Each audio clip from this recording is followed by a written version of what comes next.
watching the Citizen Science Podcast, the one and only twin solar system podcast featuring Samuel Hoffman, along with his team of experts as they discuss the very latest information about our binary twin solar system. Welcome to the show.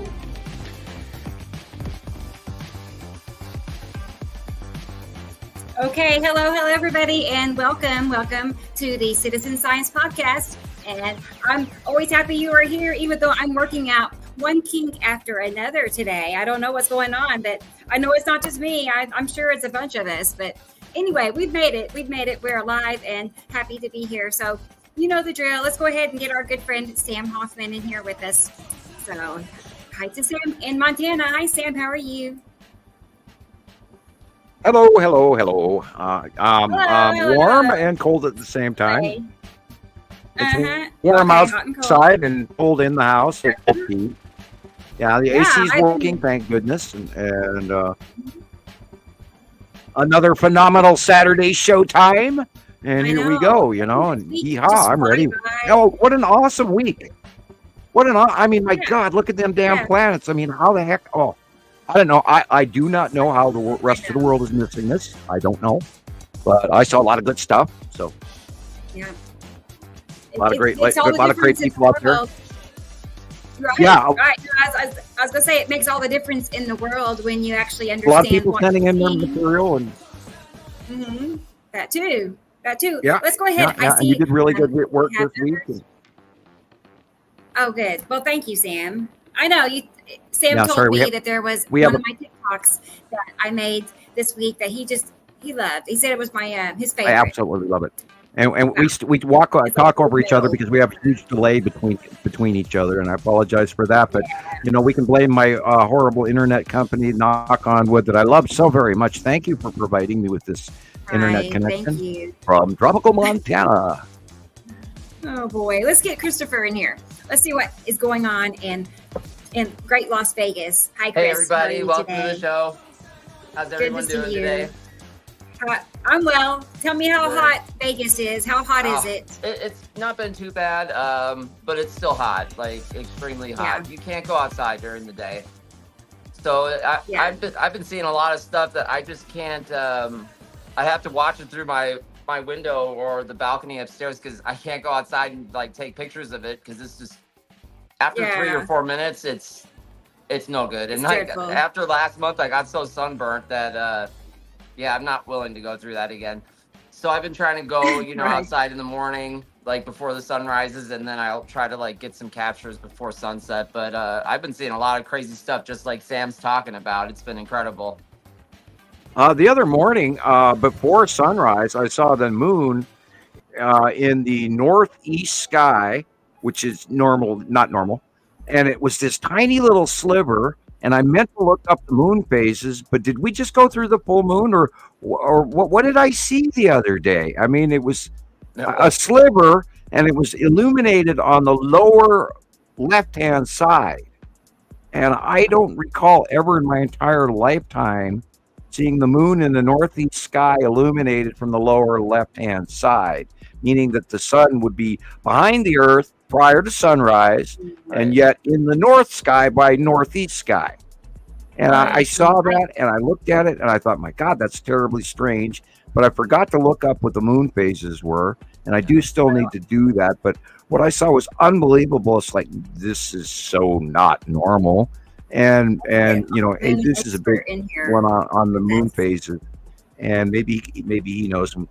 I was going to say, our moon expert. I know exactly what you're talking about, Sam. I saw the exact same thing. Hello, everybody. I'm getting a little ahead of myself. Hi, how's everybody doing? Welcome to the show. Great to be back. I missed last week, but they say makes the heart grow fonder. So here. Right. That's it. So you saw it? Yeah, I definitely saw it. Yes, northeast. And it was shining on the bottom. I would say anywhere from 6 to 9 o'clock. It was really weird, Yes, definitely saw that. It was right before. Completely on the wrong side for the crescent, and yeah, it's insane. I looked at that, and I looked at it, and I looked at it, and went, that looks weird. Wow. Yeah. Maybe someone in the chat can look it up. I for us, hope what we get phase of the pictures of moon it. we're in. I Okay. think they might have taken There video should be of that. several I'm gonna captures look being for it floating right now. I around. think I might have taken video of that. I'm not sure. Okay, well, let's find out what Jillian saw over in Scotland. Let's see if she saw anything strange or different with the moon. Hi, good friend Jillian. How are Hey. you? I just got here on time. It just seems like within 2 seconds to spare. I can't even see. Oh, there you Yeah, one of those Sorry. days. I knew. Well, I'm glad we all made it on time, and we're all here Yeah. together. Oh my so God, that's get the the best. dogs off. The guys are saying hello, hello, hello. They're like, when I came know, charging in babies. here, they know when I bring in the treat tray and sit in here, they're like, oh, time to go, time to go. Sorry. I know, I get it. I have this window in my bedroom, and I have like these small, 11 by 14 murals. Anyway, there are 3 of them lined up. Well, long story short, little Mittens has repetitively figured out how she likes to get. If she knocks one down, they all 3 come down. Or they're canvases. They can't hurt anything. But as soon as I put them back up, I got Christmas lights on them and stuff, and she'll get back up there and Do it again. That's off topic, but I'm just saying I had to expand her from the room because she's turning into a little teenager. Oh no. So for those that Trying don't to do know, my I'm talking teacher. about a cat. I saw this week pictures of Mittens. Yeah, little Mittens. She's long too. She's got The the elongated longest cat. legs. I know. I didn't mean to. I'll get those pictures. I'll show you all in a minute. Yeah, I've got the elongated dog. Yeah, look at him, boy. Let's go ahead and look at our comment section because I see there's actually a lot of people here already. So, and I haven't had a chance, as always. I stay so busy, y'all. But here is T. Racy. T. Racy is here, and she's Hi, T. sending big Racy. hugs. So wonderful to see you, T. Racy. And here is Nicole. Hi, Nicole. Hi, Nicole. Hello to Skywatchers and citizen scientists. That's right. I do Good work point that this out week. from time to time. People ask me when I'm on live, somebody will comment, well, where'd you go to school? What's your degree in? And I'm like, well, I explain how I'm a citizen scientist. and Hey, how I just say all the ologies now. Sorry. There you go. Right. So I give them a schooling. So I have a degree in obsessive observation. yeah, Right. it's true though. I always just say I'm an internet scientist. That There you works go. too. There you That go. works too. That covers it too. Hey, Katie Jo. She's super excited for real. Good to Katie see you, Jo. Katie. Yeah, no, but the sky, the sky was absolutely amazing this week. It really was Yeah. different. And I'm trying to rack my brains, to be totally honest, about the moon, because you've just said, where did I see the moon? I'm like, Well, I saw Inverness. I seen Loch Ness, but yeah. Yay. Have you guys noticed all week it's been really weirdly illuminated again in gray? Oh yeah. I mean, the Oh, yeah. lighting is just so off, and it's in everybody's photographs too. Yeah, And when you get a picture that's I had a halo today. Cut off halo. Oh cool. Yeah. So the lighting is. Yeah, I know. I was saying to my friends as well, like, look at that. I mean, the sun doesn't like this little bit of the sun peeking from behind something that's like a great big rock, whatever. Right. Like, Well, it depends on come which on, side and it's on, but yeah, I'm chuckling because over the last week we have seen hundreds of submissions coming in from Montana Skywatcher 2 and Anonymous and Nibiru Followers Anonymous and by the way, your site Jillian put out some good stuff this week as well, and I'm chuckling over the visibility of the lead asteroid in front of the Saturn's yellow moon. Yeah, it's And Oh, I'm- it's outstanding. The stripes and- are everywhere. It's so And exciting. here I draw that in this month, and which completely is different from the month prior and everything else. It moved over to the right, moved over to the right, moved over to the right, and now we're seeing it in everything. And it's just like I'm sitting here, like blowing on my my manicure nail and buffing it on my lapel, going, "That's right, I know what I'm talking about," And yeah, right, flicking off the dust off your shoulder, going, "Yep, that's right, Yep, And I mean, I'm absolutely ecstatic at what we see and how accurate everything is. And you know, I occasionally do worry that I'm, you know, maybe falling off the information because of the transitory scenario of how large everything is right now. I mean, everything is huge.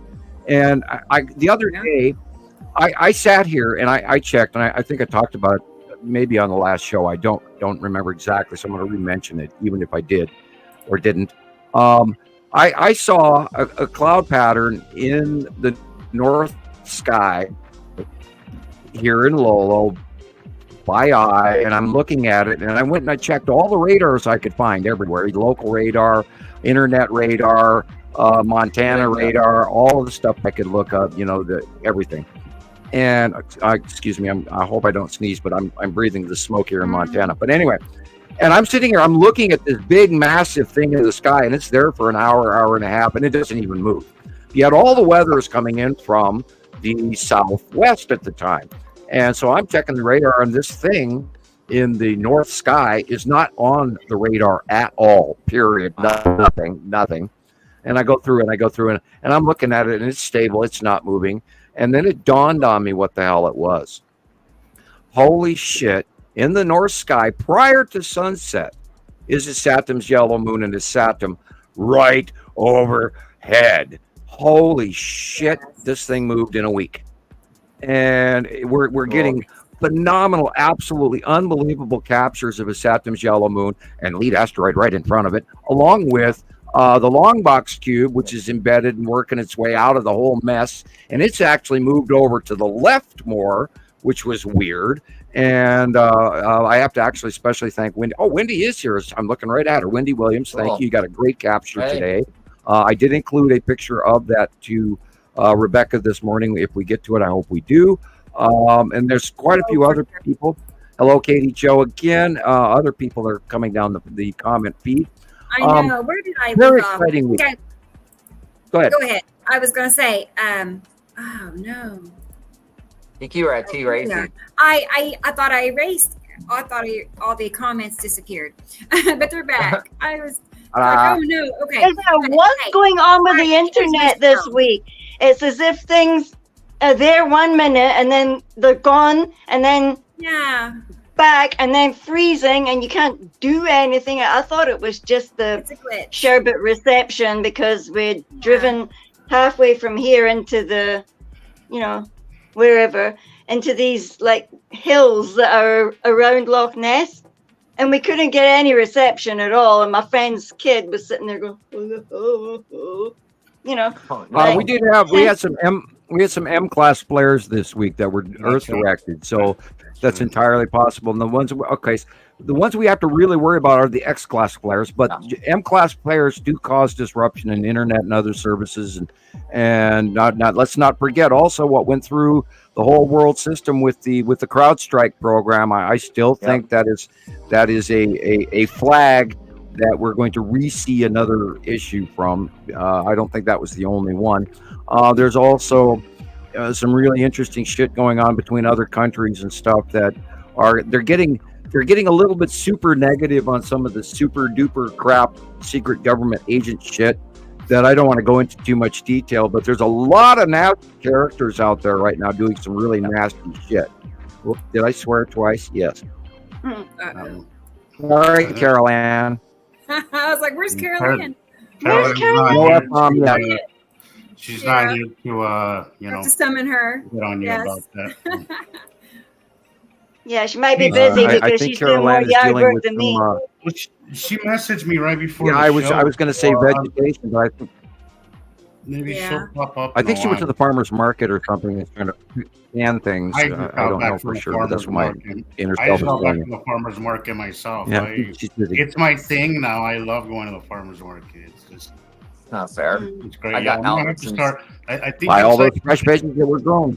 I think that's what it is. I think it's calling me to just start growing my own stuff because I love going to get fresh vegetables. I love butternut squash. I'm just I love it. It's raw or cooked. I don't care how it is. It's so good. Marinated in butter with a touch of garlic.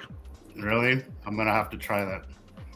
You have to try that. But Now, olive oil is real good too, but I do like it better with butter.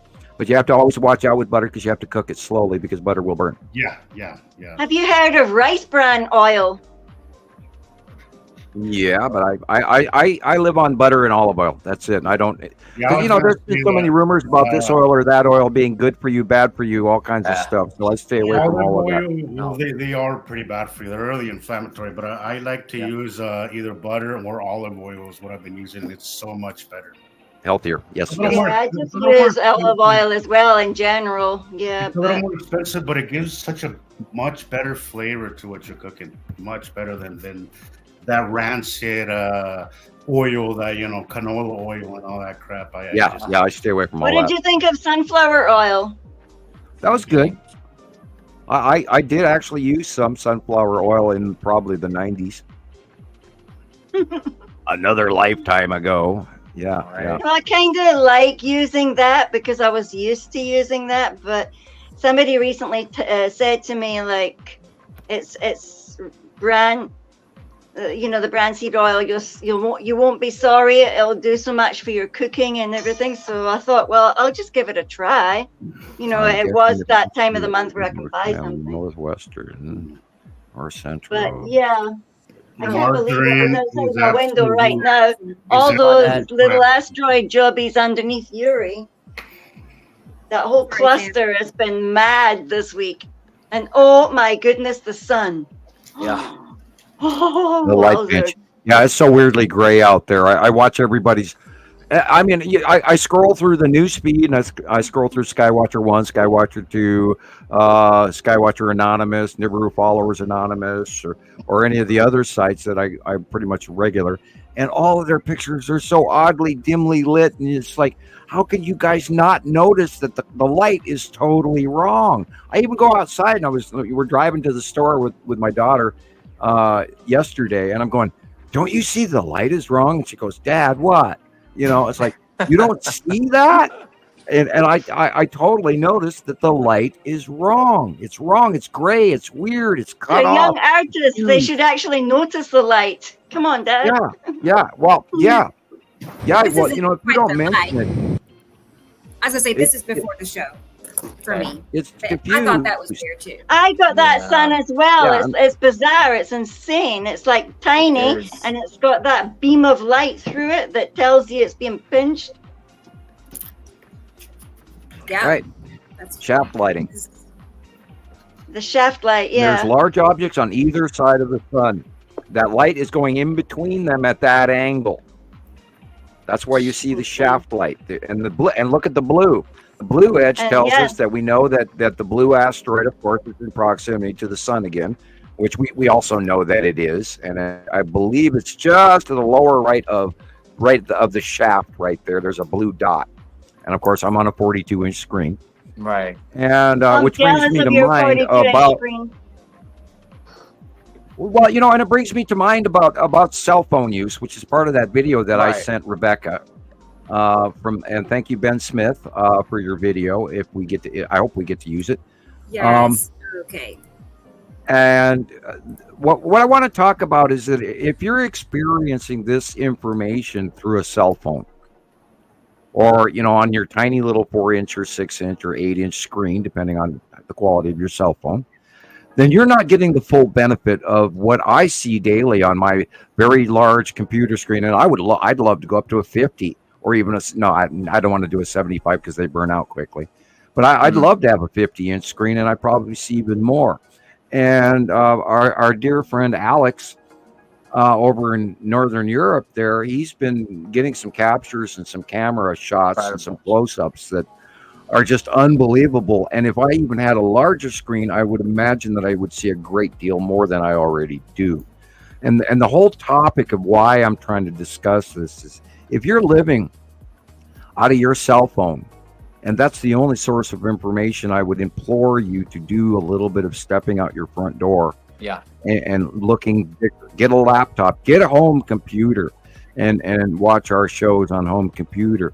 And when we describe things to you and point it out with our fingers, because Jesus is really good at it, Rebecca is doing it in her stuff. Christopher's doing it. There's other people that are now showing the line of what they see while they're filming it, and so you have to reach more than just that thing in your hand. You really have to jump into this science because this is a real science. We are very good at. I hadn't had a laptop in years, and then when we started doing the show, I got one because I just couldn't keep doing it off my phone. And then I realized how much I was missing just with. It's not even a big laptop. It's just small, just a little bigger. So, I mean, significantly bigger than my phone. And I'm like, holy crap, there's so much that you miss. Sometimes the thumbnail could be a little more clear when you kind of move things away. But when you talk about detail, there's so much that you miss. And even a TV or even a computer screen could show you so much more than your little phone. Yeah, that's why I kind of like my tablet. Yeah, I could see a bit more. And with a tablet, I can actually spread it out. I can raise it up to the whole screen size. It lets me expand the screen. And then you can get really excited. Yeah. Or, well, I have. You got it. Sorry. The one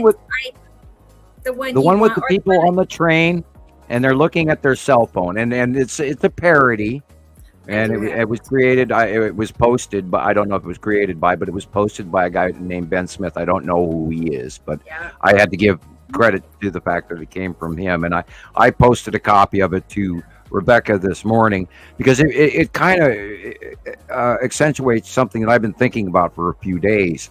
It's that, you know, living vicariously through your phone is not everything. There is so much more to you going out and seeing this stuff for yourself and capturing it for yourself. And so if you have that to play I do. Sorry, Sam. I've been trying to use that as a point. I know. I transferred it to the computer. If it's not ready, it's not ready. Here it is. We can come back to it. I got it. Hey, Sam, are you talking about the Mick Jagger one? Sam? No, you lost me. I don't know what I don't know what the music score behind it is, and we don't have to necessarily play it off of that. I just wanted people to see this video because it immediately rang a bell with me, and it's important because people live off their phones and they don't even look up.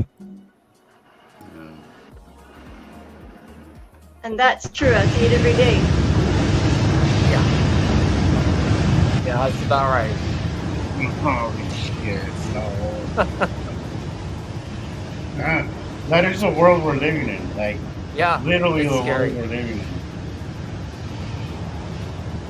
And then if you try to tell them to look out the window, they're going to say you're crazy or... Oh, you know what I've been hearing lately? I've heard it about 5 times in the last week alone. Well, how do we know that's not AI generated pictures? Right. Oh, it's like, oh my God, you've got to be kidding me. It's almost it seems to be the new catchphrase, doesn't it?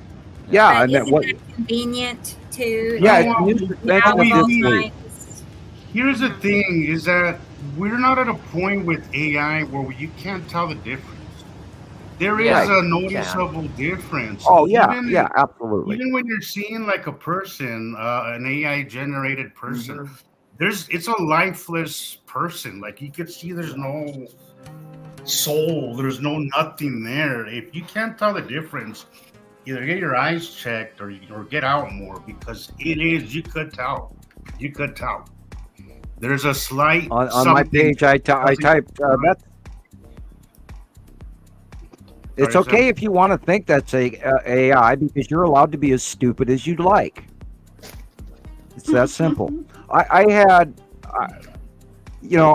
a bunch of that go on this week with a lot of people, and they're just sitting there going, well, how do we know? It's like, well, if you don't know by now, then I do feel sorry for you, because we've spent 14 years trying to educate you. And even I saw a few members this week that have been longtime members that say they're on board with us and they're following us and stuff. And yet they ask some completely. I even typed to everybody, and maybe Jillian's smiling a lot because she knows where I'm going. I saw, and I apologize to the world and to the universe for even saying this ahead of time. Pre-qualifier. I saw some of the stupidest comments this week that I've seen in 14 years, and it actually hurt my head for about 4 hours after I read it, where I was going, oh my God, I thought you were a longtime member and I thought you understood. And I'm not to out the person, but they were talking how somehow, and this is that big they had to create a solar flare in order to push Planet X farther into our scenario, closer to Earth. Because okay, is everybody okay? I apologize. This may hurt your head, but this person is standing there saying that someone is controlling the sun, and therefore they push Planet X because that's a rogue single. There's no other 7 planets, just dark planet, rogue planet, red planet X, Nemesis, and all these other misinformation tags they're going to slap all on. And this was a long-time member, and I went, oh my God. And just to honestly sit there and actually politely, respectfully answer this person, I had to sit there for 20 minutes just to calm down, not to, pardon the expression, but not to bitch slap him. Right. And, and I hope you're out there. I'm not trying to be offensive to you. If you're listening and you know who you are and you know that you made this comment, but God, people, we've got to come to real science here. If you are uneducated with the basics of celestial science, I don't even mind if you learn Einstein's science, but and Einstein was so wrong in so many ways. He was right in a lot of ways too. Yeah. But generically speaking, that's a better start than thinking of something. Yeah, at least grasp the reality basics. Basketball. Get the basics. How we, it's like, and then Carol Ann even sent me a video where there was this person on YouTube, and they're talking about this and that, and they were going on about this metaphysical body energy and part of the ascension stuff that is real. And yet this person had studied themselves into this corner of hate and fear.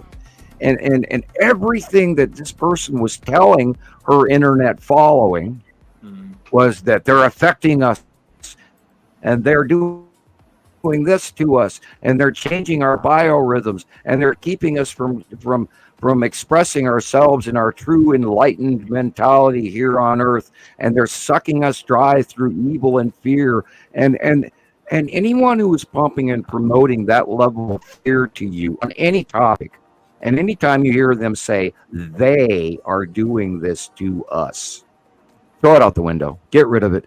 You cannot view this science. You cannot view the things going on before us. You cannot see the plan of the passing planets. You cannot understand the electrical universe or anything if you think there's some guy in some control room that is in control of planet Earth and is messing with our outview. They do not have the technology.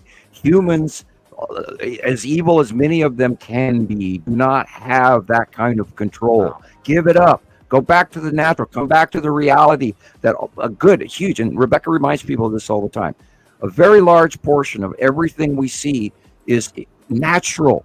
It's coming from the passing planets. It is not someone trying to terraform Earth for the invasion of the aliens. Well, they don't have to invade because they already own it. Right. You guys are feeling. Go ahead. What's his name? Gosh, one of our members that was Zane Berry. I don't know why. I haven't talked to him in a little bit, but I think that's. Yeah, where is Zane? I have not seen him active at all recently. I'm gonna have to reach out to him and see how he's doing. Find him. But he said once. Somebody made a comment on one of my posts, and he said the person said it was all seed trails and HAARP, and that's how they're hiding it. And he says you don't really have to. These planets really do a good job at hiding themselves. Yeah. You know, if you don't know what you're looking at or you don't know what you're looking for, Or you why? walk right past it and you won't even notice it. You know, you have to really know the difference. Keep It's really this picture subtle up. things, you know. But I was like, that's such a great comic because they don't really need to hide them. They do very well at at hiding themselves. So yeah, I always remember. Excuse me, I'll be right back. I need to go fetch something. Okay. And you know, somebody told me recently. Now, if we not look at this recently, picture. but somebody always tells me that the curves in my videos or in a lot of videos are because it's a wide angle. I'm like, dude, look, go outside. You'll see the Right. curves with your own eyes. You know, Right. it doesn't matter what camera I'm using or if it's my camera or my eyes. My eyes see the same thing as the camera shows. So put that excuse and stick it where the sun don't shine, because all you got to do is go outside and see it for yourself. That's all it takes. You know, you will see those curves on your own. Let's look at this tri-flare here. 1, 2, 3 on the right-hand side. Top, bottom, right-hand side, middle. That is Saturn's yellow moon. Look at the top of the picture from the upper left corner going all the way down on that rounded edge in front of the sun to the middle of the top of the tree on the right-hand side. And you are looking at Saturn's yellow moon cutting into half of the sunlight, which is why we're seeing the tri-flare. It is showing you the direction of cutoff and light non-cutoff. That's why there is no flare to the right, because the right is where the light is actually going to, separate of the cutoff flare.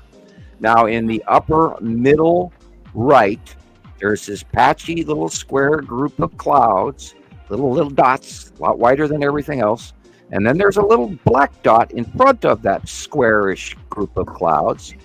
And that is the long box cube and side orb. Oh, See, look that's at what I that. had Okay. today, just a while ago when I went to the farmer's market. This is what was going on, was that cutoff halo, and then you just had a lot going on. Yuri And it's not a sundog. passed over the left, right over us. Oh, yeah. And to the right, you had a Saturn's yellow moon as well. Yeah, got some great pictures of Yuri today too. I sent a copy of that to Rebecca as well. Yeah, that look is at so- that. Wow. Jesus. That is Aptu's moon, some asteroids in front of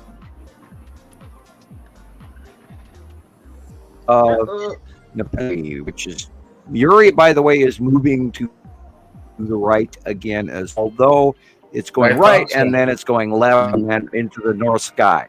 So I it's a knew really weird. I They're saw rising this. up. They're getting higher. I saw it this morning, and I was like, "Is it moving to the right, or am I just seeing a I weird think- angle?" Yeah, it's an overhead weird angle because we're continuing on our path. They're continuing on their path. There is a noticeable separation going on. Let's even look at this picture right here. Let's look at the weird little right-sided jog of light on the sun. There's a little blip on the side of that sun on the right-hand side. It looks like an egg. There it is. Egg. It's misshapen. Yep. And that's because our smaller yellow dwarf soul is on the right, and it is smaller than the large standard red. And we've got pictures again this week that are adding up to, I think we're up to 8 or 10 major sightings now where we have, and we got a great shot from the UK this week as well of 2 suns. Wow. So, and I can't wait to see more of it. And there's your example What as do you well. think that is? You think that's an That asteroid? little blip on the lower right that's Sol. That's our normal sun. No The big shit. triangular blob. Yeah, there you have it. It's also the blue asteroid mixed in as well. That's a double shot with, that is our sun is smaller, and it is the one on the right. And this is the larger red star. This is why it's 100 degrees in Montana. When it used to be, me growing up, we saw one day a year that was 100 degrees, maybe every 4 years, maybe 5 years that we ever saw 100 degrees up here in Montana. And it has been 100 degrees for the last month, minus 2 or 3 days. I don't know about So- anybody else, but I've lived here in the desert my whole life, and we've had 100-degree temperatures, but our plants don't burn. Like, all of the plants are burnt to a cinder. It's like they're dead. It's Yeah. desert plants are dying. 2 stars will It's do that. crazy. They should be. I have desert plants in my little yard here. They don't need water. You shouldn't have to water them for at least a month. They do fine. No, these plants are just burnt. Wow, So it's even desert plants that are accustomed to this kind of Right. weather. Yeah, Not too much sun. that's definitely adding to the equation. It's not a regular.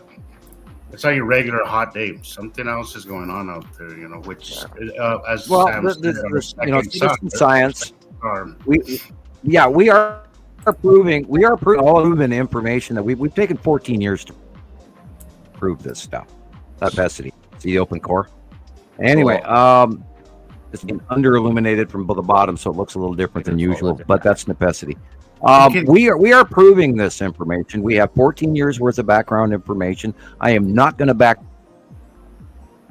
down for 1 second. Accurate and long time proven fact. This is a fact, and it's only up to you to choose between whether or not you're going to listen to this information, because we are absolutely stalwart in our belief. Exactly, we know what's going on, and this is why every time, for example, in the beginning of the show, I talked about lead asteroid moving over to the right, and every time I see that how accurate we are, I chuckle. This is tipped axis Nepacity again. Look at that. And I the asteroid going out. want to add to that, Sam. I welcome anybody to try and prove us wrong.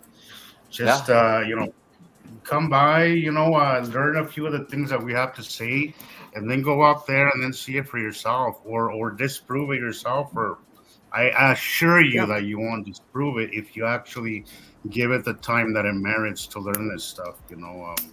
I dare you to prove us wrong. Just come and check it out, guys. Isn't it nice when you can be so confident? I mean, it sounds like you're bragging, but you're really not. I mean, because it's true. Like I like when you said that a few shows back. It's not being overconfident. It's just it's not bragging. It's being confident because you've seen it so much. And would you, Wendy Williams' question? Would you highlight that and see what Sam has to say about that? Okay, for sure. No, it's up higher. It's up. It's before that. I'll find it. Yeah, that's the right Wendy, but okay. Because I'm kind of wondering this too. Yeah, that too. I was wondering that too. Well, the whole group is rising up above us, and they are now going beyond Earth in a depth. Now, in 2018 and 19, a couple of the planets would actually go beyond Earth and be partially illuminated in the early mornings, etc. But now they're going over the top of us in a distance that we've never seen. And Nibiru is actually going way past Earth during its rotation, and so is Uri. And now they're all continuing to rise up as well, and actually sort of get smaller over time. So we're gonna see some really cool shit very, very soon as well. It's gonna be more over time. It's gonna become easier to identify which planet is which, and now we're dealing with the closest proximity of the Saturn yellow moon that we've ever seen. An example of the picture that is in front of us here, that big blue area in the upper right corner is the Saturn yellow moon. Look at that curve line there. It's incredible. Look at the two different colors of blue. Look at the two different colors of blue. What was the next thing I was going to say? Look at the different colors of blue. You not only have those, and behind it is the Saturn edge line there, and you also have a darker blue, guys. Come on, it's incredible. And look at the clouds. They're they're totally cut off. It's just above the sun on the left. Yes. Above the sun on the left is Attu's moon. Okay. And it's actually behind is Saturn's moon, which is different than we've seen in ever. We've never seen this before. And so we're literally, it's all rotating over the top of us in a way that we've never seen. And by the way, Rebecca, if you have your video from YouTube that you released 2 days ago, that's already in 2 days got over 25,000 views. Now would be a perfect time to Alright. play it. I think this is your best video to date. Actually, Speaking of competence, yeah, I do have it. I was gonna say it's actually 75,000 views. Wow. 75. Awesome. I know. Wow, nice. Okay. Nice. Pretty neat. Yeah. So, Um, and then Sarah, one after that. Stop it. I just want to say Audrey and Alexander are welcome anytime on the show. We would love to have them on. You know, yeah, so absolutely. Of course. it's it's Yes.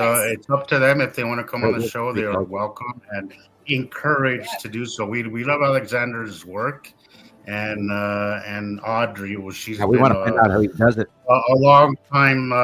She's always been. She's watched us from day one, and I love her little videos that she makes where she kind of compiles all the It's best. like she highlights it with pictures. It's gorgeous.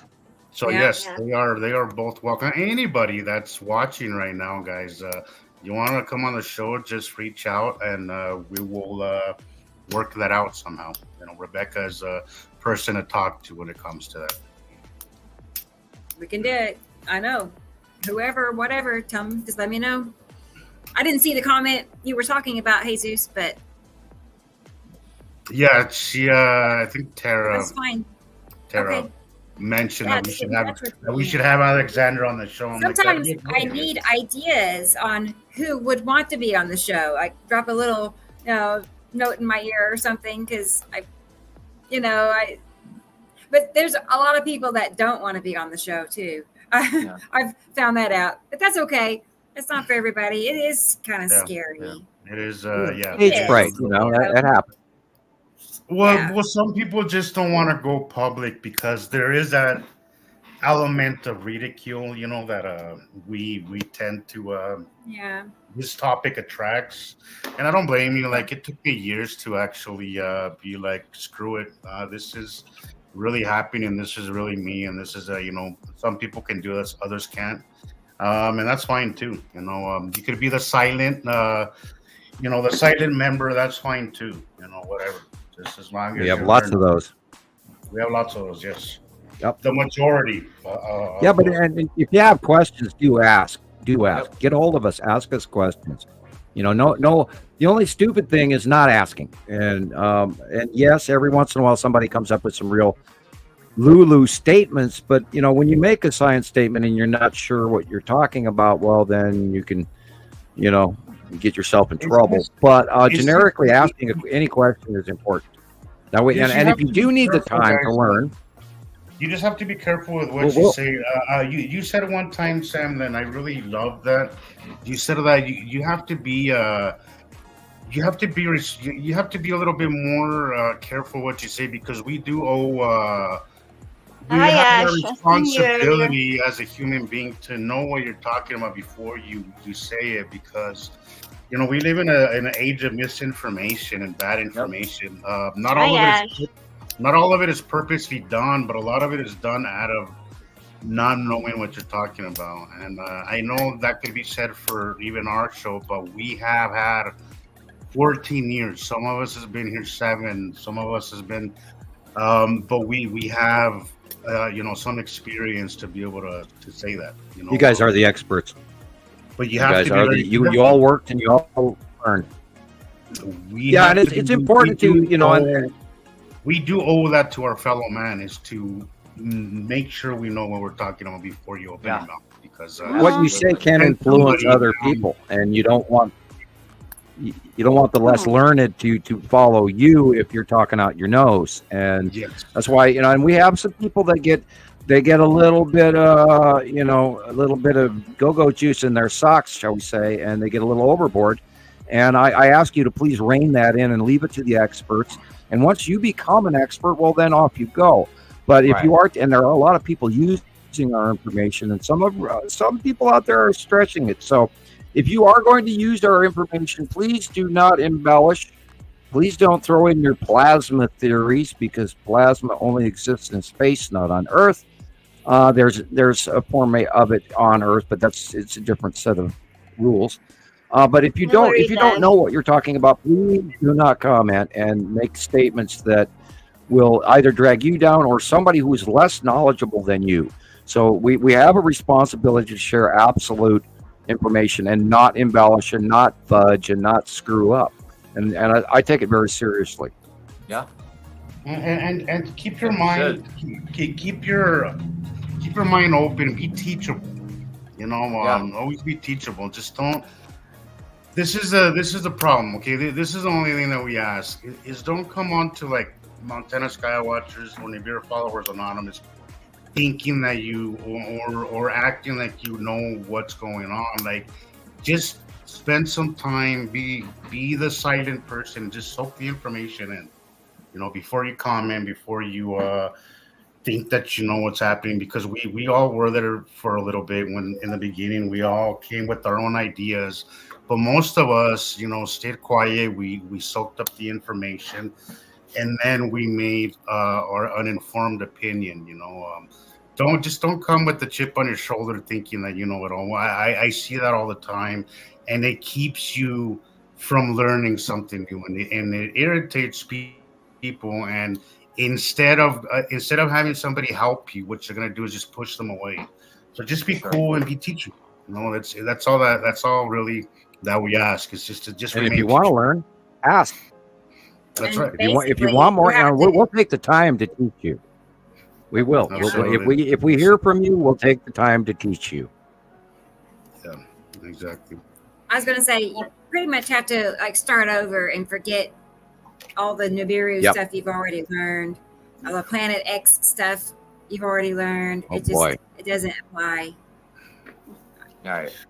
Right. You want to see this video? Including any new information that you see about it. Right. You just got to start over, like wipe the slate clean and start over, because this is off to itself. By all means, play the video.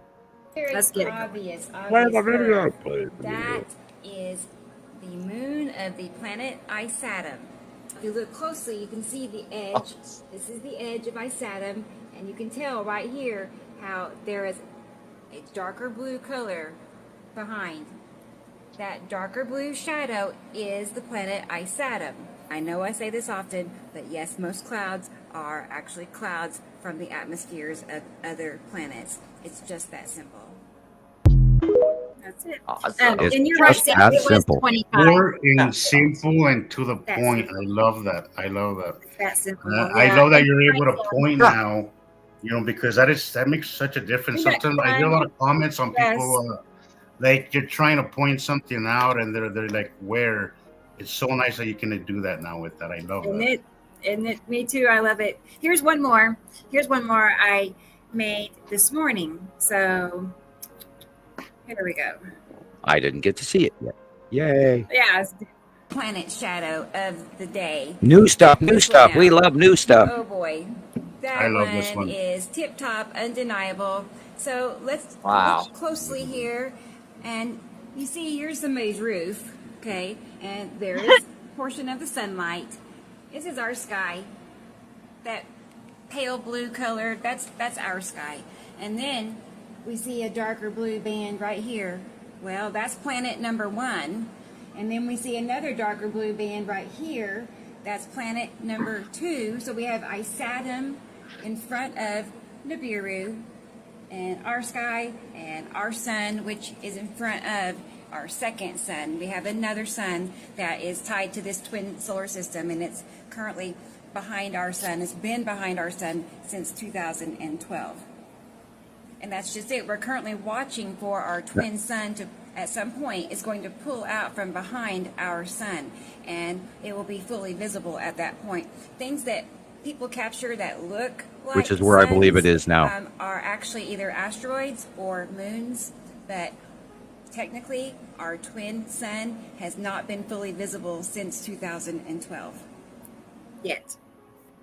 That's it. And I believe that what we're seeing now is, I think the standard red is actually in front of our sun now. And then our sun is falling behind on the right-hand side where it belongs. Because remember, our sun is due east, and their sun, it was, when it came in, was in the northeast. And then they joined, and they were in front. Our sun has been in front of the other sun for many years. Now, they may have rotated in the time period, but we haven't been able to discern that because The only solar pictures we get are the releases from NASA. So we don't even know what the feed they're handing us now. But we have had we've had reports going back a few months now from the southern hemisphere, from South Africa and Australia, etc. People who live in the southern hemisphere, where they started reporting that they were actually seeing the two suns. Now this week we saw, and we've had quite a few, like 5 sightings prior to that as well. But within the last week or so from the UK, we got some credible pictures that show that they were seeing 2 separate suns.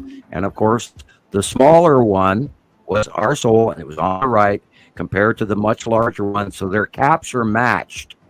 And if you see 2 suns and they're the same size, then you've got a lens double, or you're filming through glass. Never ever film through glass, because you're always going to get a glass double, and in some cases a triple. So if you're in a higher altitude building, don't film through the window. Go to the roof and film, or go back down to the street level. Window, yeah. Shoot, ma'am, I'm going down south here. Hey, I we've seen enough information. It's coming. I was seeing a live TikTok maybe 2 weeks ago, and I completely forgot. I took a screenshot because I just sent you that picture, Rebecca. It was live, and it wasn't being filmed through glass. But a lot of the people on the live were asking, why 2 suns? What is that behind? Why is there 2 suns? What is going on with that? She never acknowledged those questions, but it was clearly visible, and she was not filming through glass, because it was just a bunch of people on a grassy knoll. It was in California, I believe. The video was from California, but it was. Yes, it was not through glass. That much I do know, but I don't know. I watched it for a little while, and I was like, gosh, I don't know if it's a lens flare. It wasn't moving. She was moving around. So if it would have been a lens flare, it would have moved. Right. But it didn't. But it was clearly behind, and 2. I would say like 1 o'clock, 2 o'clock, maybe 2 o'clock. Behind the sun, and it was on the right. Yep. Yeah. I keep forgetting. Yeah. Well, that UK, and it was prior, that UK shot that we got in this week. It was prior, right at sunrise, and that's why they got the capture that they did. So, and I saw that, and I went, "Oh my God, we're right." Now we've had 8, 9, 10 really reputable sightings of it, but and I didn't want to call it, but I'm pretty darn sure. And it also falls into what when source speaks to me, or when my abilities talk to me, I gotta learn to listen to them once in a while, and it is fitting in with what is expected. So we knew that we'd gone past the halfway point, because the planets were going beyond us, and they were getting way, way bigger, and the transition of the approach versus the axis angle in which these planets were moving by us over the last 5 years, even, for example. We knew that we were past the halfway point. So we're expecting the course of the star, the second standard red, the other binary star, to continue along its normal path. It's not like it's going to up and change direction. So we do expect that they will separate, and I believe it is occurring. And that would also, again, account for why we're frying this year. And next year is going to be, wow, that's interesting. Yeah, that could that was live. That was the one on the right is smaller. And then there was so many people commenting and asking about that. You can even see right there in the comments, why 2 suns? You can see it right there. But there was so many people asking, what's going on, why 2 suns? And the entire time she was standing there, she was moving, and if it had been a lens flare, it would have moved. It never moved position. Wow. There as long as and the smoke in the air is the bottom level. That's fire smoke. And it's all over the United States right now, currently coming off of California and Oregon and Washington State. And the second sun, I believe, is being outshined by the bigger star for most of the day, depending on where you live. Now, this appears to be, let's have a look at the topography here and the houses. This could be, this is California, because it's pretty flat. I can't tell you where the origin of this picture is. Maybe that's a hospital in the middle, I know right? it's in California. But anyway, back to It was just a bunch of people like on a grassy Is it? hill, kind of drinking and partying and doing this stuff. Cool. She got Yeah, so many yeah. comments about that and never once acknowledged it. So I don't know. That's No weird. idea. Yeah. And it is yellow. It is yellow. It's too big to be the blue asteroid. To be the green asteroid. It's too small to be the lead asteroid. But it does look like it's. I mean, it kind of looks like it's behind Yeah. the other sun. It looks more distant. It's dimmer because of the smoke. Right. Yeah. And that's why I believe that the standard red is coming towards us. Wow. Up from on the left hand side, and now in the stairs. And I show as well. This is actually closer than that. Cutting off, Sam. You're doing the robot thing, Sam. It's going Yeah. to from us. Yeah. I'm not Robot. catching. Because he's telling us where the suns would be. Oh. That's why. I'm No. But also the Right. size of it is it's even a different size and a let me see different that down. shape. I don't think Tara's Right. asking about Casper, Right. Sam. What about Casper? Yeah, Casper? I'm being booted. Yep. Oh, no. Big time. Big time. I'm being booted. I mean, Yeah. I'm Yeah, getting just shut all off. of a sudden, too. I haven't heard you do a robot. I got the thing. flag warnings that my internet feed. Wow. All I right. was just gonna ask Sam, for the record and for posterity, can you just explain to us, how the sun moved behind our sun, the second star, how did it move behind our sun, and then which way is it going to transit from behind our sun? And then he started to answer the question before I asked it, and then he started getting all jumbled up. So that's pretty weird. Right. He hasn't had a problem all Can you day. hear and me then now? Now it's like he's telling Yeah. us something extremely important, and they're just chopping him out. It's always during crucial explanations Yes. of easy stuff. And Yep. and my live visibility on TikTok just got restricted. I just got to pop that. My live visibility is restricted. At the It will same not- time that Sam is being Yes. wow. I'm All gonna- right. Yep. Wow. Well, shit. I don't know. At the very same time, guys. Yeah, yes. I got the flag warning from StreamYard that I was What does being 1 plus 1 disconnected equal? from the. Right? He sounds So fine you now. got a warning from StreamYard. I got a warning from TikTok at the same time. So, let's see. Okay, the second star came from below Earth on the left-hand side as you stare at the sun. Our sun is due east. That star came into the northeast sky in 2011 and 2012, and I expect it to continue the same pathway from the left to the right. So I believe it's breaking away, and I also believe it's closer than 93 million miles now. Wow. So it's going to go up and over our heads, Why or we're where's it going to trying. go? Where's it No, going it's to going to go? go. It's going to. Well, hopefully not. I believe it's going to go to the right, and at some point in time, it should get larger and then cross over and pass to the right. I'm hoping. Although it's coming directly at us now. Looks like it's coming at us. Yeah.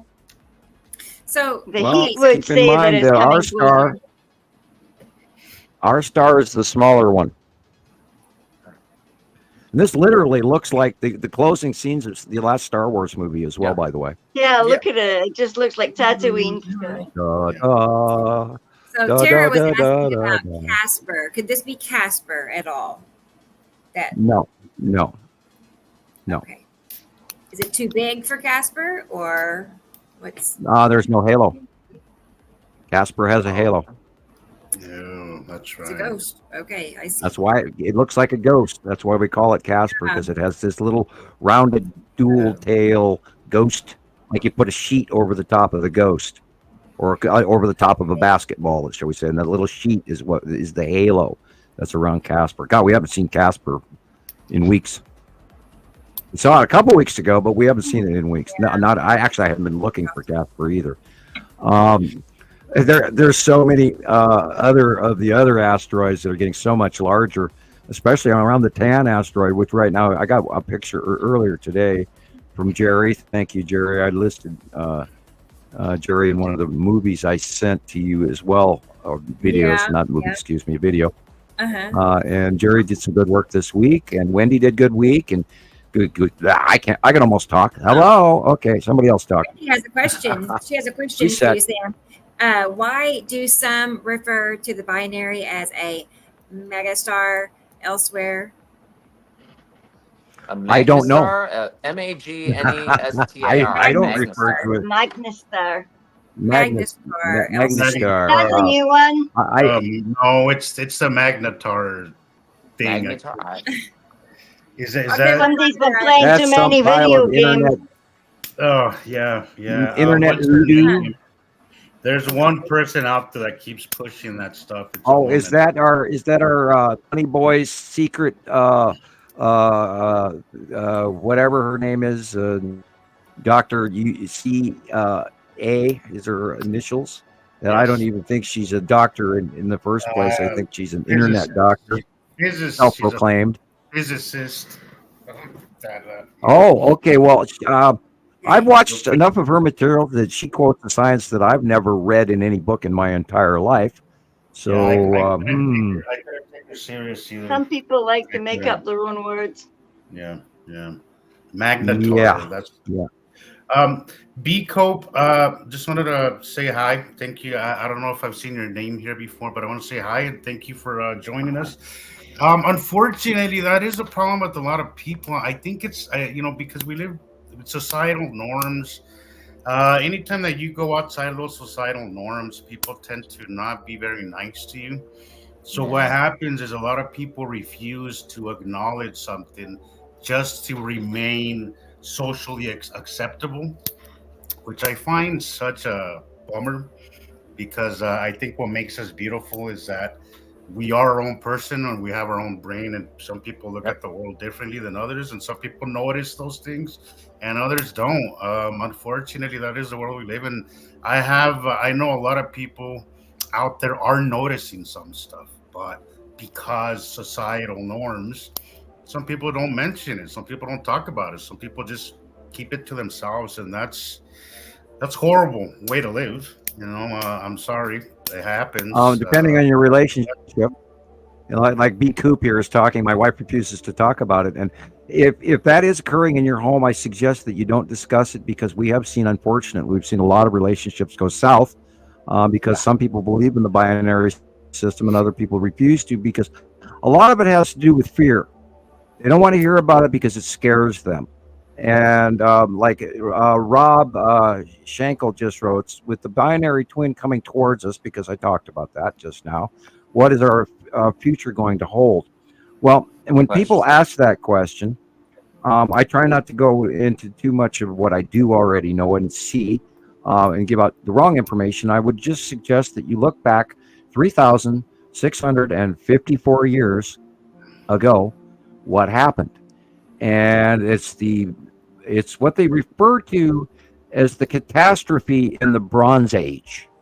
And science, and I see this literally weekly in all of it, because I watch a lot of archaeology and a lot of history, because the ologies I study all the time, because I'm always trying to fill in the holes. I love that stuff. And yeah, in Rome, and I did a long study on the Hittites this morning before, about 6 a.m. But anyway, you just go back and look at that period of time, 1650 BC. And there's multiple. Now, not everybody agrees on the timeline. That you'll run into that from one scientist to another, one archaeologist to another, one scholar from such and such Cambridge University versus somebody at Harvard or whatever. And they all got their different timeline opinions. But generically, every time I hear the Bronze Age catastrophe, I just chuckle and go, yeah. And you didn't take into account that the binary solar system was coming by at that time. And what happened was they had excruciating climate change. They had climate migration. There was the disappearance of the Mycenaeans, the Minoans, great deals of volcanic activity. There were now you go back 2 cycles and there's the great flood on Earth of the filling of the Black Sea, et cetera, et cetera. Now, all you have to do is look at what happened climate-wise in 1650 BC through roughly 1750 years, or give or take 50 years on either side of the mathematics, and look at what the world did. And that was when the Great Bronze Age catastrophe occurred. And as this star goes by us, and I've been telling everybody since December of last year, we are going to fry. And we're already doing it. Now, perhaps, depending on what happens, it might even come closer, and I'm praying it doesn't. I hope it's just going to go up to the right. But at what we're seeing, that's not occurring yet. A very close pass would be hugely dangerous. Yeah. I hope to God that doesn't occur. But we'll go from there. This is Atu's moon with Nepesity behind it, and Saru is off in the distance as well in that orangish yellow area on the left. Okay. Well, that red tone is coming from Saturn. Awesome skies this last week. Oh my God. Yeah. All the reds and the yellows. Oh, I want to scream. Video for things that Alexander has shared. Yay. From me. So, excuse me. Sorry. Out of nowhere. All right. Now Hey, it's time for a Ricola. Yeah, right. Okay. now my throat's starting to do the same thing. I know. What's going on? This is cyclic, guys. This has happened before. So this has happened before, and it'll happen again. So if you go back and look at our history, once you take into account the binary star and all of this that's happening, you can see it in our history, as Sam was saying, in the Mycenaean period, that the Bronze Age.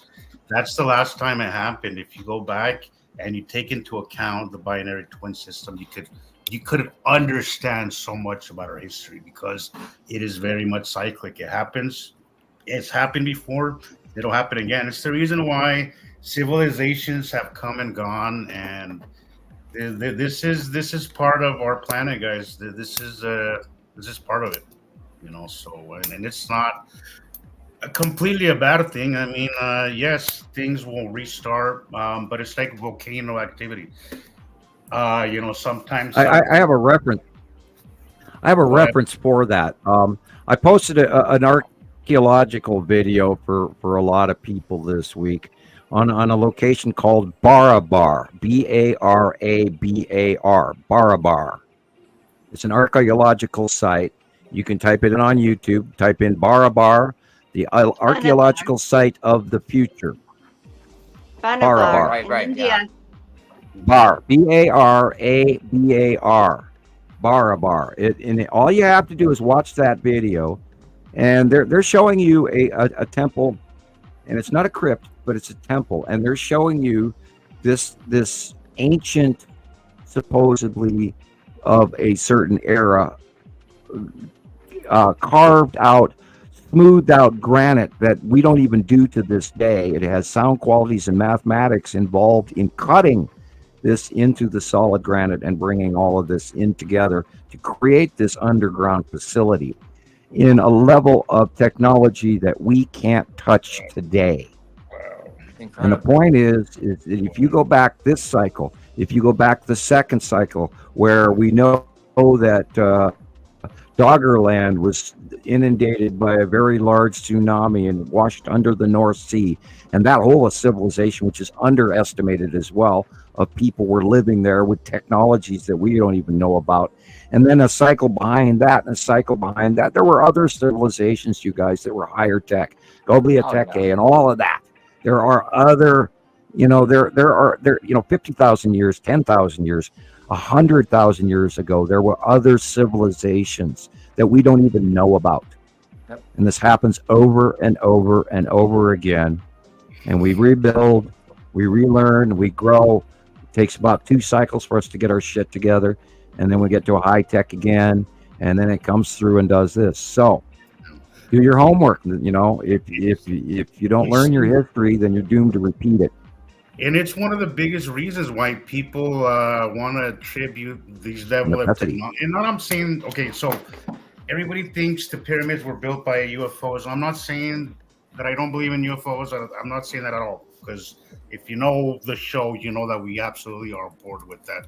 But it's not necessarily that, guys. It's just that civilizations, we're not the first civilization that has reached a high level of technology. You know, there's civilizations before us who probably reached a higher level, more in tune with Earth instead of the technology we're doing that is so destructive to ourselves as well as the odd jog on the right. But there has been other civilizations that have come very far technologically. You know, we're not the first ones. You know, the buildings in Peru, the stonework that we can't even do.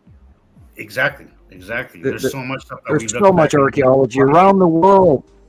Pyramids around the world, and we know the Egyptians didn't build all of those, or maybe part of their earlier culture did. Now there's like 30 dynasties of Egypt. Exactly, and it's not people with hammers and chisels. God knows what they were using. You know what they were really using. You know, it's technology we probably don't laser saws. Yeah, you know, and there's so many archaeological discoveries around the world, including in Montana, where they got these massive city walls that no culture could possibly move that stone, and they've got the nibs on it that stand out, and that of course has to do with rope marks when they are actually moving them with cranes and high technology, and that's why those nibs are there. Because if you've ever worked in construction and you try to pick an object up with strapping, you've got to have one of those nibs sticking out so that your strap doesn't slip.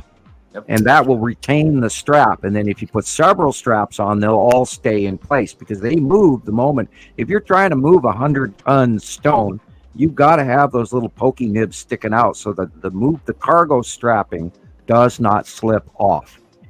And anybody that knows construction and archaeology would understand that automatically. Unfortunately, most archaeologists don't understand construction. So there's a lot to that. That bugs me because, you know, they're talking about something they know really nothing of. If they don't know anything about construction, that kind of. What's scary is our top level scientists who keep saying, you know, this is happening and this is how. Oh, speaking of which, okay, you guys remember last week we had that superstorm come through Missoula. Yeah. And we had to pile up all of our trees, and my house got hit, and the neighbor's house got hit, and it was 109 mile an hour. Now, I saw a report this morning, and they're going, what caused the storm? And here's some meteorological guy, you know, in his early 30s, if he's lucky, still wet behind the ears, standing there telling us that we had a derecho. Oh, gosh. Yeah. Wow. And that's, oh, God, this picture up. I want to talk about this picture.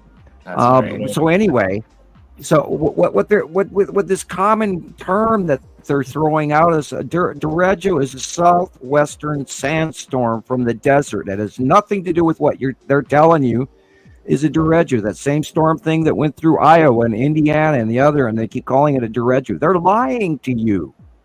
Anytime you hear a meteorologist tell you it's a derecho, and it's not in the Southwest between California, Arizona, New Mexico, and Texas, it is not a derecho. A derecho is a straight line wind sandstorm. That's it. That's what a derecho is. And they're now passing it off because they'll tell you it's the derecho, and you go, oh, okay, another derecho. Right. And then you go back to looking at your cell phone. Don't buy into the shit they're handing you. Right. You know, I was born in the morning, but it wasn't yesterday morning. We did not fall off the turnip truck last week. Sorry, we've been at this long enough. We know what the hell's going on. You've got to listen to this because we are at a very crucial period of time that you either get your shit together now or you're going to be in trouble. Look at this picture. Oh my God, I loved it the moment I saw it. Yep. And look at the strata in that rock. Oh, I love that too. But anyway, I'm not going to go into geology, but That looks like anyway. I was going to judge which coast this was, and I'm thinking it's the west coast. But anyway, by the rock. Look at that big thing in the upper right corner. Look at how the sun is being pinched and double haloed, because Saturn, the planet, is the blue area right next to the sun, is cutting off with the side face of Saturn. But everything in that clouded area to the right, from the middle left to all the way to the right middle, is Saturn's yellow moon. Just like the drawings, just like the site drawing, just like my side drawing. It's there. And then the lead asteroid is involved in that shot as well, which is why it's dragging down in a little bit of a funky little point on it that you don't normally see. And also you can go back to that shot, if you would please. Yep. And in that shot also is the long box cube and the side orb, which is in the middle upper right. Yeah. And always look for the side orb. When you find the side orb, and then you've got the square and the lines and the dark square, you've got the long box. But if you notice, there's a little point on this that is not there a week ago. And that is because the lead asteroid is literally heading away from us in this shot, which is weird to me. Because I associate lead asteroid with orbiting under Attu, and yet now it's pulling the bank turn, which is weird, and yet it is underneath the Saturn's moon, and that just strikes me as odd. But yet it has to be what it is.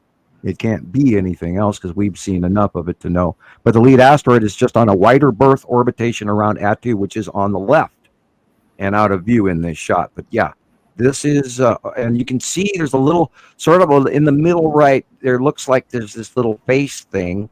But that's where the side orb from the long box is, and where the green asteroid is. They're in the same spots, right next to each other.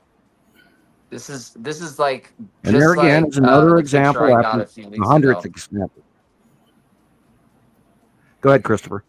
Yeah. Oh, I was just saying it looks just like the morning after you put out your secondary illustration for the month in July.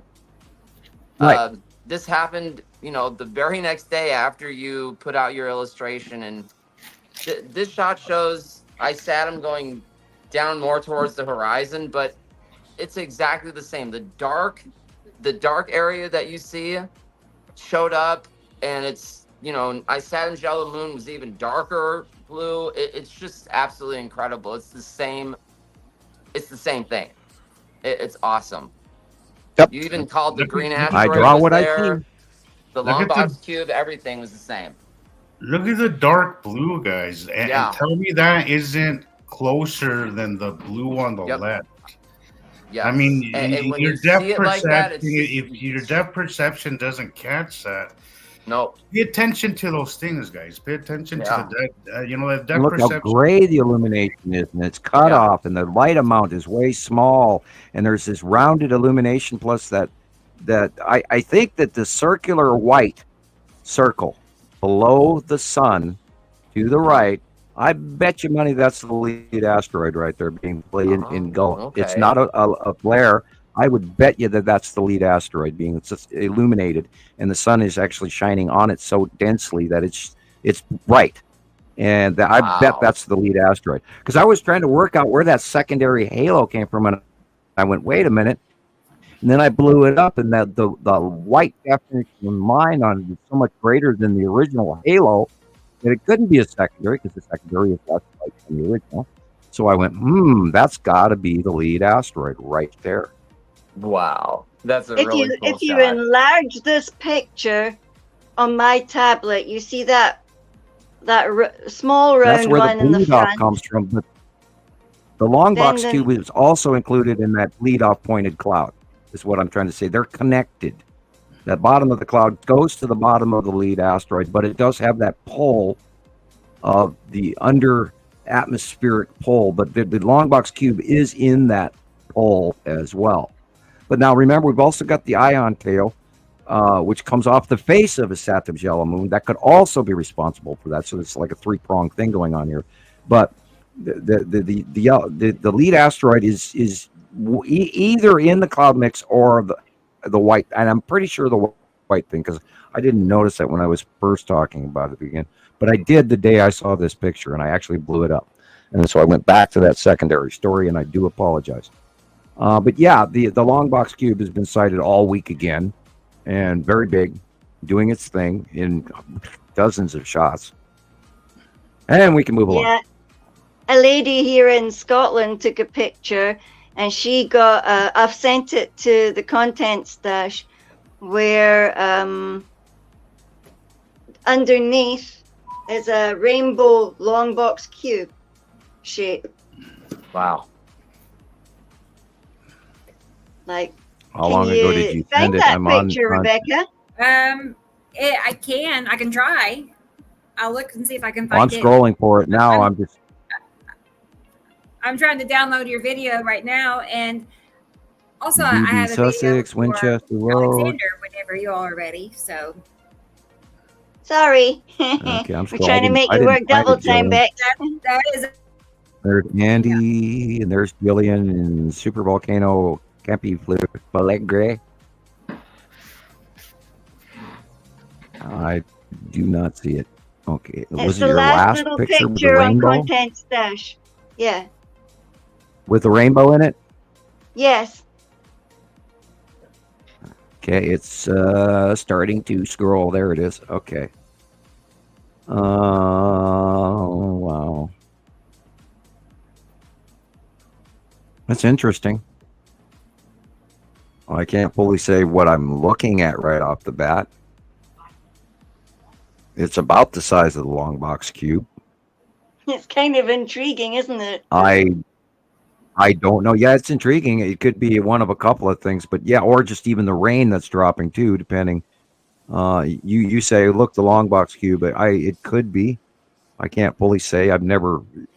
We've seen it in sort of a rainbow, but not like that. But anyway, I apologize. I can't give you a full I've been call on that. talking to her about the different crafts and that, and I think she was excited that maybe she found, something trying to sneak by. And I think all of us are like, oh my goodness, there they are. They're hanging out over Scotland, coming to get the commodities. We had a lot of captures this week of the Texas Cube as well, and with the red asteroid rounding in front of Atu's moon. A lot of pictures coming in. Now they're getting smaller and they're rising up. So each other like that as well. Yeah. Like they're. yeah.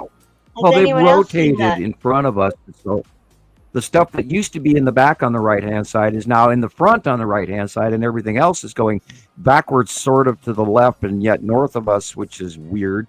And they are passing us, and they are going beyond into the northern sky, into the northwestern sky, and where Nibiru right now is surprising and shocking. It's almost, it's really hard to see because it is such a huge thing. And if you don't get to it first thing in the morning and see that angled light facial illumination, it's a hard grab.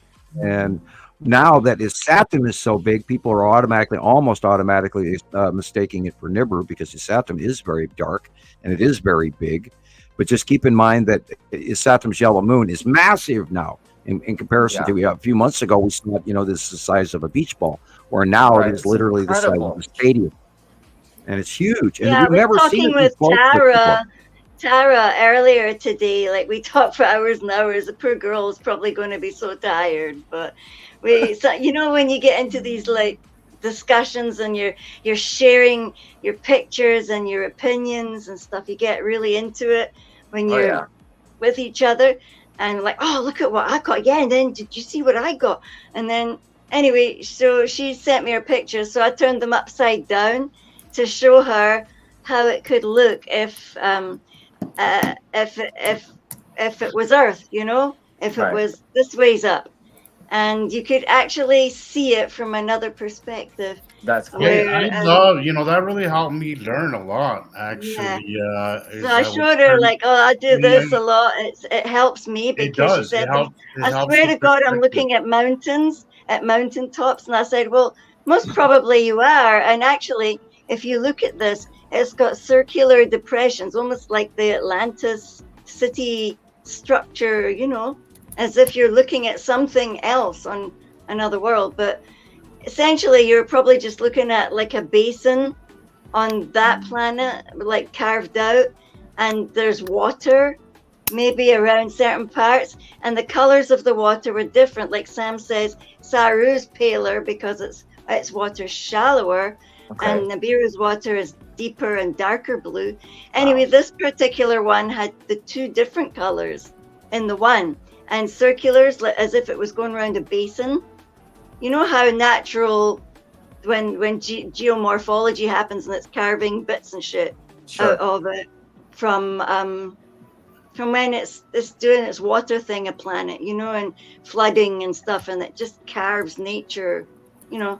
Anyway, I was watching something during the week, and it was just so strange to get her saying, look at this, or what's this, you know. And I thought, yeah, that's kind of like what I was watching, and a man was describing how it carved out the different seas up in the Baltic region, and the water came over and did this kind of carve thing. Anyway, I'm meandering, but it's so exciting. Erosion when you marks. actually see it. Erosion, that's the word. Thank you. Yeah. And yeah, it's just natural erosion, you know, of how a planet does its thing, you know. And he was saying, the guy that was talking about this particular landslide or whatever it was had actually happened, and he could prove it by what he'd found, that it taken about 2 weeks for that kind of thing to just go whooshing down and carve out this great big hole so that the two seas, like the seas, could get through. And he was talking about the Straits of Gibraltar and just all that whole area up there, how it's moving before we got to this time period. It's so interesting. You can get caught up in these strange videos. That's what I do every day. I died. I couldn't help it. I thought, oh wow! Well, like, how did I end up on this one? It all relates. It all relates to it. You know, I've had my times where like you learn so much about the planets, and then you want to go back and start learning about how it affected us, how our history has been carved out because of this passing that happens every 3,000 some years. You know, I find it fascinating because you start to see it with different eyes. Once you know this stuff, you kind of look at all our history with different eyes, and it's so much easier to understand a lot of it. And it's fascinating. But when you look at that stuff in the sky, he says, remember we had this discussion like years ago when I was in South Africa, and you phoned me up all freaked out and you went, oh my God, did I get someone in South Africa? I'm like, yeah, bro. And you sound so different. Do I say Jesus? Because now I'm like, oh, would I say he's a Mexican guy, or is he an American, or like American? And I like told my dad, and he's going, he's American. I said, shut up, Dad, shut up. American, he's American. Mexican American would be probably the most accurate one, but and he was busy saying to me, don't offend anybody. You know how it is here. Don't offend anybody. You're making friends now, girl. So yes, Daddy. Yeah, no, it was a great first conversation that kind of happened. Yeah, we were near hysterical. We were just out of our awake eggs, going, oh my God, what's that? Oh my God. Oh, it's round. Oh my God, it's a square. Oh, how did it get to be? I don't know. I can't even imagine that. Exciting times, you know. I've known about this for so long. I can't even imagine that. Yeah, when I think about it, it just seems like yesterday. I mean, for example, during the week, seeing my friends from South Africa, it was literally just as if I'd shut the door on the school and opened the door again, and there she was. Like, it was so awesome to just, it's as if time melts away, especially when you're like the same kind of people, you know, and you just chitter chatter away like nothing ever happened again. Yeah. And that's how it should be. If it's your friend, you know, just come in, and she's like, see, I managed to get to Holland and you managed to get to Scotland. We got away from the dark side. And it's just, yeah, it's been a strange week, as well as seeing Loch Ness for the first time. Geez, can you believe I've been here for 5 years, and it's the first time I laid eyes on actual Loch Ness and thought, whoa, is that thing of water out there, the actual monster? But you could see like a tide. in the actual lake thing. And I thought, does it have a tide? Doesn't have a tide. How can it have a tide? It's an actual loch. But right. yeah, well, and those locks are formed by a fracture of continental plates, one moving one direction, one moving the other, and those are fissure ventures, the holes that were created by the separation between the tectonic plates of Scotland. I remember you told me that it was one of the England. deepest things in the world. I remember that, Sam. Yep. They're very, very deep because they're a very, very big crack with two different plates moving one way and then the other.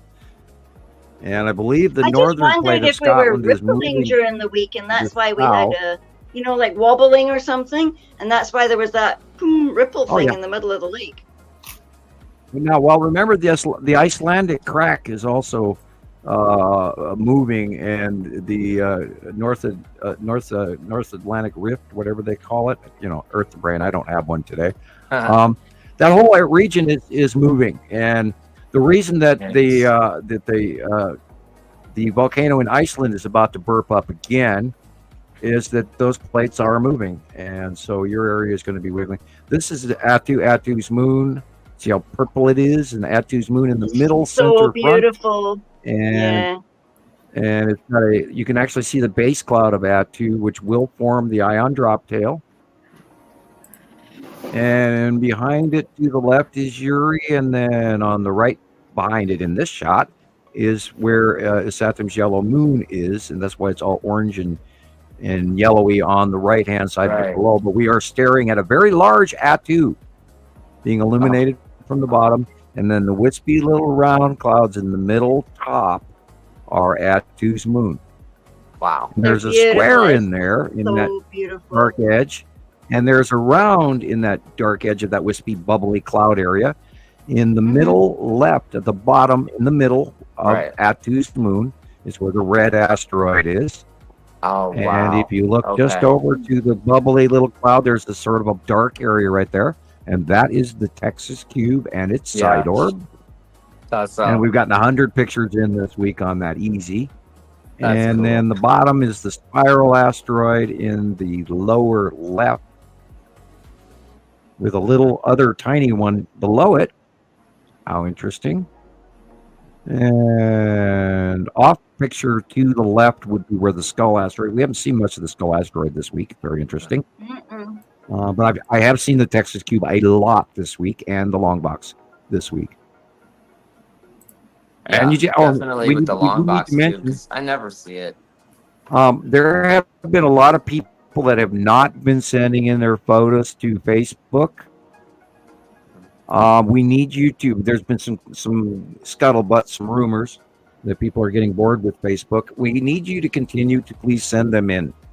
If you don't send Facebook pictures into us, it is going to limit what we're seeing, and we won't be able to continue our science. And yes, I understand Facebook can be a little bit boring, and I've heard a lot of people comment down my page, even my personal page, where, well, Sam rarely gets back to you. He doesn't answer your questions, whatever. I've seen a lot of those statements.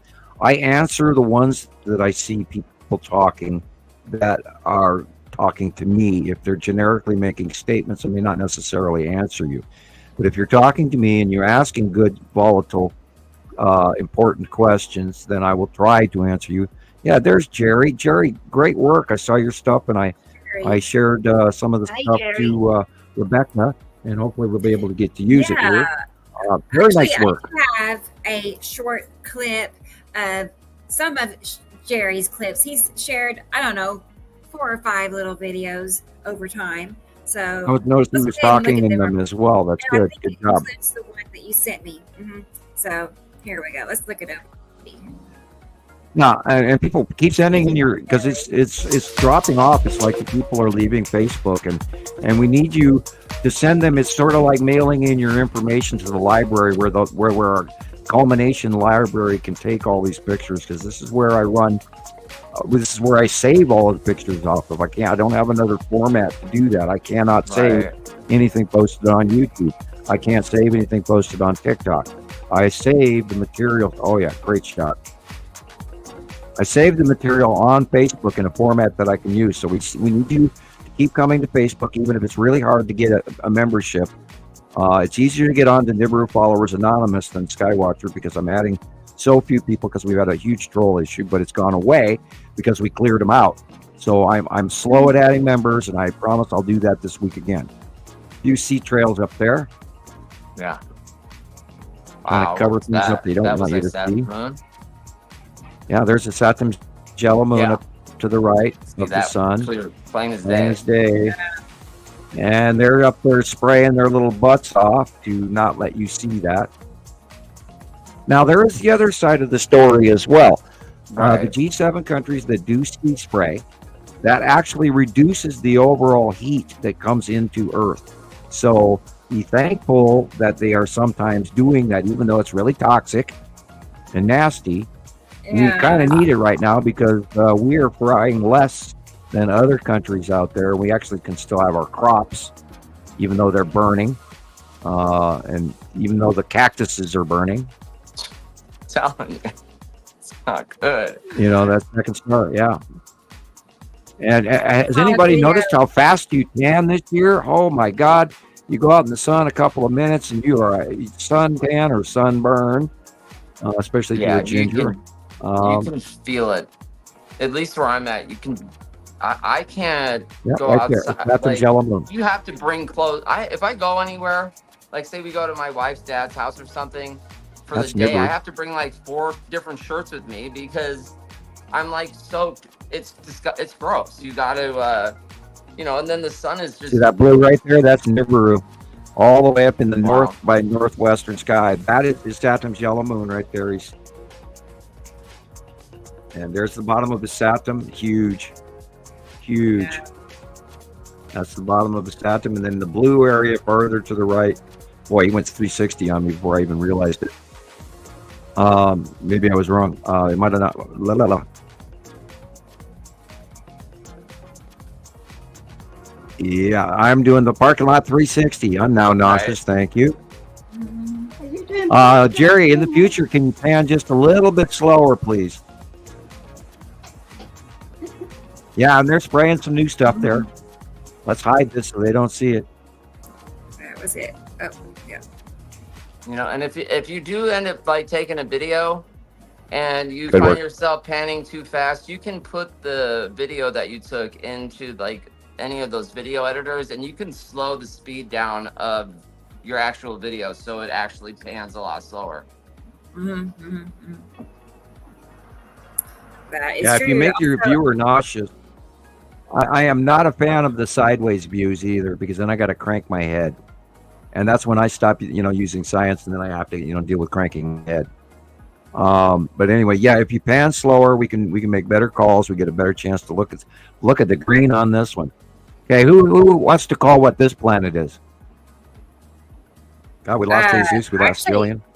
I didn't know we were born. Actually, this is a picture Audrey sent me, and she actually already called it, and she included this with her picture. So bingo, ding, ding, ding, ding. Yeah. You win a cookie. So she got Look it right. Look at the green. Look at those little green vertical stripes and the green. Yep. And, green and orange is definite. And the open base core that we know so well. Somebody asked a question about whether or not Nepesity could come under the sun. No. Nepesity is a small planet, but it is so close to us currently that it's very large. So no, it cannot come underneath the sun. It can come over the edge of the sun where you can actually somewhat see it through the bottom of it, through the core, but generically when the core cuts in, you'll see the cutoff. And we saw that for, God, I don't know how many years, the last few years. Nepesity was so dominant, and it still is doing close passes, because you had a picture earlier that was showing a very large, what people automatically go, it's a supercell. No, that's the bottom of a very close pass of planet Nepesity, about to do a rain bomb from hell. And part of that, and it just blows my mind how close that one actually, because she's smaller. I believe Nepesity is smaller than Earth, maybe, or Earth-sized. There's no way for me to measure that. It could be bigger. It's so close that it does affect our weather, and it puts off that base cloud. And we've seen it where it does the snorkel effect, where it sucks up our upper atmosphere, and when it adds oxygen to nitrogen from space between, it creates all this water, and so the whole bottom thing. And as it pulls away, it does the rain bomb, and we know about that. And this is where you get 2 years worth of rain in 3 hours. And I frankly believe that's because of this process, the annual 3,654 approximate years passing. I believe a great deal of our water from Earth actually comes from the close passing planet process, because at some point in time in early Earth history, we didn't have a lot of water, and over the centuries and millennium and millions of years, we've acquired quite a bit of water, and people are still wondering where it comes from. And that is the electrical planetary interaction. Because remember, out in space, you have nitrogen, and you have all these space gases.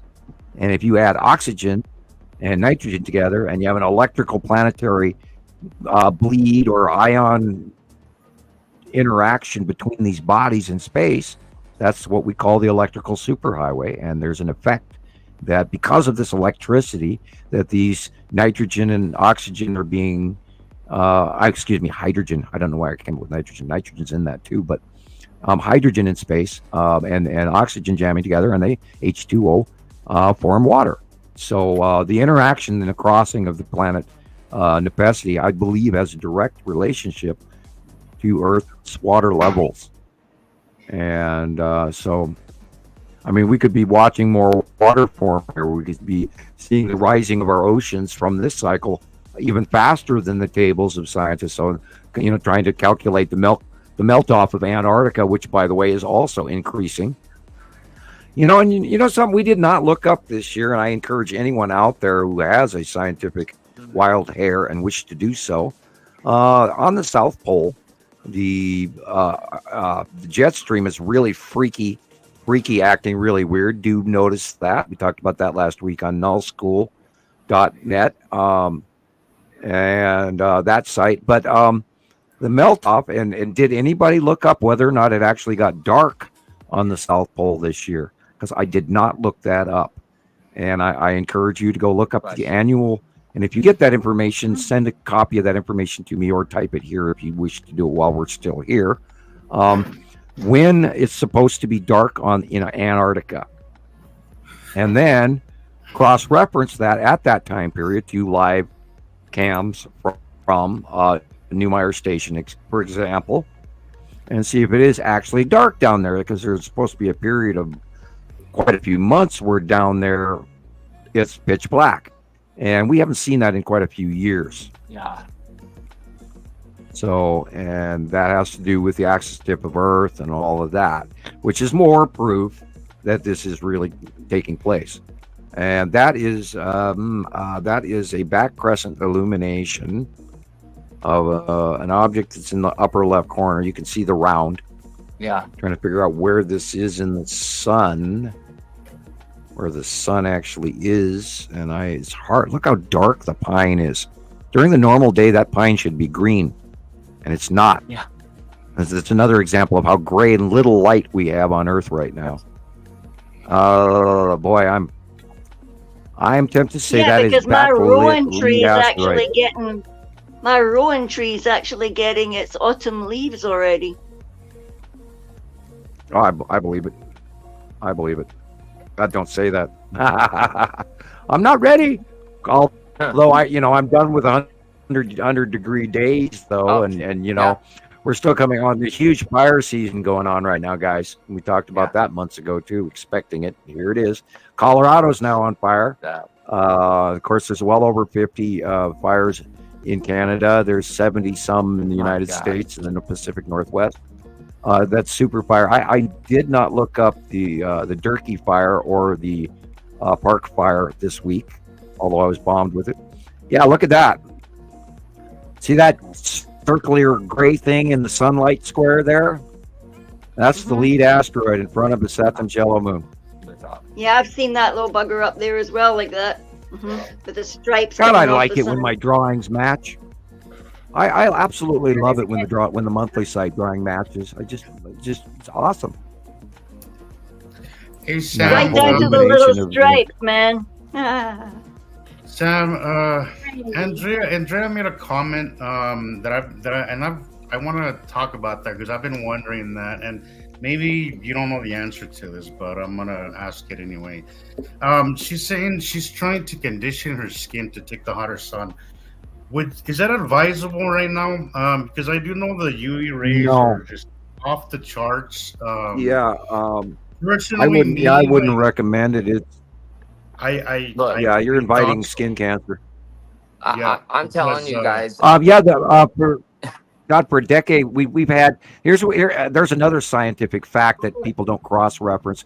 We've had 73% more UV light than normal since the onset of 2011 arrival of the second sun. Now go back and remember 2011. And when you went outside in your front yard and you go to get into your car and you look into your car windows and you can see the circles in the glass which is inset glass window tinting that you've never been able to see before in your entire life. Right. And in 2011, that was because we had both stars shining on us, which I think we do again. And look at that. That is the red asteroid in front of Attu's moon. Wow, beautiful. I personally, when I go outside, I don't feel good. Like it doesn't take long for me to start feeling like crap, and that's not normal. I limit myself. Should be feeling good standing in the sun. I really do. I try to get. I wear hats, sunglasses, long sleeves. When I'm driving in my car, I like getting sunlight, not direct sunlight, just through the windows. Because you gotta have some sunlight, But I would limit my. I do limit personally my sun exposure because I just can't take it. And if your body's telling you no, and also I want to add this younger generation seems to be aging much faster. Yeah, that's what I wanted to say. And I've been hearing that a lot. People saying, why is it this younger generation is aging much faster? Bottom of Uri. I don't know why. It's my spiral act, right? Assumption that it has to do something with their second star. But that's just my assumption. Oh yeah, this is way not healthy. I would not intentionally try to get used to this because it's a passing thing, and it might actually. My skin is like a reptile. It's not good. Like I'm having to put on like vitamin E. Like I got vitamin E oil I put on my face. I'm not going outside anymore. I'm not doing it for the rest of the summer. Yeah, I recommend a big. It's horrible to get bright. Gardening hat. If you're going to go outside, put a very big garden. The Mexicans, they got it right. They know what they're doing, man. You get as big a sombrero as you can handle, and keep that stuff off your shoulders, keep it off your face, keep it off your ears and your nose and your cheeks. My father ended up developing a facial skin cancer on his cheeks from refraction from his glasses. Wow. Where the light shines on the glasses and it shines on your cheek. Wow. And of course he was a slave laborer during World War II for the Germans. They took him from Holland as a prisoner of slave labor. They did a lot of Dutchmen, and my dad was in a slave labor camp for around 3 years. Oh my God. And he was from Amsterdam, and that's directly my father. So a lot of people don't have that close of a connection to World War II, but I directly do. But anyway, he didn't get to have sunglasses during that time, so I'm sure they were out in the sun a lot back in 1943 and 44 and 42 and all of that. So there you go. Yeah, big hat and keep it well. Yeah, Jillian, you have to stay away from sun because you burn quite easy. And Christopher, I'm sure you do as well. Yeah. And me, I can do at most I can do a half hour outside and I start to fry. Yeah, I mean, I do have a bald patch on top of my head, so I don't even go out. Right. I do not go outside and let that bald patch. When I was a kid living in Las Vegas, Yep. like and like your parents would throw you outside. Don't come in until the street lights come on. Well, I don't think my parents are from Chicago, so I don't think they realized you can get third-degree burns like that from standing in the sun. And I had like blisters from head to toe. I'll never forget that. Could you ever? and they only, Maybe this is but could you ever get used to that? Like you've been there your whole life, right, No. Chris? Do you No, ever you don't get used to it.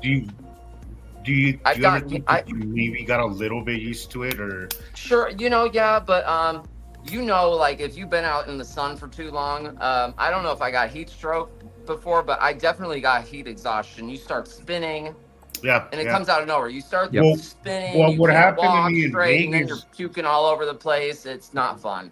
Well, what happened to me? No, in it's Vegas horrible. was It's utterly I had horrible. used it I three commiserate. times. I had Say that again, Yeah. Jesus. the back of my head would feel Yeah. like I had a knots, Oh, and then it would just feel like something like they were popping almost. This only happened to me in Vegas. I've never Yeah. felt that before or since I was in Vegas. Yeah. Just like these knots. that in is back the of my bottom head. of planet necessity. wow! Look at that one. That is the base, Look at that thing. base core Ew. cloud of necessity. It's such And a it always showstopper. looks the Yeah. same. Necessity is. Mm-hmm. So And they go, dramatic. oh, look, it's a supercell. Right.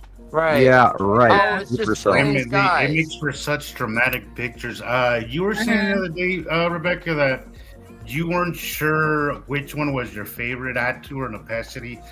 I think they're different. Okay, so Atu is just a beautiful purple Yeah. planet, but I think Nepacity is just so dramatic and so mean and just looks so destructive. While Atu, on the other hand, is She also just has many a beautiful. One of the most beautiful sights you can see is Atu. Even the energy when Atu had this close pass in 2018 is just this energy that was so pleasant. Cool. And, I loved it, but I do think the Nepacity makes for some very dramatic pictures. Absolutely. I know it is. It's like we're also seeing. center. Go ahead. That's it. I was just Go ahead, saying Rebecca. it's always front and center. Oh, okay. We've been seeing sightings. I've gotten a lot of sightings mailed in this week of a very bubbly, bright, brilliant, scary, spooky Atu's moon in close pass again, and that has to do. Their orbitational close pass approach probably has changed, and I probably need to spend a few hours outside watching it. But I have been staying in because of how smoky it is, and I don't go outside if I can help it. But we need to start checking, and I need to check into orbitation, approach, and rotation, because the whole ball game literally is. It used to change every couple of months, but now we're always all the way up into like every 2 weeks, something new is occurring, and it's quicker and quicker and quicker, and it's amazing, it's awesome, it's wondrous. Yeah. I can't even go into how crazy this is that what I'm watching. Again, dead center is the long box cube. See that? It's like Yeah. a candy bar with a stripe. And the side orb is on the lower middle towards the center. Oh, And look the at that. green Wow. asteroid is that big roundish blob over to the right with a drag cloud behind it just above the telephone pole. It's the green asteroid. That's why all those blips are there. And then the blue area behind the long box cube, of course, is Saturn's yellow moon. And for those of you who go back to the faceplate days where we were seeing the faceplate of Saturn's yellow moon, that is on the lower left by the roof eave. There's that flat edge. And because it's going away from us in this shot, because we were just talking how the rotation has changed and approach and exit has all changed quickly. And it has gone from coming at us to now going over the top of us and then rotating over us. And it's so weird. It's strange, but that's why I drew the additional drawing this week to augment this month's sight drawing, because Saturn's yellow moon had gotten so much larger, and the direction again changed between this month and last month, and then the month prior, and the angles of the ion tail kept changing, and so the ion tail is probably what is going on the face from that white cloud in the middle left going into the long box cube. And I think that the long box cube is parked in the middle of the ion tail around its Saturn's yellow moon. Wow. Because now remember, There's an ion tail that comes off either side of Saturn's yellow moon and wraps all the way around Saturn. You did a collage grouping, Christopher, this week of all of those Saturn photos. By the way, that was really good. You should do you have a copy of that, Rebecca? With that post, and I just put it all together. What's that, Sam? Do you have a copy of that you could play for the? I'm sure the listeners would love to see older pictures of a Saturn and the ion tail. Yeah, I have a collection of some of the things Christopher has shared this week, so we could take a look at that. It's what you're talking about. Ian, so, being there, we're looking at, and it becomes topic. Let's give, because I on my personal page I ran out a whole bunch of pictures, like 10 or 12 or 15 pictures of the old days of Saturn and Saturn's yellow moon, and I went back into the files, 2014, 2015, 2016, 17, 18, and 19. And I love the 2019. We always refer to that as the Dr. Phil days, because Dr. Phil, he's a guy, it's spelled differently. He's not the TV guy, but he was we miss him dearly. If you're out there listening, we'd love to hear from you. You could even be a guest, whatever. We don't know where he went, but anyway, from the 2019, when Nibiru and Saturn and Saturn's yellow moon in orbit placement made so much more sense to me, and I went, duh! I've been staring at it for years, and here it is right in front of me. And then we watched them start getting closer, and that's when I first started drawing the new direction of the ion tail. Was 2019, because the ion tail had changed directions because of placement of which side of the sun it was on. And then it proved stellar wind and all of that. And it's so intensely fit. And ever since 2019 and 20, and we've been watching it closer and closer and closer. And I just chuckle over the sight drawings. And this week in itself, while I'm driving home looking at the ion tail and a Saturn's yellow moon in the sky, I'm going, I love the fact that, I have called this and drawn all of these monthly sightings, and it's so accurate. And I'm just, just like spooning up cheesecake here and ice loving it, just going, yeah. And it's just amazing to me. It really is. It's amazing. And I absolutely love being right. Go ahead. It never gets old. No, it doesn't never get old, does it? It's always fun. Yeah. Here's every week we see something amazing and new, and yet the same.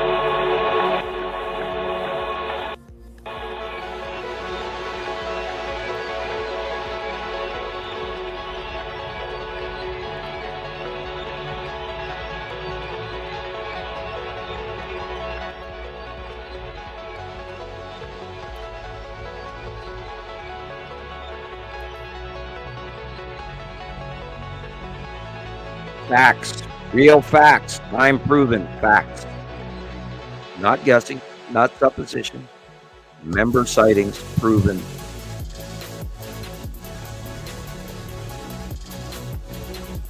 We lost Christopher. Oh, yeah.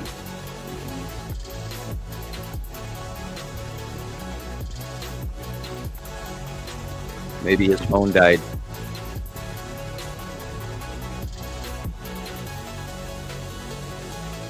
I don't know. He was just here. That's early as Saturn 2000. I remember this one. I love this one. It's gorgeous. I love that picture. I haven't seen that. Oh, I got that this week. Look at that. Yeah, that's I found that this week, and I knew immediately it was the moment I looked at it.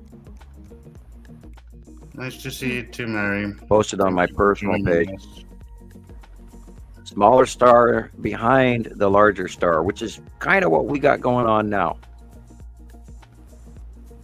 And I've been noticing on some of the NASA released footage from the right and the left camera, they have these shots of these blackout things that go by. It's really fast because it's time lapsed, and all of a sudden you get this glitch in the film, and it's like a big body passing in front of the sun.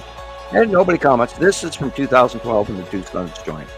Hey Sam, real quick before we that picture with the sun behind the other sun. Is that perspective, yes, or is that our star behind the bigger one? I believe it's a real picture. I got No, that. but I was actually, but I mean, I farmed I'm that. asking is that does it because our star is a smaller one? You said it before. Right. So it looks Right. like the one behind is smaller, but is that perspective or is that our? Or do you believe that's actually our star? I believe it. behind the I phone? believe it was brief arrival 2011, 2012. I think the yeah. larger Wow. star came in front of our star, and then they nestled in with our star in front over time. But you see, there's no way for us to judge that because I don't have. Yeah. See, before any information ever gets released to the public, they scrub the living crap out of everything from every government agency, period, before they release it. So they're going to doctor everything to make sure that you don't get the information they don't want out. Surprised that picture came out at all. Well, somebody sent it up on the internet, and I grabbed a copy of it, and I looked at it, and I saw the sunspots, and I went, "Oh, this has got to be real." I like it. I think I have no reason to believe otherwise. I don't see absolutely no reason to I believe think that's the otherwise. spiral asteroid right there, and the angle has changed, and it's going. It looks like it's going down and going to crash in the middle of the horizon, but it's actually going beyond Earth. But I believe that's the spiral asteroid and about 3 others. Yeah. We used to It be was incredible, smaller, Sam. This and thing now came they're not. down, and you could tell like Earth's rotation. So this was going underneath the horizon. That's how it it was going down. But it came in Right. out of nowhere. It was just incredible. It was like 12 o'clock at night about 3 months And ago. close off the deck. Close Yeah. off the horizontal deck, correct? Super close. Yeah, And I've never seen anything like that in the sky before. Well, this is why I keep screaming to everybody about the 180-day cycle, and we're going into August, September, and this music is exactly right to be playing. That Fortuna, we have shit to worry about, and there's going to be some storms, and there's going to be some electrical events, and there's going to be asteroid close passes, and they discharge too, and right there, object cluster group. Right there, count those planets. And, this information that's this is 2015, 16. That's 2021. That is the close path of San Francisco. We talk about that all the time. Now look at that white patch on the side. That white patch on the side is the asteroids illuminating. People think it's a water stain, but it's not. On that big Hopi carving, and that's all of those asteroids. There's an example of it, and this, of course, went out real fast at people. But all of this information has been time proven. We've gathered. We know all of that shit's there, plus thousands of other asteroids along with it, and those are getting. We're seeing bigger ones along with the ones that we've been watching for a long time now, and before they were dots. Now they're big, and I'm still in awe at the size, for example, of the lead asteroid. I mean, that damn thing should be a moon, how big it is. But we know it's smooth and it doesn't have craters, so it's not a moon.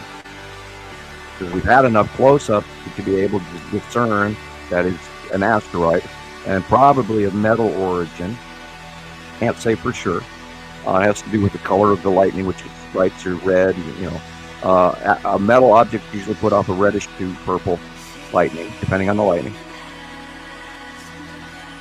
All of this information is gathered. Glad that you're joining us.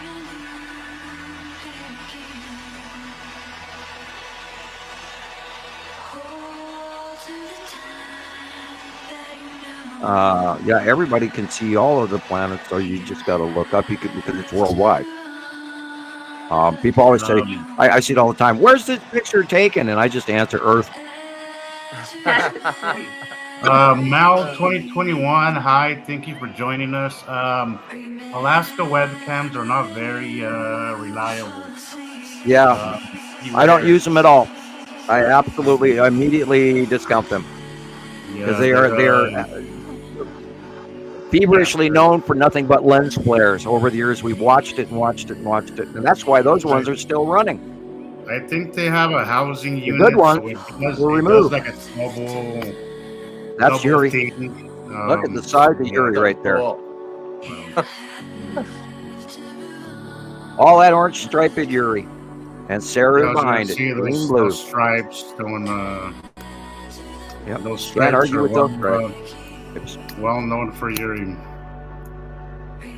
And we've watched her for a decade.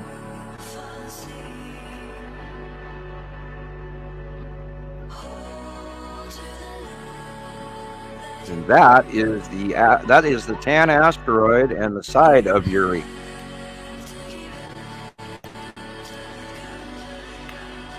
You would think And purple smaller lightning asteroids that we- is obvious and questionable to people now, but you know, I heard somebody say the other day, a pilot, you know, that most people, you know, when he talks about the crazy stuff he's seen in the sky, most of people were more concerned about, you know, where are we gonna drink tonight, or where's the party at? Nobody really cares about those things. Everybody's just worldly things, you know. They don't want to hear this kind of stuff. They don't want to think about it. They just want to continue living their life the way they do. I don't get it personally. I find this stuff fascinating. I don't see why anybody would rather go out drinking and partying. And all that stuff. Well, I find it hyper important too. I don't get it. I really don't. I find this fascinating. Well, I want to know when we're having a close pass of a planet and why I'm laying on the floor and I got the worst damn headache, or my ears are ringing, or I'm sick to my stomach, or I feel like my fingers are going to explode. You know, why do I feel this way? Why do I feel horrible? What's going on with my animals? Why are my friends crazy? Why is everybody I know angry?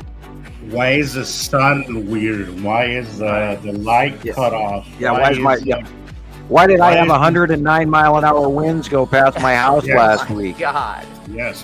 Why is the weather so unpredictable? Why is the weather report By the way, wrong constantly? that was class 2 hurricane winds. Yay. Wow. On land. Exactly. On land. Your friend doesn't want to hear it. Unfortunately, most people are like that now. Right. Most people don't want to be bothered, or you know, they don't want to think about stuff like that. Again, have a hurricane at a town coming near, at a theater near you. Yeah. My question. Yeah, we've got sci-fi movies coming to everybody's town now. We've got flooding in Russia again. Flooding still going on in China. They've got, you know, it's so bad. The Three Gorges Dam is just flooding out all those people in the south, and all those poor folks are going to lose their crops and their homes and their lives. Yeah, I still think that's Casper. Hey Sam, can you Every time I answer see Anita's question? She wants to know if the planets change. Sorry, I did not see it. Due to present gases. When they get close to Earth, they get blue. When they're distant, you can actually, and they are facially illuminated. Usually we see a side illumination, a crescent illumination, when they were smaller. When they are smaller, the sun sort of goes around them, just like we were talking about the lead asteroid picture earlier. When they're smaller, the sun goes around stuff, and you do see some back illumination. It has to do with proximity. And we noticed in the early years that the color of the planets, like Attu, for example, which used to be unbelievably purple, and then all of a sudden, Attu and Attu's moon got closer, and we saw white Attu's moon, and then we saw blue Attu behind it. And we went, oh, what's going on? But over the years, we did learn that when all the planets get very close, they turn dark blue because we're seeing a dark shadow. And the closer we are to the back of them, we're literally in their shadow. And we've talked about Yuri whiteout and stuff where the weather changes. We're all completely covered in clouds and everything. And we're actually in Yuri's outer atmosphere cloud base because she's a gas giant parked over us. And we've had what we refer to as Yuri whiteout happen over and over again.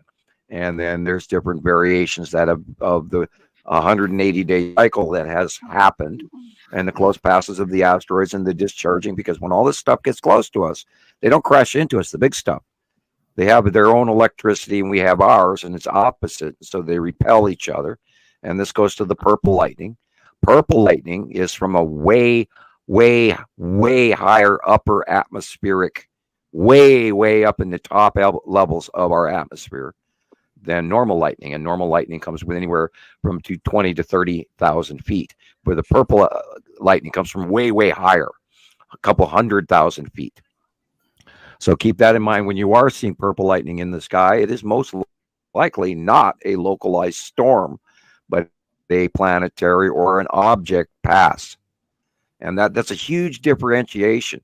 The color of the lightning makes a difference. If you're seeing red lightning, then you're seeing an asteroid discharge of a metal object. And I believe that's what they call sprites are, is chunks of metal discharging off Earth's upper atmosphere and being opposingly or dissimilar magnetic charges. And then they have a discharge to repel or skiff off the top of our atmosphere, thus causing space sprites, discharge of electricity between Earth and objects in space. I hope that made sense. Sky Planet, I love these. I do very much like these. Look at that! My God. Jerry, this other system is much bigger than ours, than our planet. So their moons, even their moons, are so much bigger than anything in our solar system. I'm sure there's stuff that's smaller, but as far as like Add-2's moon, gosh, so much bigger, just so much bigger. In fact, one of the videos that I sent Rebecca shows Add-2's moon behind our moon, and the size difference is just absolutely just bananas. It's just like, wow, it puts things into perspective of how tiny Earth really is. Earth is really not that big, and our moon is definitely, compared to what's out there. We are very small system, very small planet. Even our sun is very small. Beautiful. Look at that.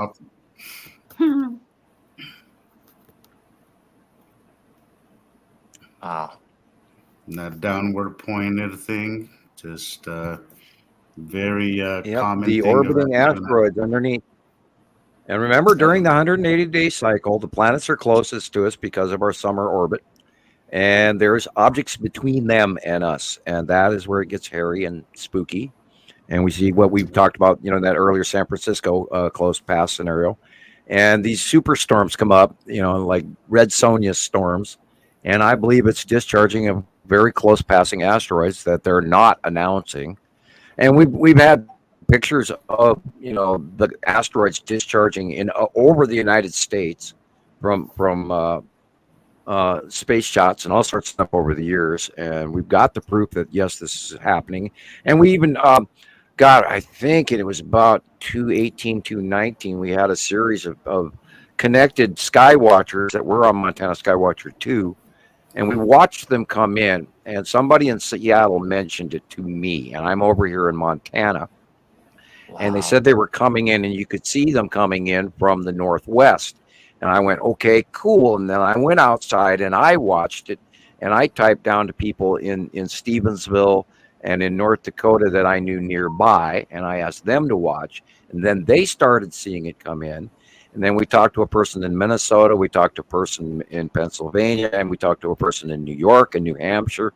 And they too watched all of this live and described the same thing, that we were watching a close asteroid pass discharge scenario superstorm. And you can look up the Montana Superstorm of 2021. And we've watched it quite a few times, where these 180-day cycle superstorm close pass asteroid scenarios are just unbelievable. And oh my God, what a show. And I think like a week ago, we posted one where we had this nonstop purple lightning storm, where all the lightning was coming out of one spot. The red asteroid. The red asteroid. Yeah. The red asteroid. Nice to see you here. You're red asteroid. Welcome to pop in and out as you please. But it was really nice to see you. Red asteroid, little sister. Red asteroid, little sister. Wow.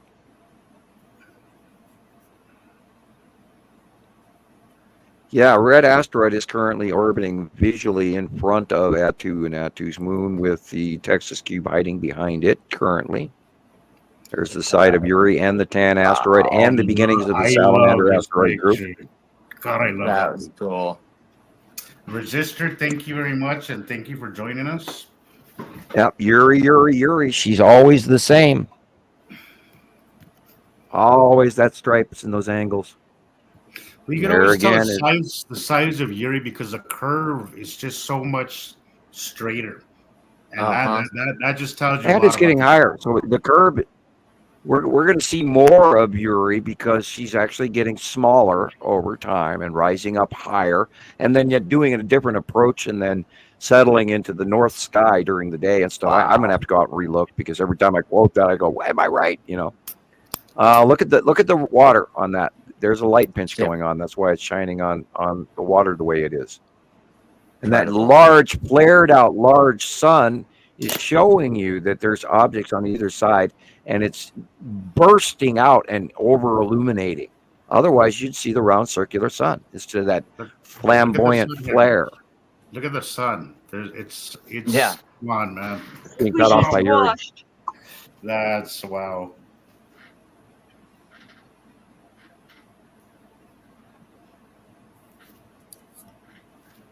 And we've watched it year after year after year get bigger. Oh, I love this one. Look at that bubbly bottom illuminated. Or This is mostly Nepicity, but the bubbly was the bottom of Attu's moon with Attu to the upper left. There, a lot of times, that's the dance where they're caught up in the same shot, where Attu's in front of Nepicity, but you just see the bottom of it. Oh, look at that. That is Yeah, Yeah, but it February. has all different colors. It's so cool. It's so cool. Nibiru was, yeah, That'd you be a could, good one. when, That'd be in a good one. February, you could actually see the land masses. I think we actually saw the city lights on Nibiru no in way. a couple of videos, and Yeah, Yeah, a couple of I didn't times go you into look at too it much and you think, detail what are on that. those little blinky things? Oh my No word. way. we saw Wow. an evening post sunset side illumination of Nibiru, and I swear you could see the city lights. And I didn't want to publicly go there, but we know there's life on those other planets, and this is why they're avoiding telling you. And this was where I got slapped into my 30-year non-disclosure agreement, knowing that there's life on these planets, and they're a higher tech culture race, and they don't want us to know that Earth is the factory planet. We're the backwater secondary system, and we provide a number of commodities for them. And I could go in. On other shows, I've gone into grave detail, but I don't want to shock all our new listeners and go, "Oh, that guy's crazy, he's so full of shit." And, Right. people get mad at Hello, me for telling Mason. them the truth. Now I will. Oh, that's a snail foot from Planet Attu. Yep, being that Beautiful. she Look draws at it in. that. Ta-da! Okay, now dead Looks like center in the middle of the Aladdin's snail lamp. foot is the red asteroid. Right. See the red asteroid dead center in the middle of that, so they're connected. The snail Looks foot like and even Aladdin's part of, lamp, that thing. Wow. Beautiful. right, and even part of the asteroids going around the bottom of Nepicity are part of that base cloud scenario that we take for granted because you don't always see it, but it's there. And that for year after year after year matches time after time. And we've learned all of this, from way back when the planets were little, and we could go, oh, okay, that's that, and that's that, and that's that in one picture. And instead of now, it's we're getting one planet or maybe two in our shots, and it's so amazing this voluminous library that we've acquired in the 14 years. And I dare, as Jesus said earlier, I double doggone down dare you to prove us wrong, because we have 14 years of documentation every day, over 100,000 hours worth of study and documentation. I mean, countless hours beyond that. That's an underestimation. And then this panel of experts and the thousands and thousands of other people that we talk to, and they see it. So this is real. And the question is what are you going to do about it? You have to spread this information. It has to become out there to humans so they get the chance to know this. That blue area right there was in Saturn. Yeah. Okay. Saturn. Sam. Wow. It just, Do you see we're this going to keep question doing it because we. from Anita? Can you elaborate on What clouds? Kordylewski's clouds? No, I don't know who that is. I had to look it up just now. I Uh, was just looking it up. I've never heard of that. I thought he was talking Yeah. about noctilucent clouds, but no, I it's thought it was that as well. Yeah. apparently it's okay. Kordylewski clouds, also named ghost moons, are concentrations of dust that exist at the L4 and L5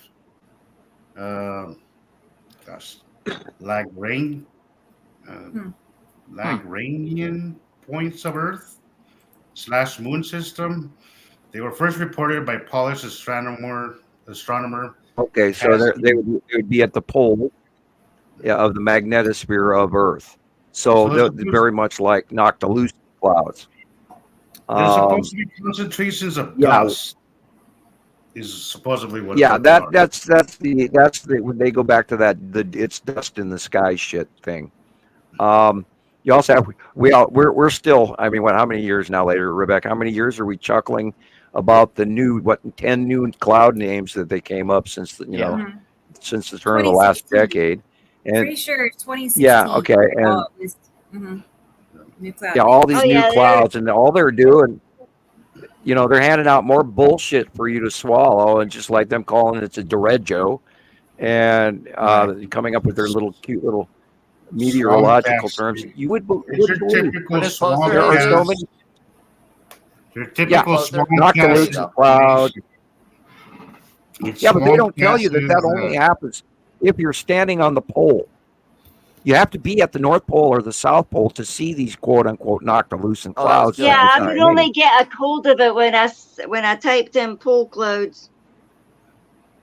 Kordylewski, it's a Polish astronomer. So what they're doing is they're handing you an ice cream cone, and they're telling you it's a banana split. Anita's saying they're called the other two moons of Earth. Plasma based, don't know why they're called dust. I don't know. I've never heard of it either. I've never heard of it. That was the first time I ever heard of it. Well, God, you guys, do you know how many bodies that are positively charged that exist within our solar system? Over 90. Wow. So man has to recalculate what he calls a planet, because we think that being that Earth is a planet, that we're the size average, and we are not. We are in the small department, but there's even smaller planets in our solar system that we don't even recognize, and they don't even tell you about, because there are other bodies, and I don't even think they understand the Oort cloud per se. I don't think they understand it. Now, once they would take into account the binary system, they would probably get shitloads more information that would go, slap the palm on the forehead.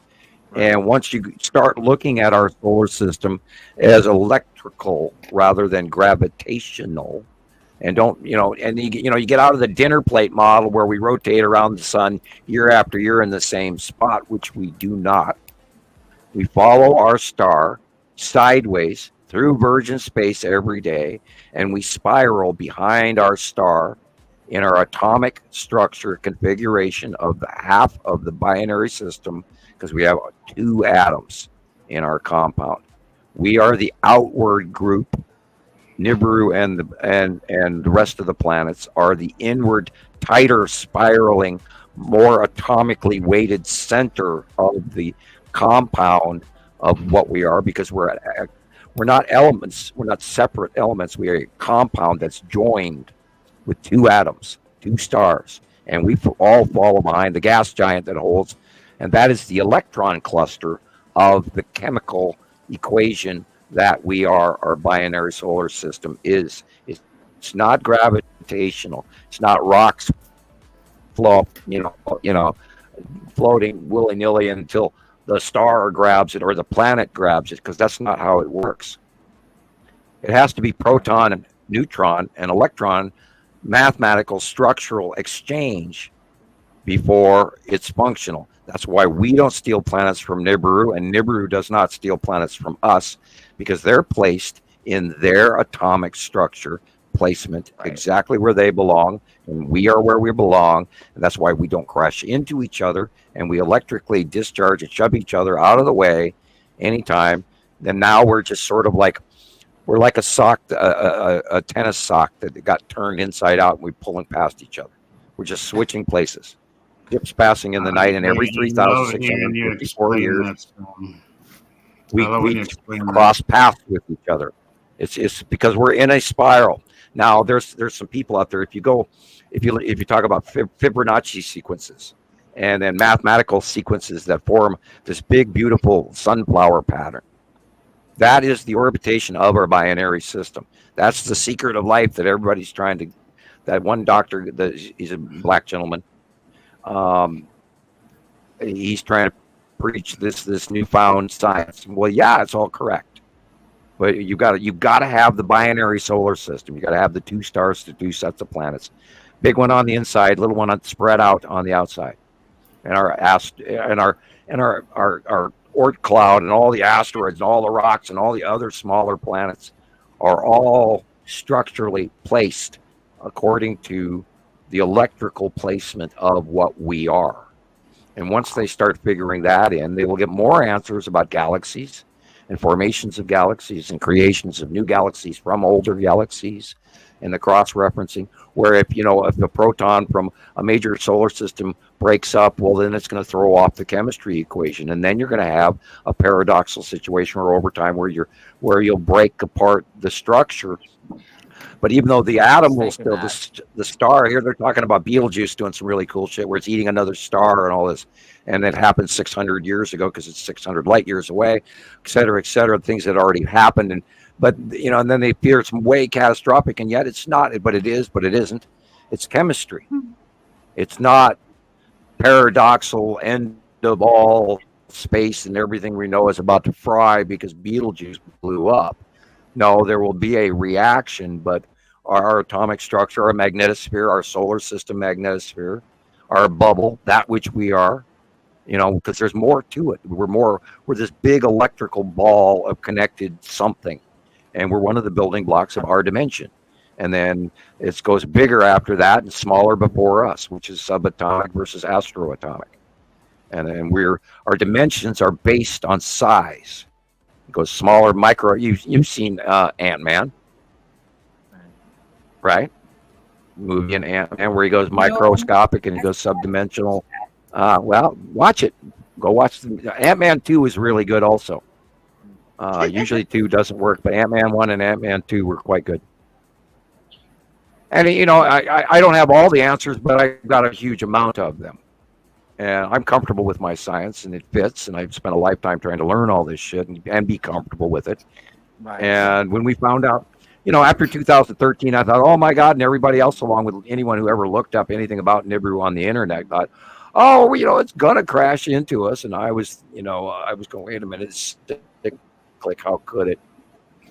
But yeah, we have, and then we had the Chelyabinsk event. Everybody forgot about that, where that big asteroid came in and blew up over Russia and blew out thousands of windows, and a lot of people got hurt. Really ruined.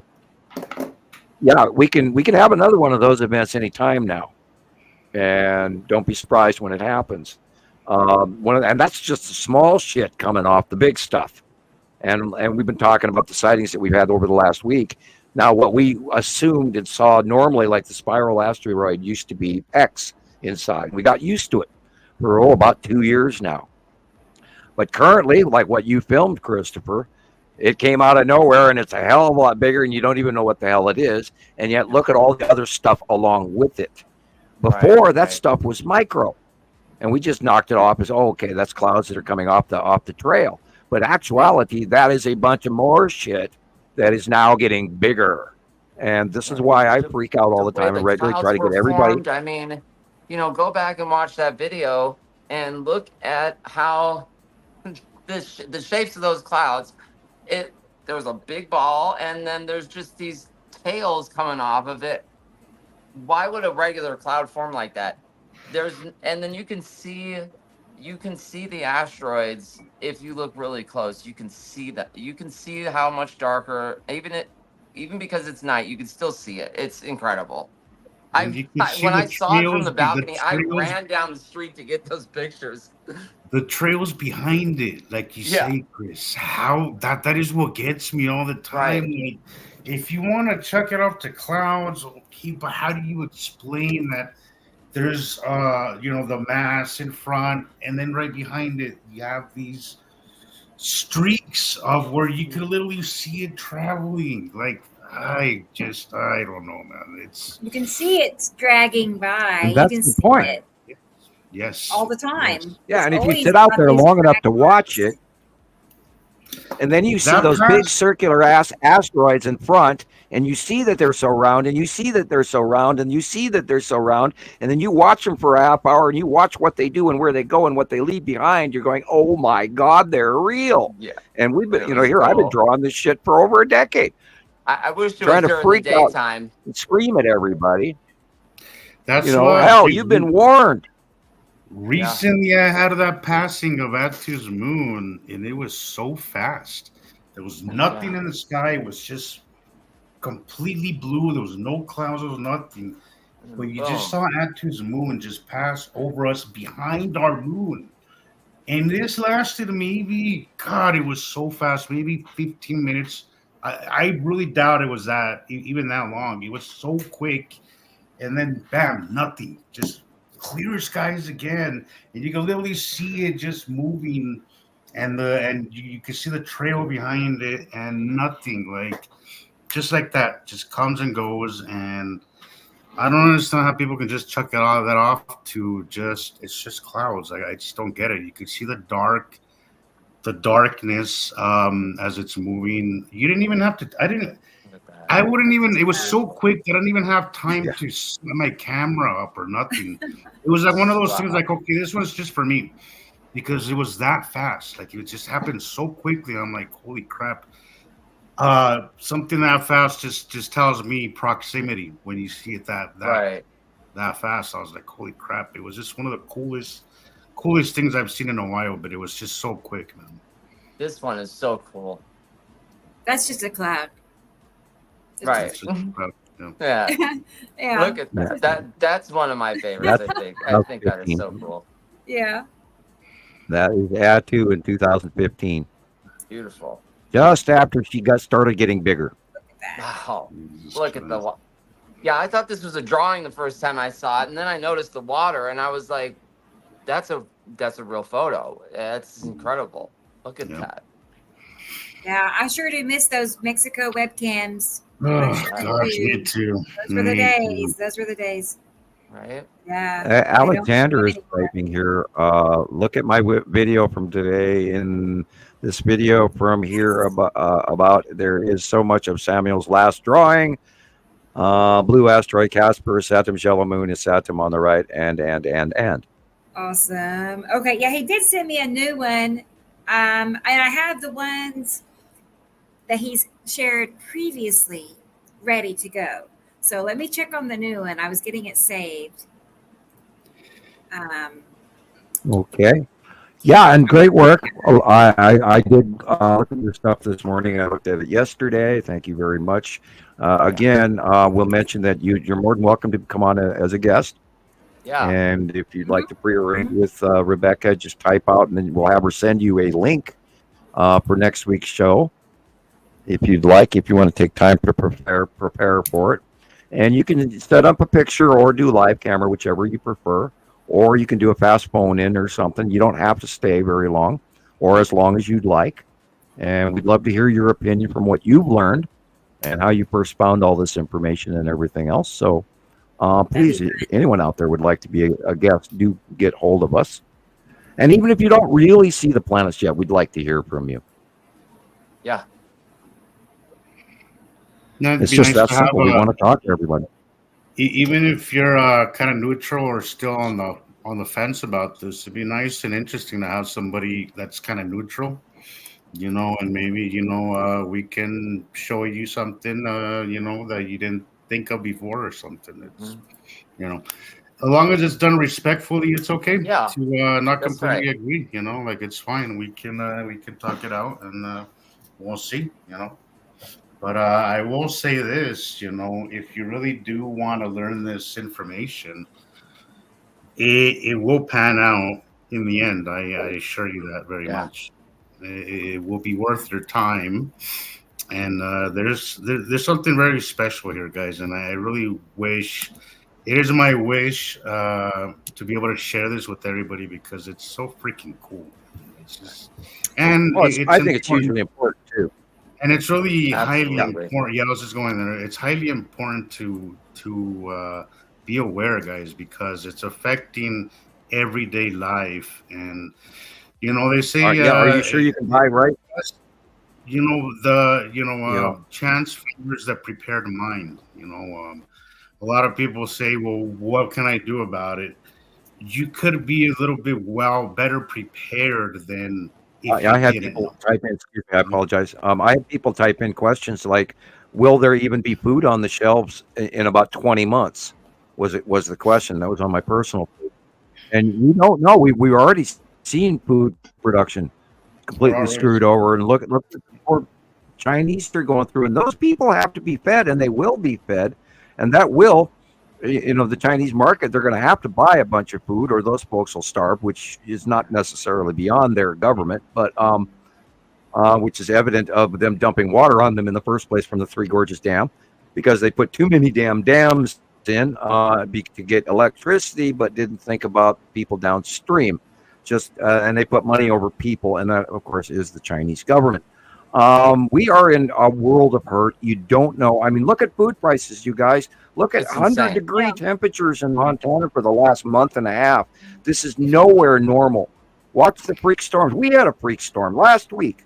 You wouldn't believe what this Missoula, every video clip you saw out there was nothing compared to what really happened here.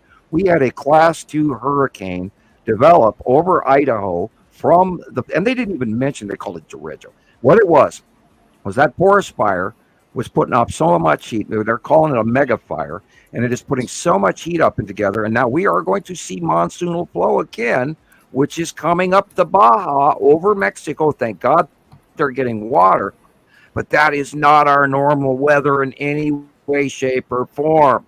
We're having what they're now calling a monsoonal flow that's coming up through Mexico, off the Yucatan Peninsula. And I need to also mention what's happening in Florida as we speak here in a moment. Yeah, But anyway, I know. I that just got a monsoonal thing flow over is now the. going. Sorry, I just The got a monsoonal thing over flow my is newsfeed going as well. up the West Coast. It's going up the West Coast. It's coming up California, going into Oregon, going into Washington. It's creating lightning storms. So there's going to be more fire. And hopefully, it's also given us, Montana, very cloudy skies where we're clouded over, even though we're not getting rain, but we're going to get lightning.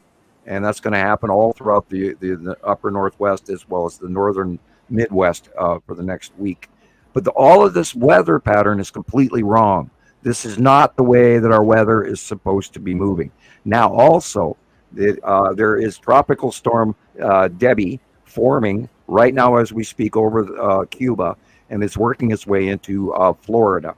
That is going to be a very, very wet storm. It is most likely going to form a hurricane if it goes farther west into the Gulf of Mexico, per se, instead of overland from the tip of Florida off into the Atlantic.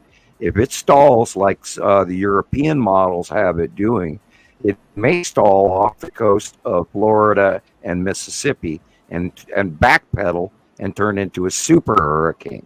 So be aware of that. Be ready for that. Buy your food now. Go early. Get it if you live in that area. Plan ahead. Make sure you're stocked up. In the next 2 or 3 days, it will hit literally south of Florida by tomorrow, and then where it goes, if it goes farther west, it's going to get really bad. But if it stays east, it may just go over the top of the Florida as a tropical storm. But we cannot take the lack of formation over land for granted anymore. Like example, the Hurricane Q-force that happened over Idaho. So formation, jet stream shear off are no longer credible of the old factor. We're going to see storms we've never seen before. And again, if this backpedals and reforms in the Gulf of Mexico, right off the coast of Florida, all the way up into the cove there by Mississippi, and stalls and backpedals in superstorms in a hurricane, there's going to be rain, flood and rain in Florida, Georgia, Mississippi, Alabama, Louisiana for a week. And they're going to have major flooding, and it'll be a major storm, and then it'll break up into and go over Arkansas, etc., and then out the East Coast, according to the jet stream shear off as normal. But this by no means is anywhere close to normal. And currently it's Tropical Storm Debbie, and it may turn into Hurricane Debbie. We'll see what happens.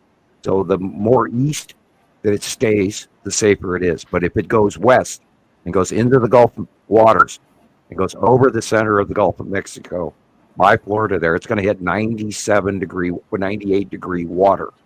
And then it's going to intensify and stall and backpedal and do some weird shit according to the Krause. The jet stream is conducive in doing that weird monsoonal flow up the west coast. So all of the big rotational high pressure dome in the middle of the country is going to affect it, and it won't be sheared away. So it should be really interesting to see what happens. Yeah, so buy your food early. My feed this morning or last night said that there's going to be a heat wave in the UK, but it will only be in the south that it's so hot, and Scotland will get something that's pressing down from Iceland area down into us to keep us kind of temperate. We're just like 18 or 19 degrees Celsius, but it's kind of ideal.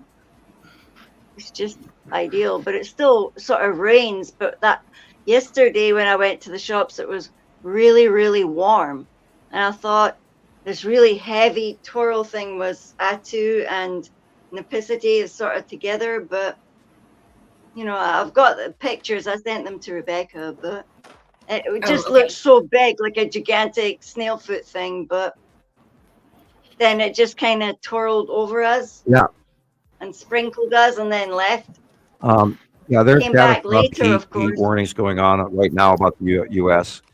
and the weather. They're talking about Tropical Storm Debbie. I just looked real quick. We're in our weather is going to be completely more volatile than we've ever seen it before. And it used to be one issue a month or one major mega thing every 2 months, and now it's every week. So it's going on, guys. I mean, everywhere around you. So if you think you're lucky that you go ahead. I was just going to make sure we didn't miss this question. I'm not familiar with MK. This may be their first time being here, so welcome. But they're asking why the sun. MK. The reason that the sun seems hotter. The reason that it's hotter is because we have two stars and they're separating. And the standard red is way hotter, and the standard red has been here for quite a few years, but we believe it's been behind our star, so the amount of heat has been limited. But now that they are separate, we believe that's the reason for this massive heat wave and why it's been 100 degrees in Montana for well over a month. That's why, and we're in trouble. Okay. We're going to see crop failure. We're going to see superstorms. We're going to see droughts. Those that have water are going to get too much water. Those that don't have enough are going to get not enough, or vice versa. We're in deep trouble, and it's happening right now around the world. And, I had somebody talking to me, a friend of mine that I talk to regularly. He's not on our sites generically. And, he was asking, well, how come I don't see this weather information about what's going on in Russia? Well, you have to go and look for it. It's not going to make the standard news. You have to actually start typing in weather in Russia or weather in China or weather in Turkey or weather in France, weather in Germany. Alternative news sources, because mainstream is not showing any of this. And if they do, it's maybe 30 seconds and then they move on to the Kardashians. Yeah. Go figure. But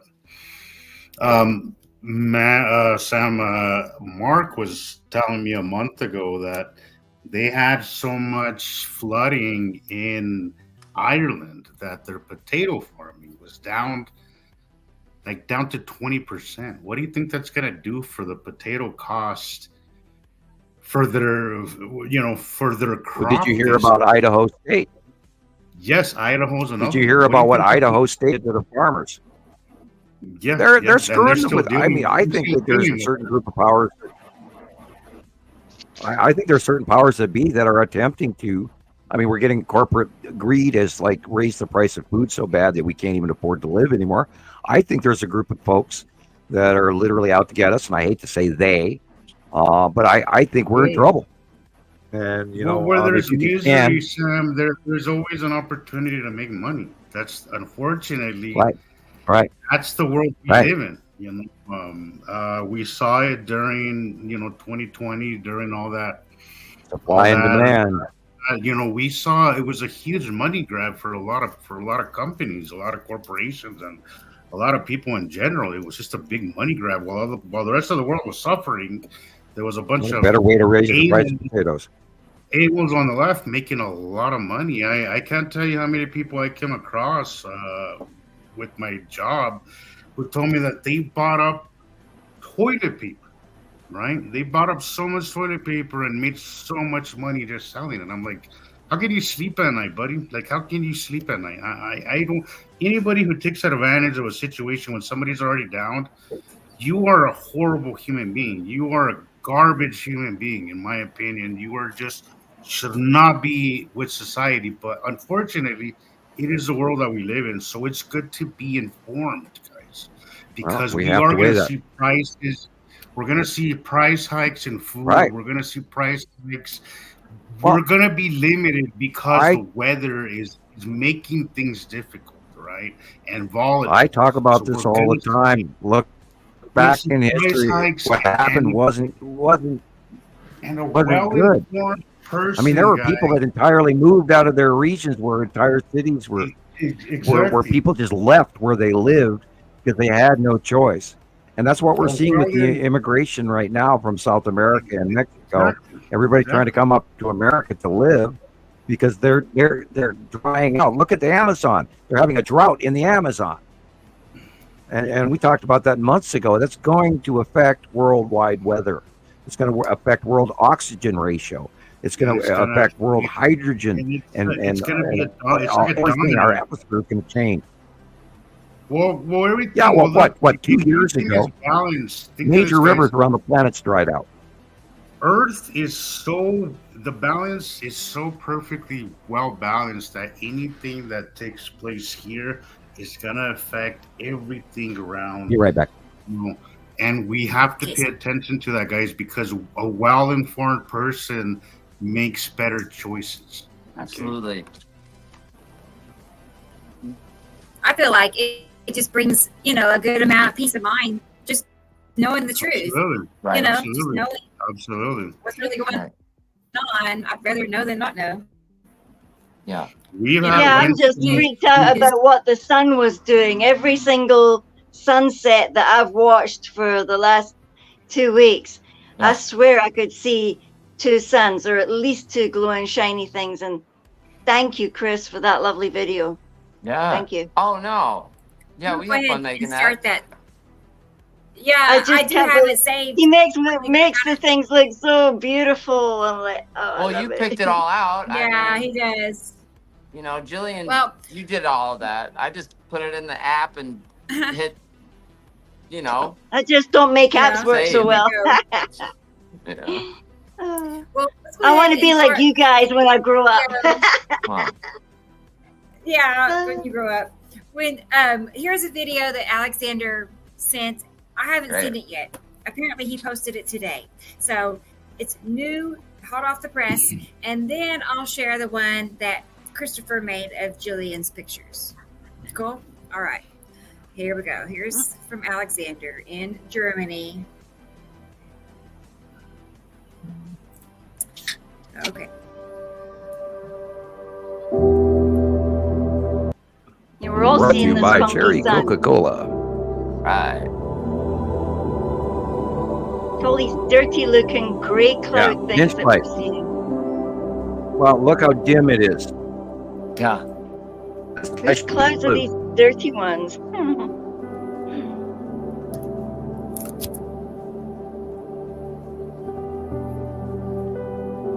like a haze, Sam. It's like a haze.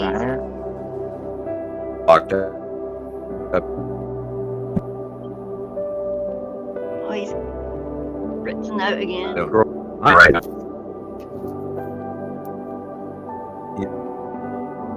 Yeah, where's now? He's fritzing out again.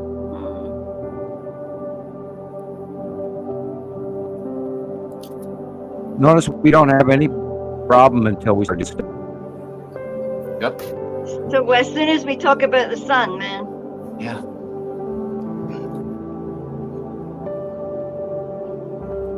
Oh, look, they painted over it. Fast brightness. Ah, look at that thing. Big blob. Wow. Texas. The left. Wow.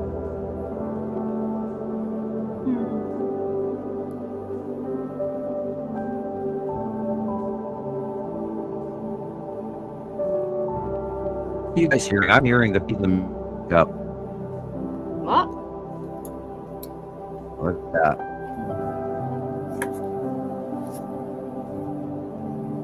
Am I breaking up, or is the feed breaking?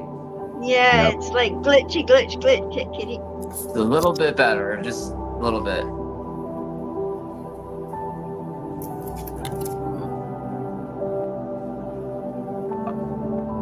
Cutting in from the Can't hear. left.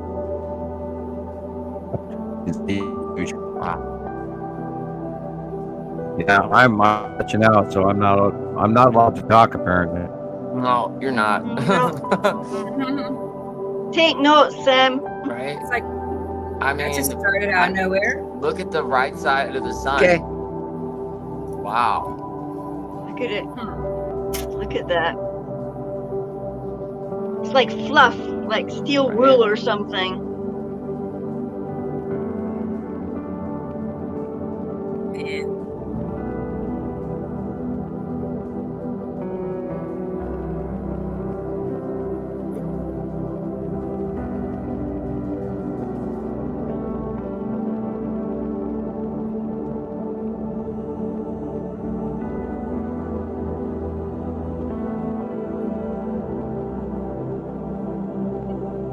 Man.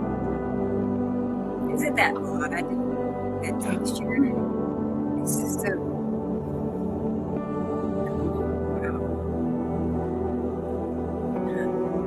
Oh, look at that, a fluffy square. Yeah.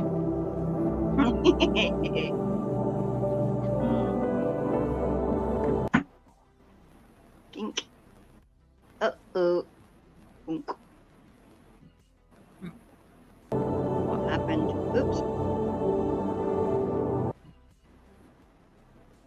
Oh dear. Yeah. Well, I don't I don't know. know if you can hear me or not, A little No, better. but it's really peak time. no. It's lagging. Definitely lagging. All right, and then maybe the What?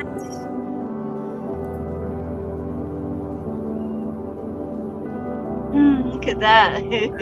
Look how the light spreads. You're like, all right, there's like, how many up there? 2, 3, 4 shiny Wow, objects. Look at that. Look at that.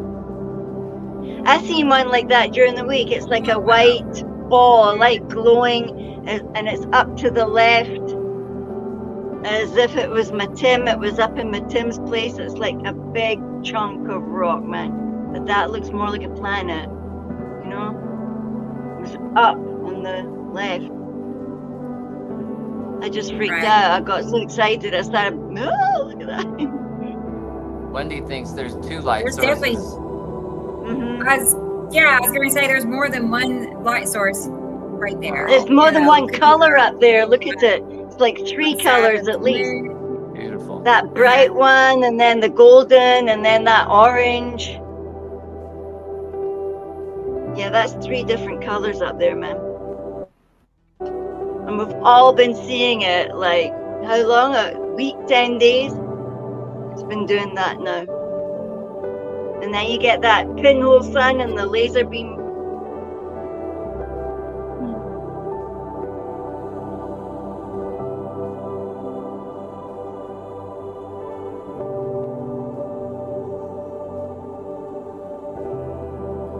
Yeah, Audrey, there's a lot of interesting shapes up there in his video, isn't there?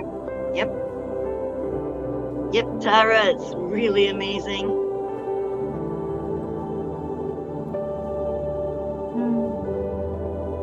Yeah, the pareidolia, yeah, the shapes up there, Audrey, for sure. Just try not to concentrate on them too much, or you miss the other 5 things that just flew past. Yeah. I mean, there's just blobs all over the place up there.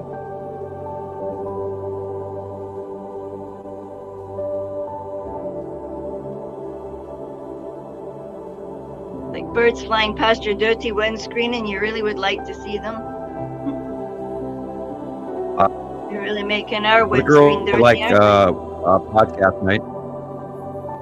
Oh, hey Sam, are you back? I guess I'm back. I might be passing out. A little better. A little bit. A little bit, not too good. Yeah. Yeah. William. Yep. You're good to see you, William. Oh, we can line. I Look at the love great big internet. darkness on the left. Wow. On the right. That's perfect for Yuri. I mean, it's Yeah, the darkness not is on the even- left and right. Time of day it is. What time of day was this, Alexander? No, is it walked out the wrong? yeah. What time was it? Did he say? what I time? think he said No, hot off the the sun presses, is so I nice. would imagine now. It looks like It's where 4 he is. o'clock. PM or Maybe 5. 5 up there. And Sunset. 4 o'clock, Yeah, clock in I'll the take a picture like that. evening, and then the sun will go down. I mean, that's the lead asteroid carrier right there. Is the Yeah. lead asteroid just to the right of this. Yeah. Yeah, you can see the Like that last lines. photo we That saw. white area to the upper right is the Saturn's yellow moon. Wow. Yes, that's yellow moon is behind. That area. Darton is lead asteroid. Again, being illuminated differently.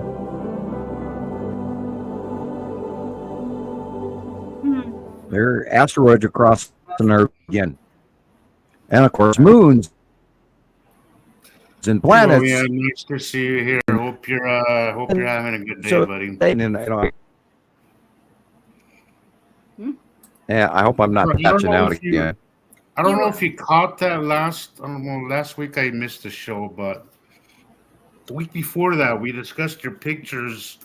But I think you had turned you said you had got off right before we showed your pictures, but I just want you to know we did discuss them if you want to go back and check that out, William. But great pictures, by the way. But yeah, it's great to see you here, buddy. Hopefully Hey, William. your amount of pain level is easing up, you know. Hope you're feeling a bit better. Not easy being in pain like that. And I apologize about my crappy internet. Okay. I like right. this. Oh, I like we have the a I like the surprise. background music. I think. it Yeah, gives you it- too. Got out all of a sudden. Mhm. I But like that we have one. a surprise guest with us right now who's ready to join us. Yay. So, yay! Right, we can We use a love fresh surprises. face in the crowd. So she's been with us a couple of times before. I know, maybe more. I don't know. It's adding up. So she's a regular for sure. Great. So let's go ahead and bring on our good friend Tara. Okay. All right. Yay. Tara. Tara. Get up here, Tara. Tara. You. No. Up. Come on now. Come on. Let's get started again. We're There you getting go. I didn't do anything. You just said hi. Hey, Sarah. Did you sleep after we talked for so long? Nope. I've been up, but I just went to bed early at like 5 o'clock yesterday because I had this headache that went away and decided to come back. You said it went away while we were texting, and I thought, oh my God, this poor woman. I keep telling her to go to sleep and stuff and feeling guilty. No, I enjoyed talking with you so much because we hadn't really chatted much here lately. I've had a really crazy couple of weeks at work. So Yeah, we've been missing each other for a couple of I weeks. haven't even been posting that much. But real quick before I forget, Sam, Rebecca, everybody, I haven't been sending you guys anything directly picture-wise so much because maybe I shouldn't assume this. If I post, I try to post anything I feel is important, but you guys don't always catch that, right? Should I still send it to you personally if I think it's a big deal? I think You can so. send anything you For want. me, it's better. We've been having Send it. feed problems sometimes, Tara. Sam was just telling me earlier that everything that comes through his feed is like 8 hours old. So yeah. Or 5 days old. Yeah. Yeah, or yes, Yeah, exactly. I go through newsfeed. I see stuff that's 8 days old. I see stuff that like M-class flare warnings, and it's going to hit Earth in so many 24 hours, and that was like 3 days ago. And it's like, what? And yeah, I get a lot, and people are getting mad at me. Well, you didn't answer me. Well, stuff is really it's like it's being stalled to me. I don't get to see everybody's stuff right away, but I always try to answer everybody that does send me or ask me a question that I can find. And I noticed a bunch of stuff that I post every once in a while just disappears. Now I got by Facebook in a PM, and I was putting into the content stash for the girls. I post music, and I post a little picture, video here and there that I think is important for them. A lot, and that's just Nibiru Followers Anonymous website video content stash where we try to throw things. You can throw information there as well. I think Julian could give you the link unless you're already there. I'm already there. I just she's there. Don't worry, everybody. But a lot of my stuff is stalled, and I like Rebecca did a video, and I saw it 5 days later. Right. It's like, wow, how come you would assume I'd automatically get to see it, but I don't. So be aware of that. Right. Yeah, especially if you're not getting And any we'd love to see all your, anything important. If you're not getting any interactions from us on anything that you post, it's probably because we're not seeing it. Yeah, I if do. you're not getting at least a like or something. Yeah. Just go ahead and send it to one of us or all of us, and love your work, Alexander. I'm constantly chasing my one best capture, that one that you did the video of for me. Again, thank you, Rebecca. Yes. I feel like awesome. I wouldn't even caught it if you guys hadn't caught it.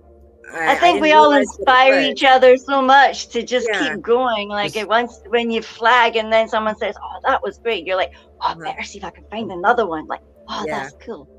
Or just wait for like 6 months, 8 months from now, and you go back and start looking at a lot of your pictures, and you're like, and then you get like a blinding flash. Yeah. You're gonna start seeing so much stuff you didn't see. It's awesome. Well, I still do. Finally click. Yeah. It took a few months of me taking pictures every day and looking at everybody else's posts and looking at the drawings, and I was like, what do they mean by look at the drawing? Look at the drawing. Look, I was like, oh, I get it now. It finally just clicked. So and now I see this stuff every day, and that's the thing. Sometimes I see other people's posts and I'm like, oh, that looks just like my picture I took 2 days ago. But don't you get excited when you see it? It's like ding, ding, ding, ding, ding, and it's all in a row. And like they seen it, then they seen it, then they seen it, then I see it. Yeah. Mm-hmm. Yeah, it's definitely, there's a cycle. It hits us, boom, boom, boom, as it rolls by. It's too cyclical and too routine to not be what it is. Like, it's not just normal random sky and random clouds, because there's just no way we would see the same stuff over and over again. It's insane. It's really insane. you can't chuck it off to just bingo. If you're seeing it over and over, you can't. You have to pay attention to it. You have to.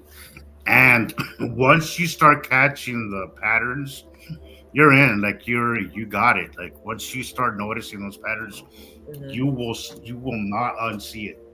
It'll just You can't unsee it once you see it. It'll just happen automatically, where you will just notice it without even trying to notice it. Yeah, it's like those tessellation drawings that they handed you in the early 2000s. Like, oh, here you go, have a tessellation book, and you look at it, and you've got to look at it specially like 20 centimeters away from your nose and all the rest of it, and then, ping, it clicks, and you're like, okay, now I see it. Yeah, for sure.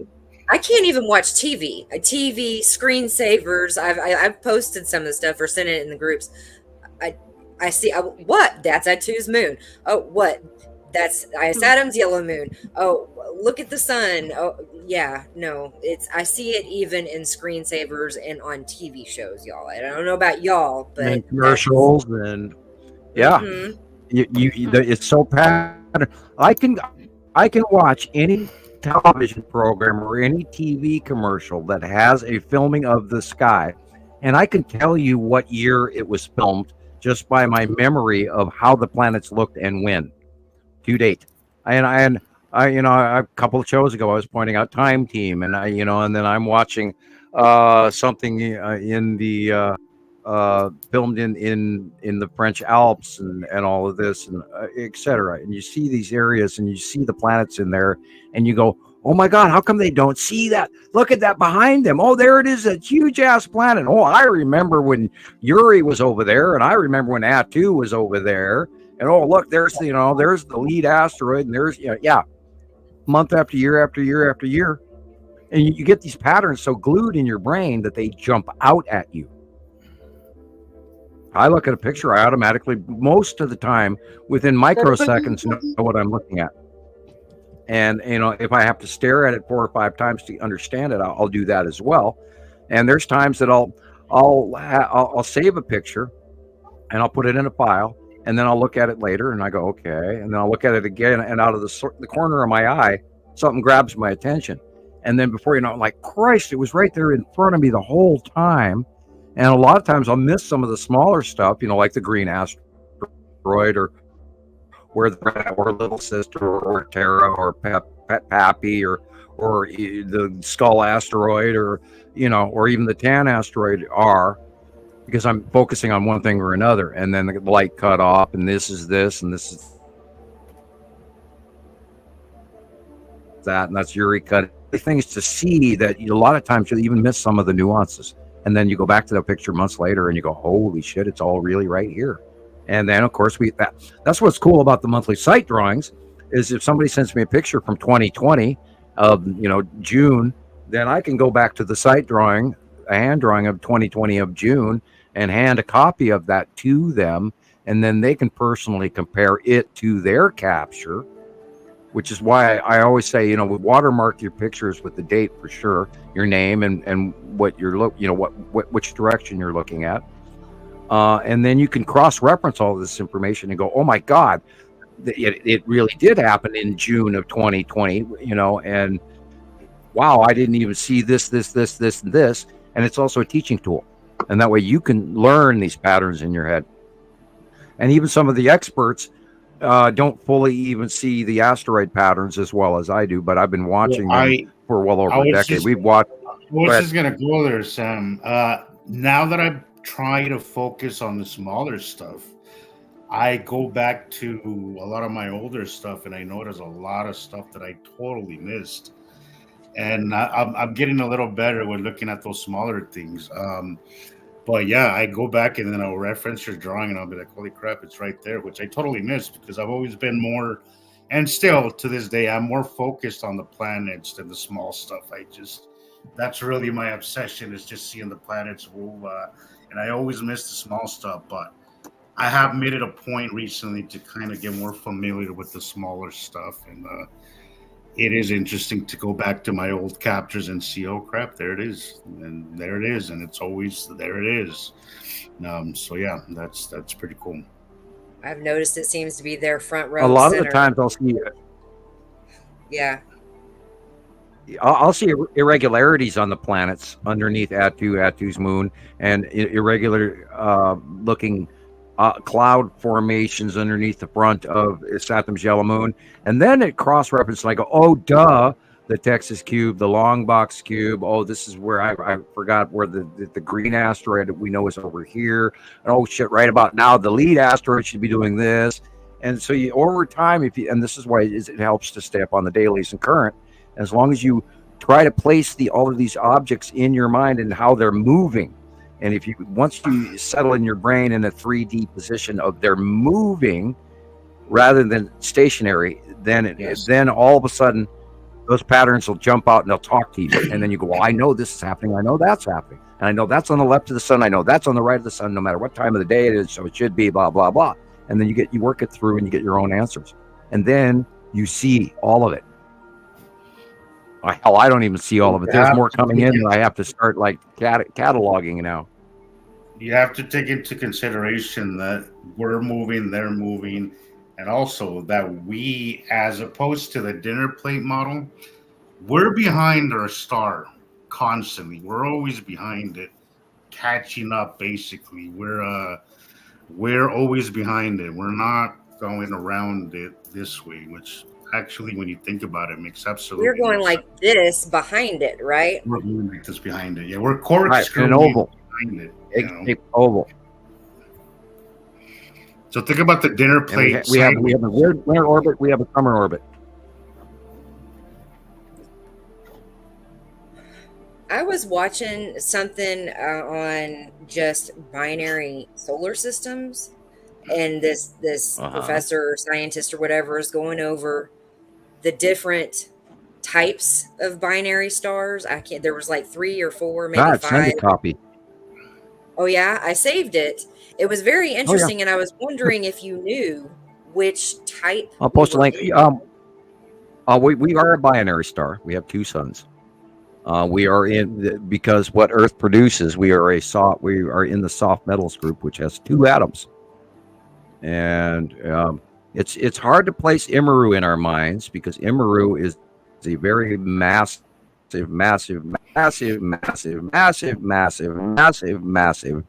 electron gas giant, because all gas giants are electron clusters. There's so much material in the center of them. They draw in all the space gases. That's what Saturn is and Jupiter. And science really doesn't understand what gas giants are,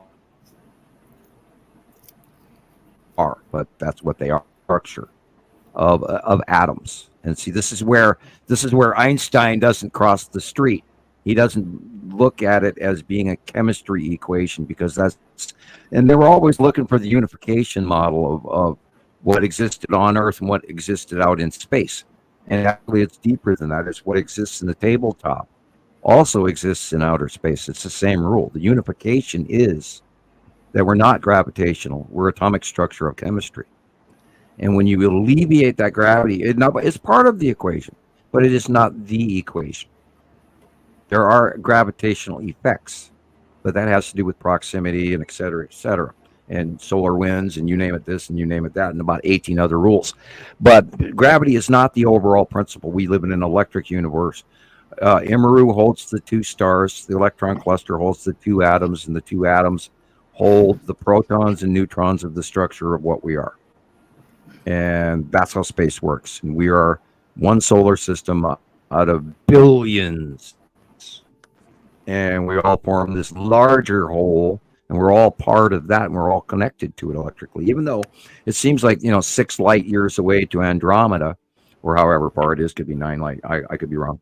I fill my head with so much shit. Sometimes my memory is incorrect. But anyway, X amount of light years away, and yet that placement, stays constant with minor exceptions. And because we all are attached to our placement, we're all part of something bigger. And the reason that we're always going to be in the sun and connect, and we'll be able to see our star between these passing planets. Now they do briefly, occasionally pass in front of, but we are thread connected electrically to our star. There isn't a gravitational pull. It's an actual invisible electrical. connection. We're in our place. We're in our structure. It's like building Lincoln logs with the big cogs in the middle, like they built atoms in chemistry class, and those depictions of atoms. We are all linked electrically, thread connected to our star. They are thread connected to their star. That's why we don't steal each other's stuff, even though we pass by in a spiraling, rotating set of two solar systems that are always connected, always were connected, and always will be connected. And every 3,654 years, approximately, or 4,000 years, somewhere within that. We don't have an absolute date on that. We're running off of internet knowledge, which I hate to do. But every 3,654 years, etc., we cross paths, and it's a reoccurring cycle. And it's not going to be crashing into us. And Nibiru's not red; it's blue, the water planet.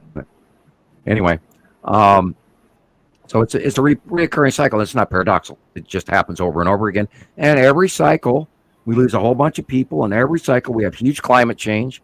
And every cycle, we have huge volcanoes and major storms and major droughts and a change of everything we know, and people moving away and people dying all over the place. And so this is what I'm warning. And go back in history. It's a 1650-ish BC estimate. And you will get information that will show you what is the coming future. And unfortunately, I think it's a little dire, which is why we do what we do. We're trying to warn people so they get a little bit of a chance to prepare. Hey, Sam, I love that explanation.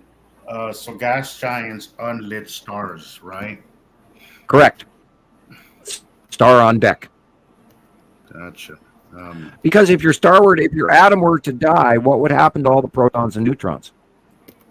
They would be broken from the compound, and they wouldn't be electrically connected. So then you have a catastrophic. Okay, when you add one compound to another, or one element to another element, there's an exchange in shell structure of proton and neutron count. It goes 2, 12, 16, 32, 2, and each shell structure can only hold so many. So there's a reconfiguration of the protons and neutrons to form the atom, because it's got to reform one, and then it's going to have a central atomic interaction. So the star is born, bing, and then you have you have a restructuring.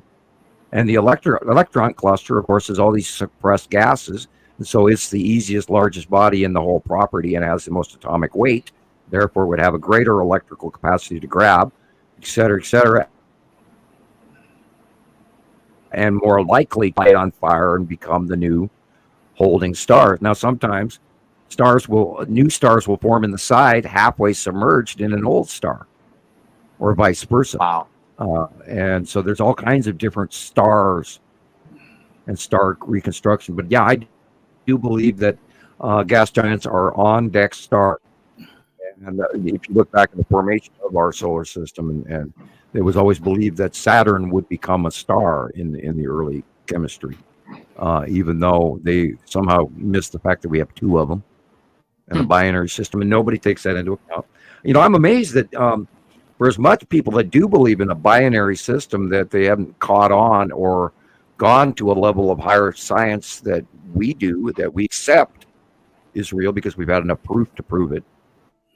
And we watched it, and I kind of knew, and that was what my paper was on way back in 1978. And they don't slap you with a 30-year non-disclosure agreement in Montana for being wrong. So therefore, that's given me a pretty good basis for the premise of my belief pattern. So yeah, binary solar system. We have to.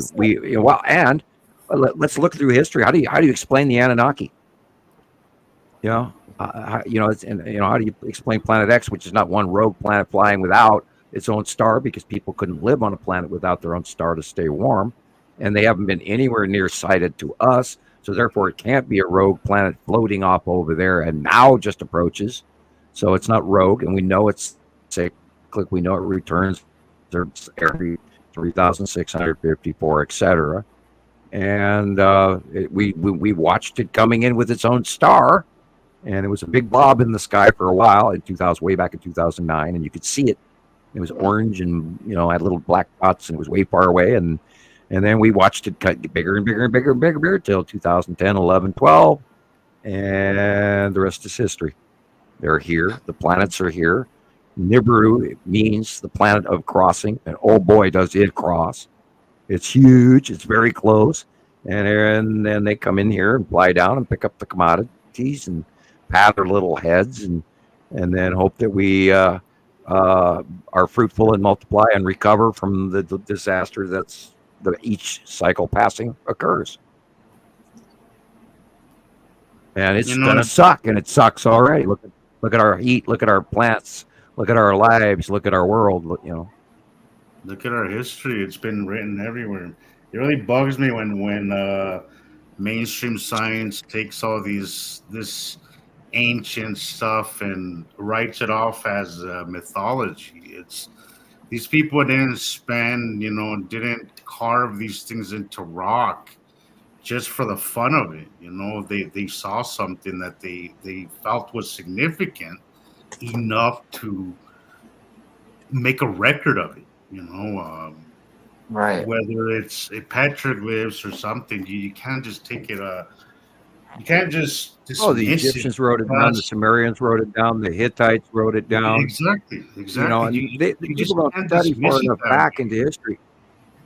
You cannot. The great catastrophe of the Bronze Age. It always kills me every time I hear that.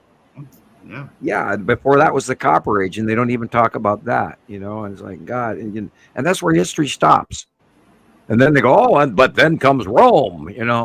Right. And then they got everybody in, and then they talk about the Mongol hordes and fighting with Rome, and then the barbarian hordes fighting with Rome, and then when they go up into the history of Rome and England, and and Caligula, like Constantine, and all these guys. But farther back, and the Mesopotamians were the origins of our, and it goes right back if you follow history back to what is recorded history. And the development of food and grains and wheat and everything in northern Mesopotamia and southeastern Turkey and all of that, which was quote unquote the Garden of Eden, where Shiva gave crops to man. And it's even been proven genetically, recently released by the government, that grain, wheat, does not come from Earth.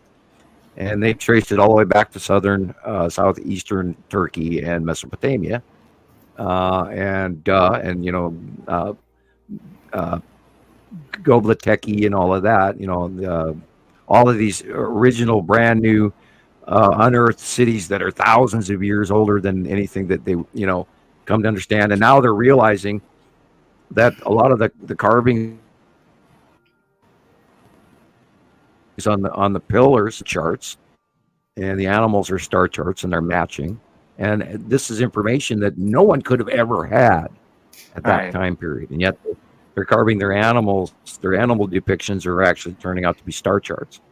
Oh.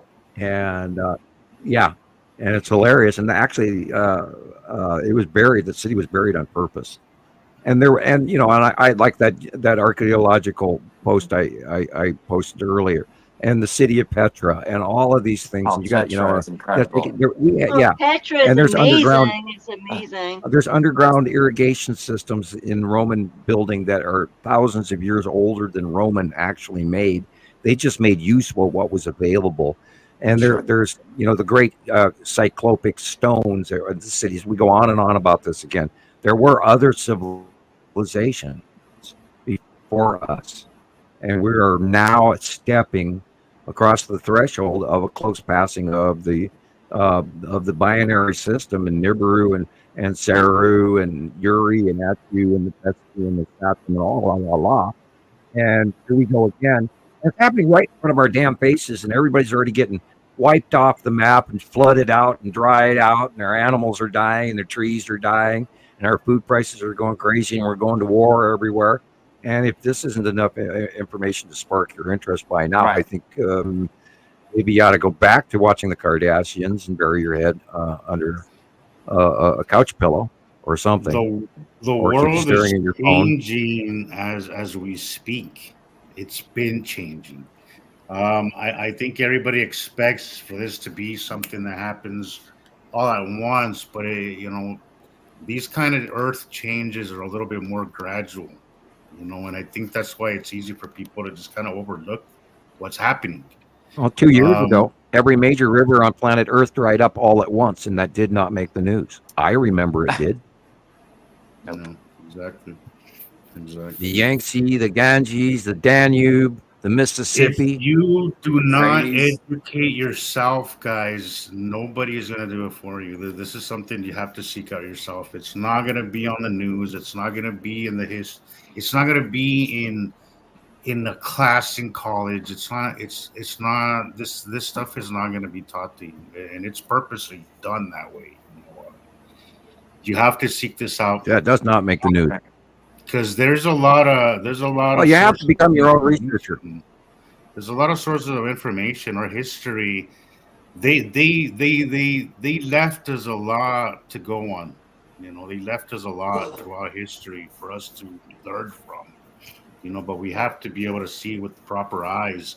You have to look at it considering the binary system, because you won't put it together unless you take that into consideration. Everything to me made much more sense once I take into account the binary system and the cyclical thing that happens every 3,000 years. When you take that into consideration, a lot of our history makes a lot of sense. And the commodities and what man really is. Resets. Right. It brings together resets and all kinds of stuff, like even religion to me. Exactly. Yes. Exactly. And what does it say about us? Are we going to be the only time in human history that this isn't recorded? Is this where we're headed? The way we're going, it looks like, are we going to leave some kind of documentation or some kind of evidence that this is actually happening? Like the ancients At did least before we have something to go on. But that is a great point to bring up, Chris. Absolutely. I was going to ask Sam, do you foresee that at some point anything might happen where they have to give up the fight hiding it, that it will get widely known or accepted, or do you think it's going to stay under wraps throughout the whole cycle? Well, that depends on how visible this second star is, this passing. I mean, it may just all of a sudden just get, oh my God, oh, by the way, we have 2 suns. And then, it depends. I unfortunately have information from the future through the Pleiadian, and there's a big segment in between. I do chapter 3 or chapter 4. I got chapter 5 of the story, but I don't have the middle version. So we know that we are cataloging this information. We know the accuracy is unbelievable. So we are so accurate as a group that our stock footage is a good record. But yeah, personally, I'd like to have a really nice mallet and a chisel and a big chunk of granite to carve on for the next 6 years. But how else are we going to document this other than spreading it? And we have to spread it to other people. I think we're all responsible to somehow figure a way to ethically, comfortably tell everyone around us, which is why we're doing what we're doing and why we haven't gone hog well. Like I want to tell you up there, Tennessee, by Montana, Skywalker, Tennessee, something like that, or Cologne, or we do some charity work for us. We need, we sold the T-shirts as a small profit to me to keep me going. Because I just recently had to big time replace another computer, and thank God we did, because that's helped me make, it took me months to get a new computer, and we're running on it right now. Thank God this one's a really good one, knock on wood. Awesome. And I always buy HP. I don't buy the cheap ones anymore because they don't last. And I'm on my 15th computer in 14 years, which tells you. Some have lasted 2 years and some have lasted months. So, anyway, it's important. I think everybody, we got to somehow get this information out, and we're just doing the only way we can. And yes, I believe, as my ears are ringing, I believe we are suppressed in certain ways. I hate to point a finger and go, oh, they're out to get us. but we've seen a lot of evidence of tampering from many different directions. Absolutely. People asking me about trolls lately. We have recently had a very large lull in troll activity, which is thank you, and knock on wood at the same time. And I'm glad that you decided to pretty much leave it But alone. it is strange though. Like there's a Weird. part of me that's that's It's weird. cool, but at the same time, it's like I don't know. It's too good to be true. Like what's going on? Yeah, here? what's going on that we don't know? Yeah. I totally agree with you. Every time I say that, kind of creeps me out. Like they're not trolling, but what's the plan here? You know, like I'm still kind of yes, weird. it is too quiet. Yeah. It is way, way, way too quiet, and I'm kind of wondering. They fell in a troll hole. Well, you got to think about this. This is the only place that is remotely has a clue of what's happening, right? There's no way that they're not paying attention to it. There's no way that we're just completely unknown to they, them. I hate to use that term, but yeah, there's just no way that we've come along this far along and we're just completely ignored. Like, no, this is the only fountain of information. There's definitely somebody listening. I always assume somebody's listening.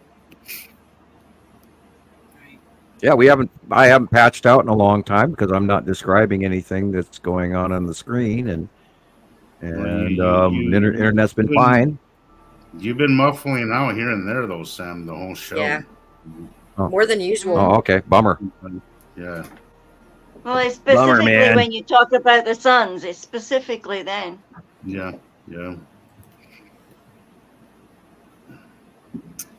Well, you have a good I love one. my internet. It's always nice to have you on the show and see you always do great work. So, have a good one, and we'll see you next time. All right. Good night, Alexander. Oh, yeah. Bye, Alexander. Oh, I was like, are we going bye-bye? Was it Good night, your Alex? he was talking to? Right. Loved your video. It I was can't- awesome. You always do great stuff. I was getting ready to say that too. Yeah, I look forward to his next videos. Yeah, me too. And as far as information goes, guys, that is the one true currency of the galaxy. It's not money. It's not none of that. The true, real currency in the world is information. And if you, that's their true power is information. That's, to keep, the people misinformed. That's where their main power comes from, guys. And as long as we're misinformed and as long as we don't know things, as long as we're in the dark and we're not self-taught, this system is going to continue, guys. So the only thing that we can do is to educate ourselves and to be aware of how our world really works. We're lucky to have Sam, who has knowledge of this stuff, and all of us, as I was telling somebody recently that I was seeing this before, but Sam helped me understand what I was seeing. I would have never put it together, guys. So I'm really grateful for that, because I don't know, man, I might have lost it, because I really was I really was going nuts, not understanding what I was seeing. But we're lucky enough to have that, guys, to have this group of amazing human beings here. And we're lucky to have that. So try and take advantage of that, because this information is so impossible to come across. And if you're here already, you're very lucky to have made it here, because there is a sea of misinformation out there, guys. It's so easy to get caught up in that dramatic misinformation, money grab. It's fear porn. I mean, it's vulture. It's like a vulture scenario out there. It's vulture culture.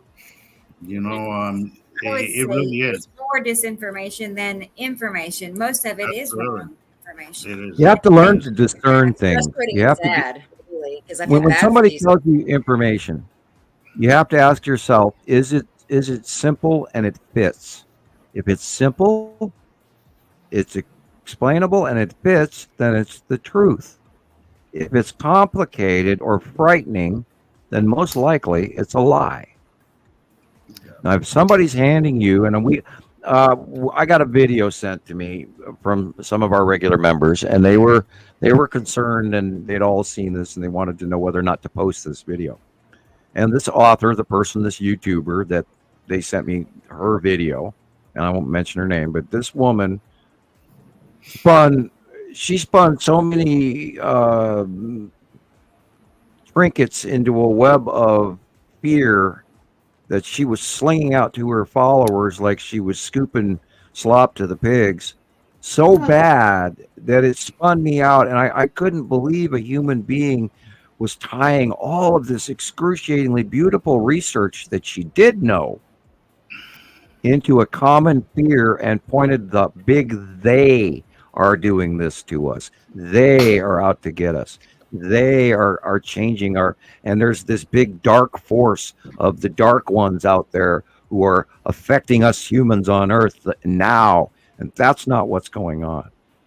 They don't need to do that. The planets are doing that all by themselves through the natural Earth rhythm hum of what Earth is doing and what we are doing and how we feel when these planets go over us, just like the reactions of geology, just like the reactions of weather, just like the reactions of flooding and droughts, and all this is directly connected to the natural system. There's nobody stemming us in the tide of a dark magic or anything like that for you to see into the fear, because then it's a theism, and then all that does separate us, and then we get paranoid and we don't trust our fellow man. For one thing, we have to do now is start to trust each other. Absolutely. You know, we have to believe that most of this is nature. And yeah, there's factions out there at rich because they're not going to be here 25, 30 years from now. So they want all the money they can get. And that's not how I'm doing things. I'm not doing that because how long I'm going to be here. I'm doing this because it's right. And I was told in 1980 I couldn't tell you. And that's why I'm telling you now. You either listen, believe it, or don't. It's that simple. And we, us group of people, have taken it. Before you make up your mind, at least give yourself a chance, because you know, you could be missing out on one of the greatest and most significant stories of our lifetime. Give yourself a chance, at least. You know, if you think we're full of it, okay, but at least give yourself a chance. You know, and kind of look into it. You know. At least to that. One eye open at least. At least one eye open. Watching the skull asteroid come out from behind the dark shadow of Atu and Atu's moon, one of the highlights of my lifetime. Watching the Empire orb drop out of the clouds and stop, change direction, come towards me, turn its face, and then watching that damn blue light turn on. I mean, you know.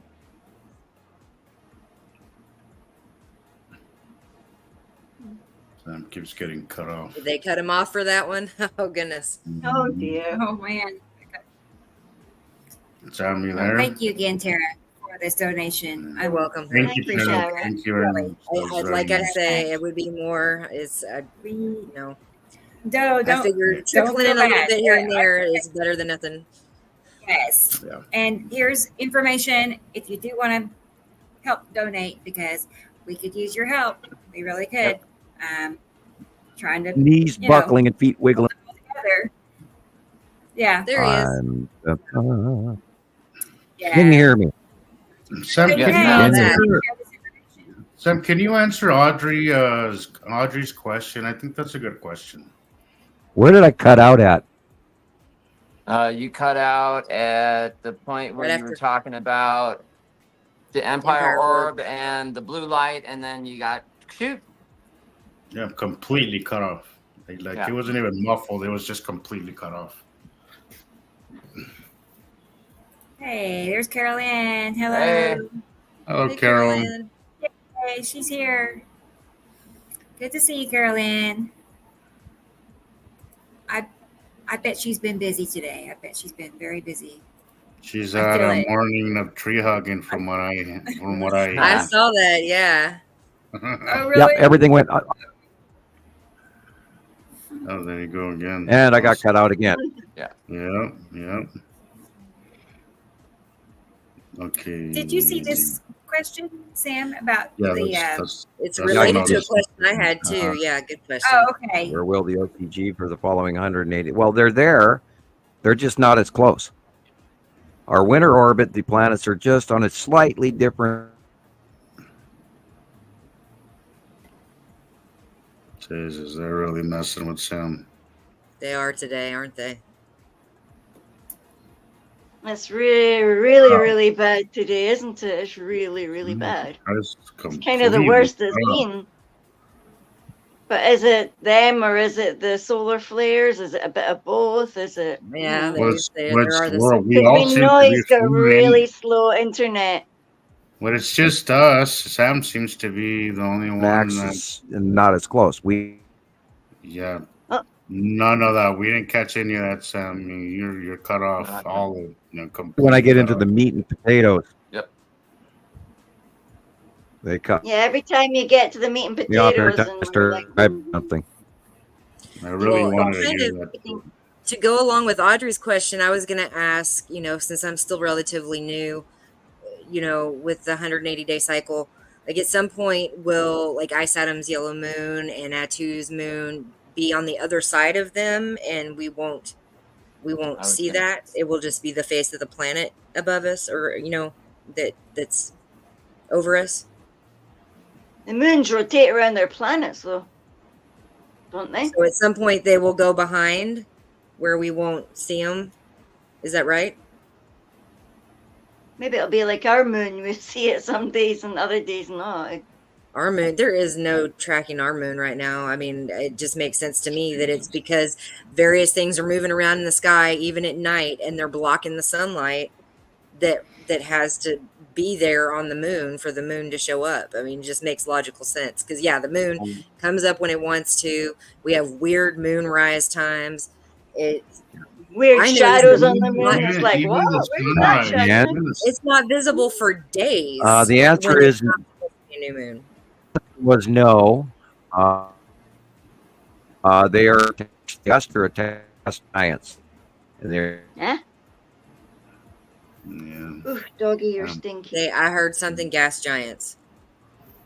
Well, I think he's trying to say is that their moons don't operate like ours does. I think what I've witnessed is, they move away from the planets and back like this, and they stay relatively in the same spot.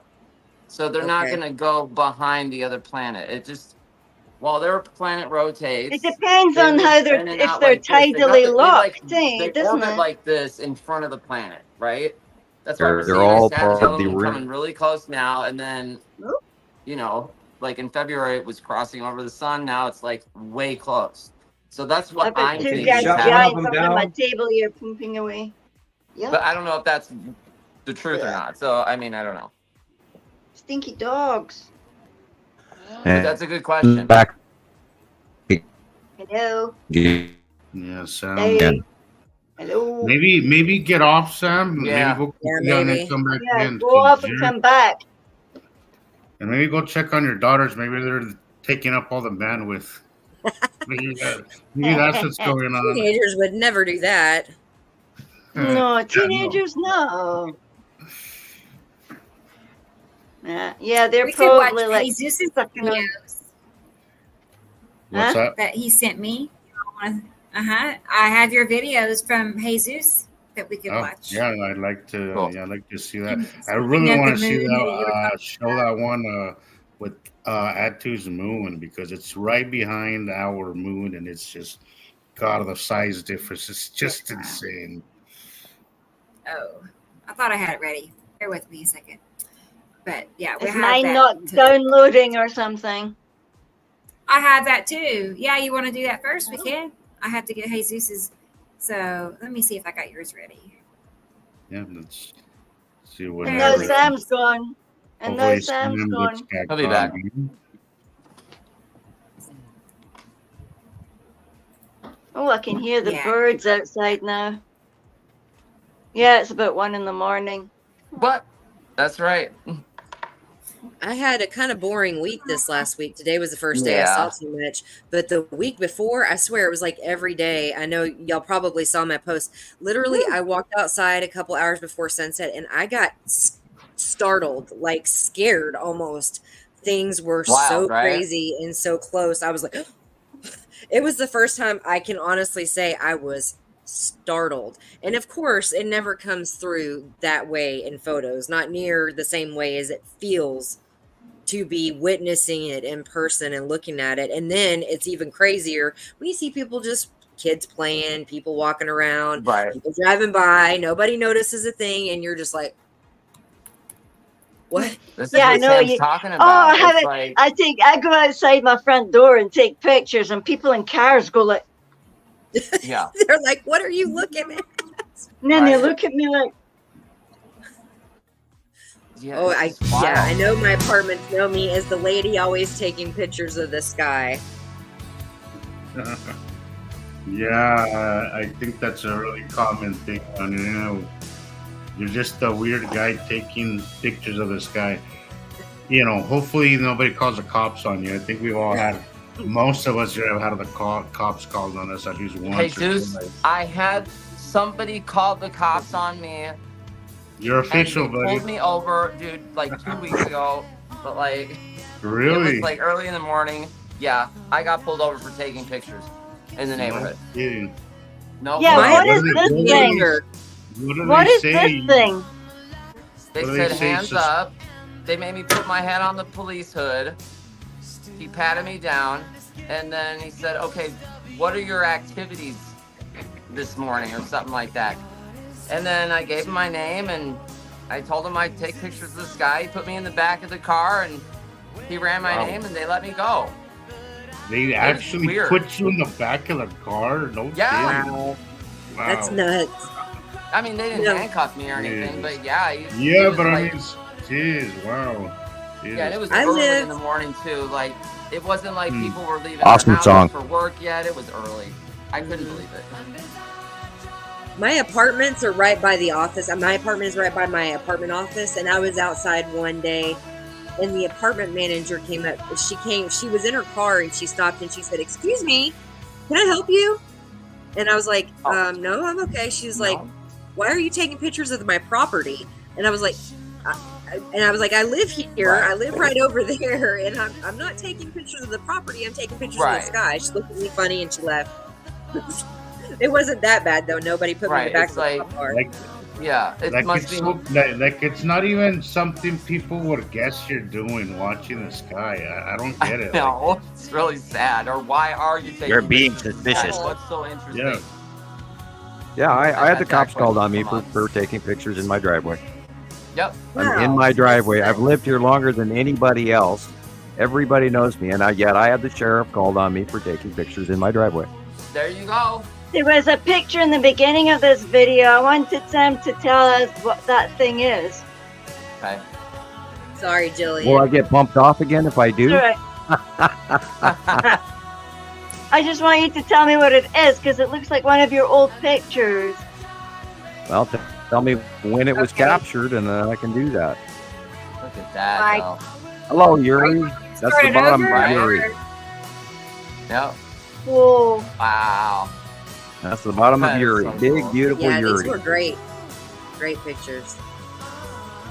I'll go back in a second. And look at Yeah. the size of those clouds, guys.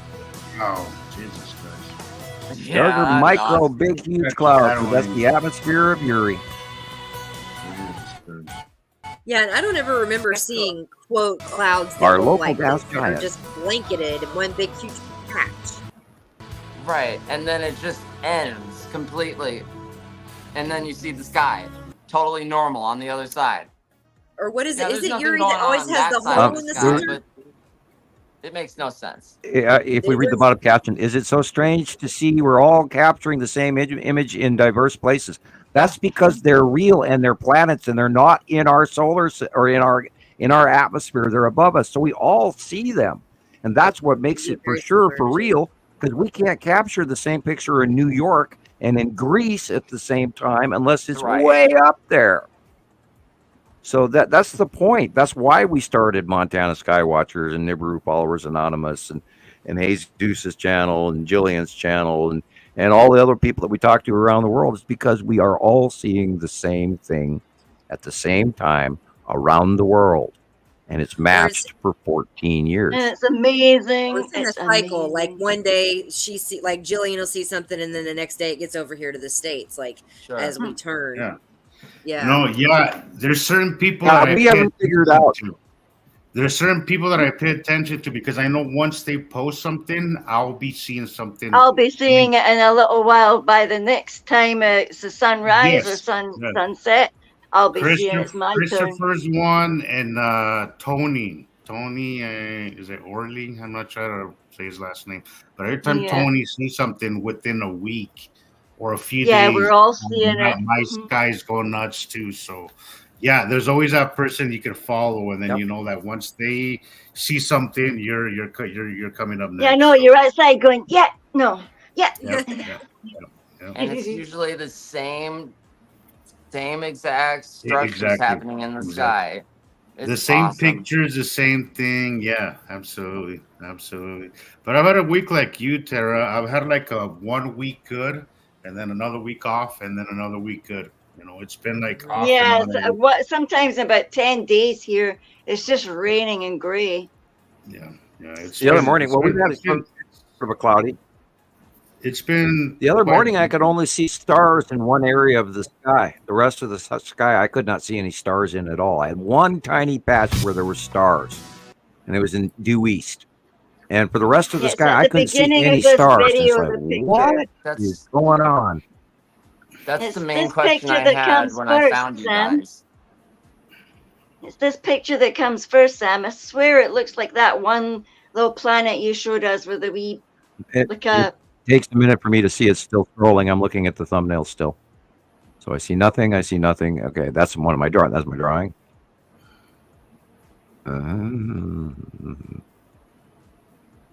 This thing that's coming after the pink picture. Here it comes. That's unusual. The lizard head. Yeah. That looks almost like that looks like the tan asteroid right there in the upper left corner. That big blue area. It's huge. It's that. Yeah, it has gotten very big. I got pictures today where it was very big in Europe, and so well, that's the only thing that size and that round on the left-hand side of the sun, close to the horizon. It has to be the tan asteroid. So that lizard thing is its face or what? And it's turning. Looked like a ship to me. Looked like a ship coming out of the clouds.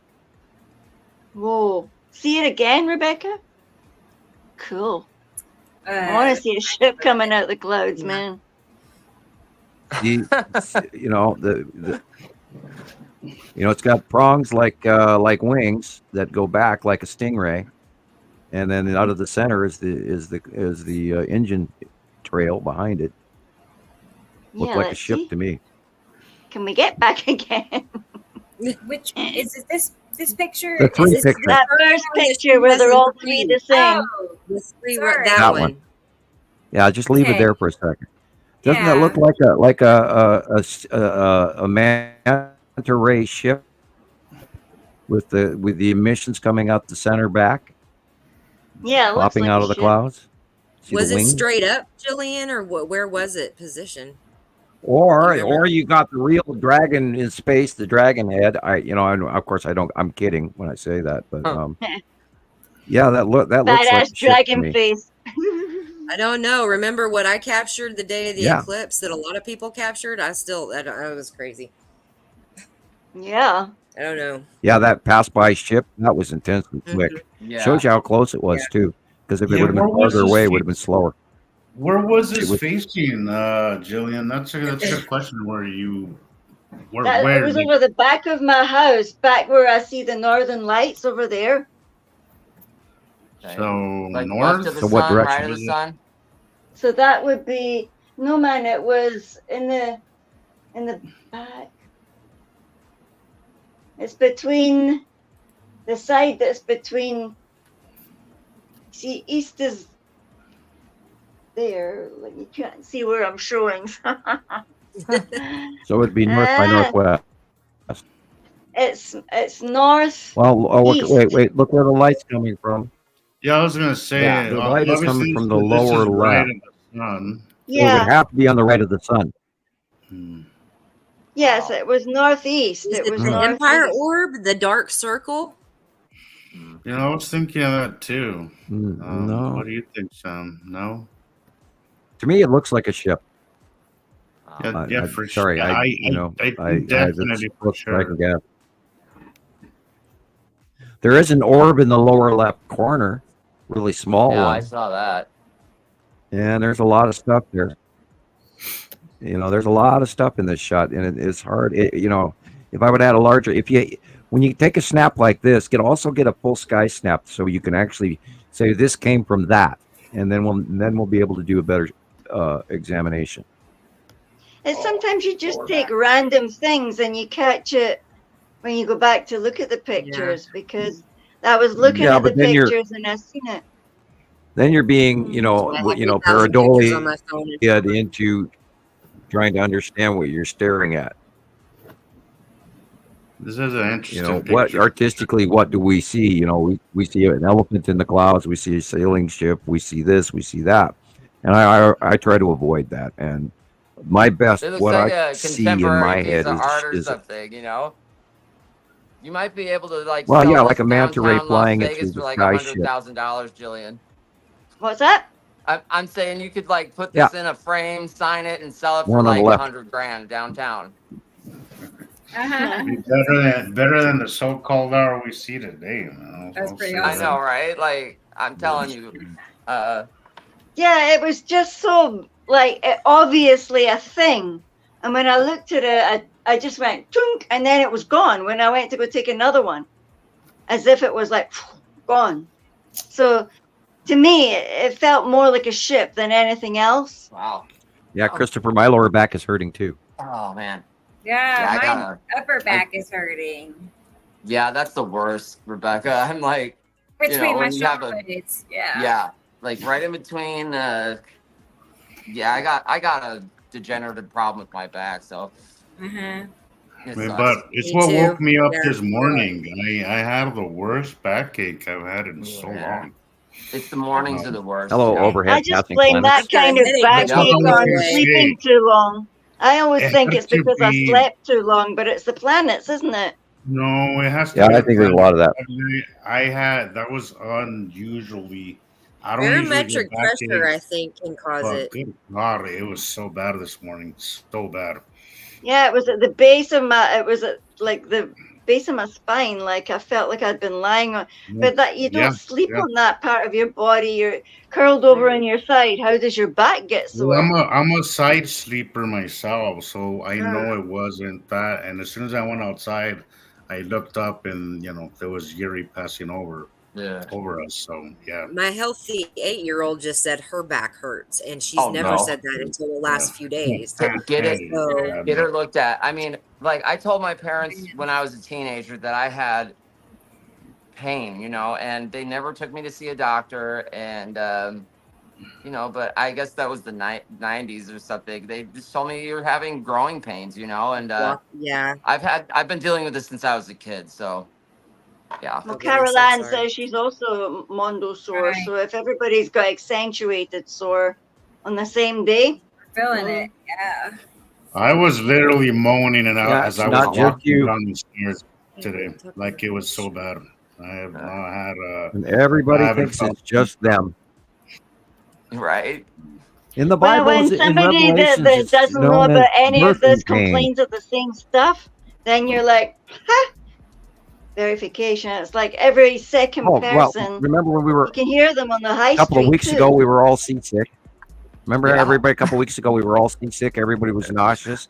Felt like we were on a I boat. don't ever get nauseous, and then all of a sudden I'm like, this is so Like, not what the hell is wrong with my Right? stomach? And my ear, of course, we had a death in the family, so my ears have been ringing since last week, Friday, and they're still ringing really loud. And of course, we talked I about the can't be dreams, the inside. really weird dreams.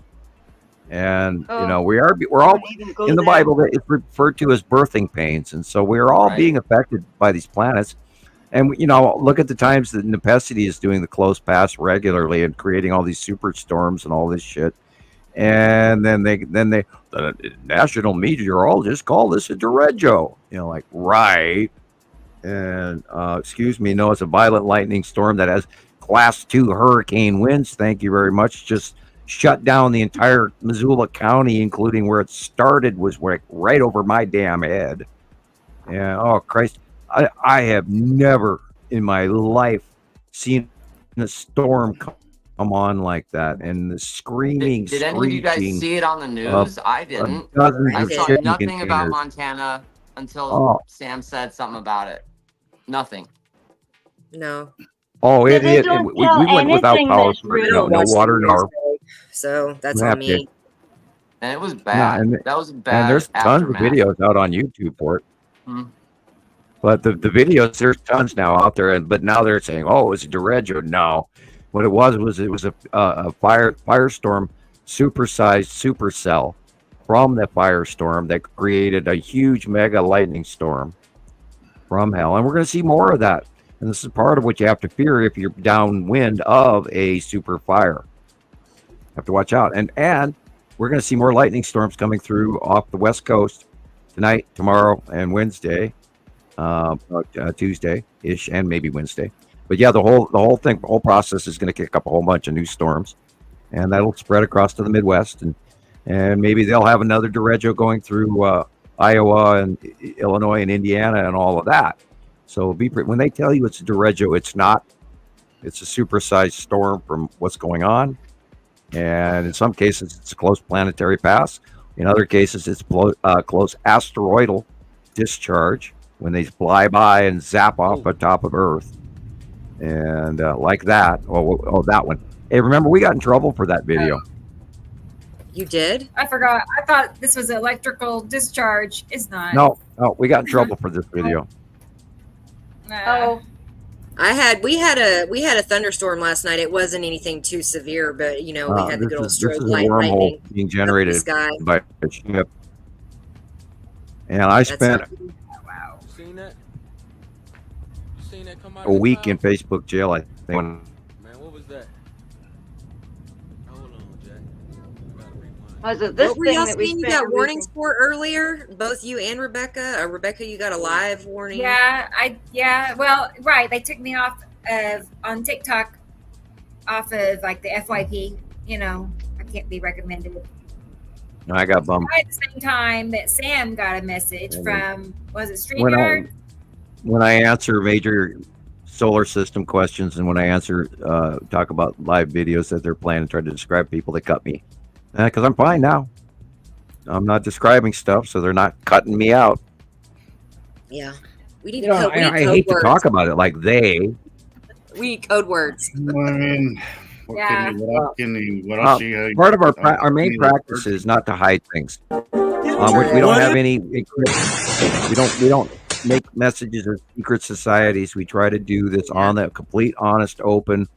Right. And if they can't deal with it, that way is fine. But we don't want to lie or hide something. That way, they have men in black will come in and kick your door in.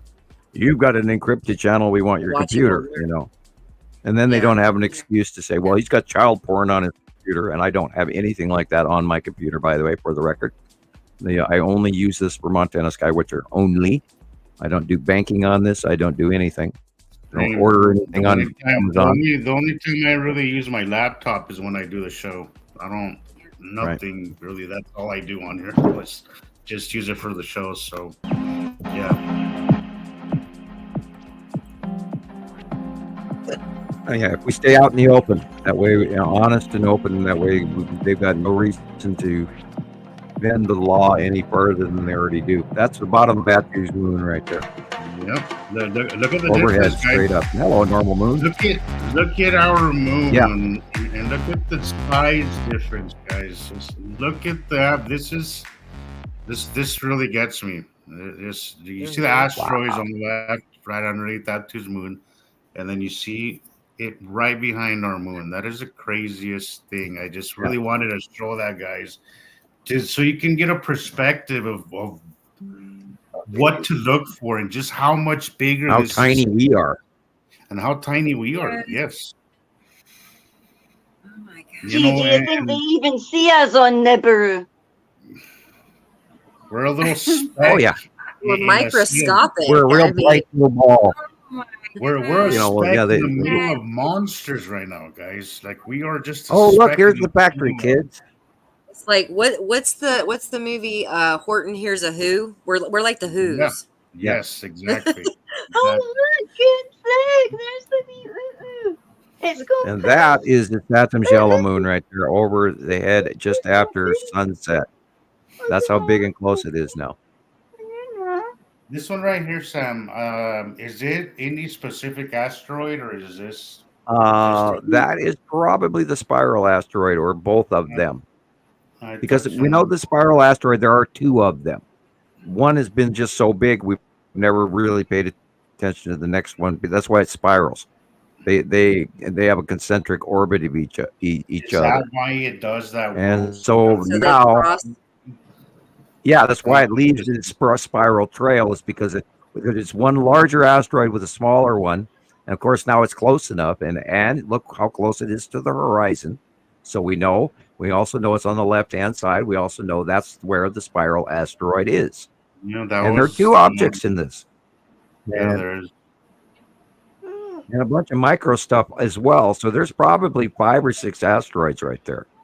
See, this was right after Batu's moon. It happened. Batu's moon just came and went so fast that day. Yeah, and they orbit under the gas giant before they cut me off again. And I want And they you always guys stay to in the see same right place. here.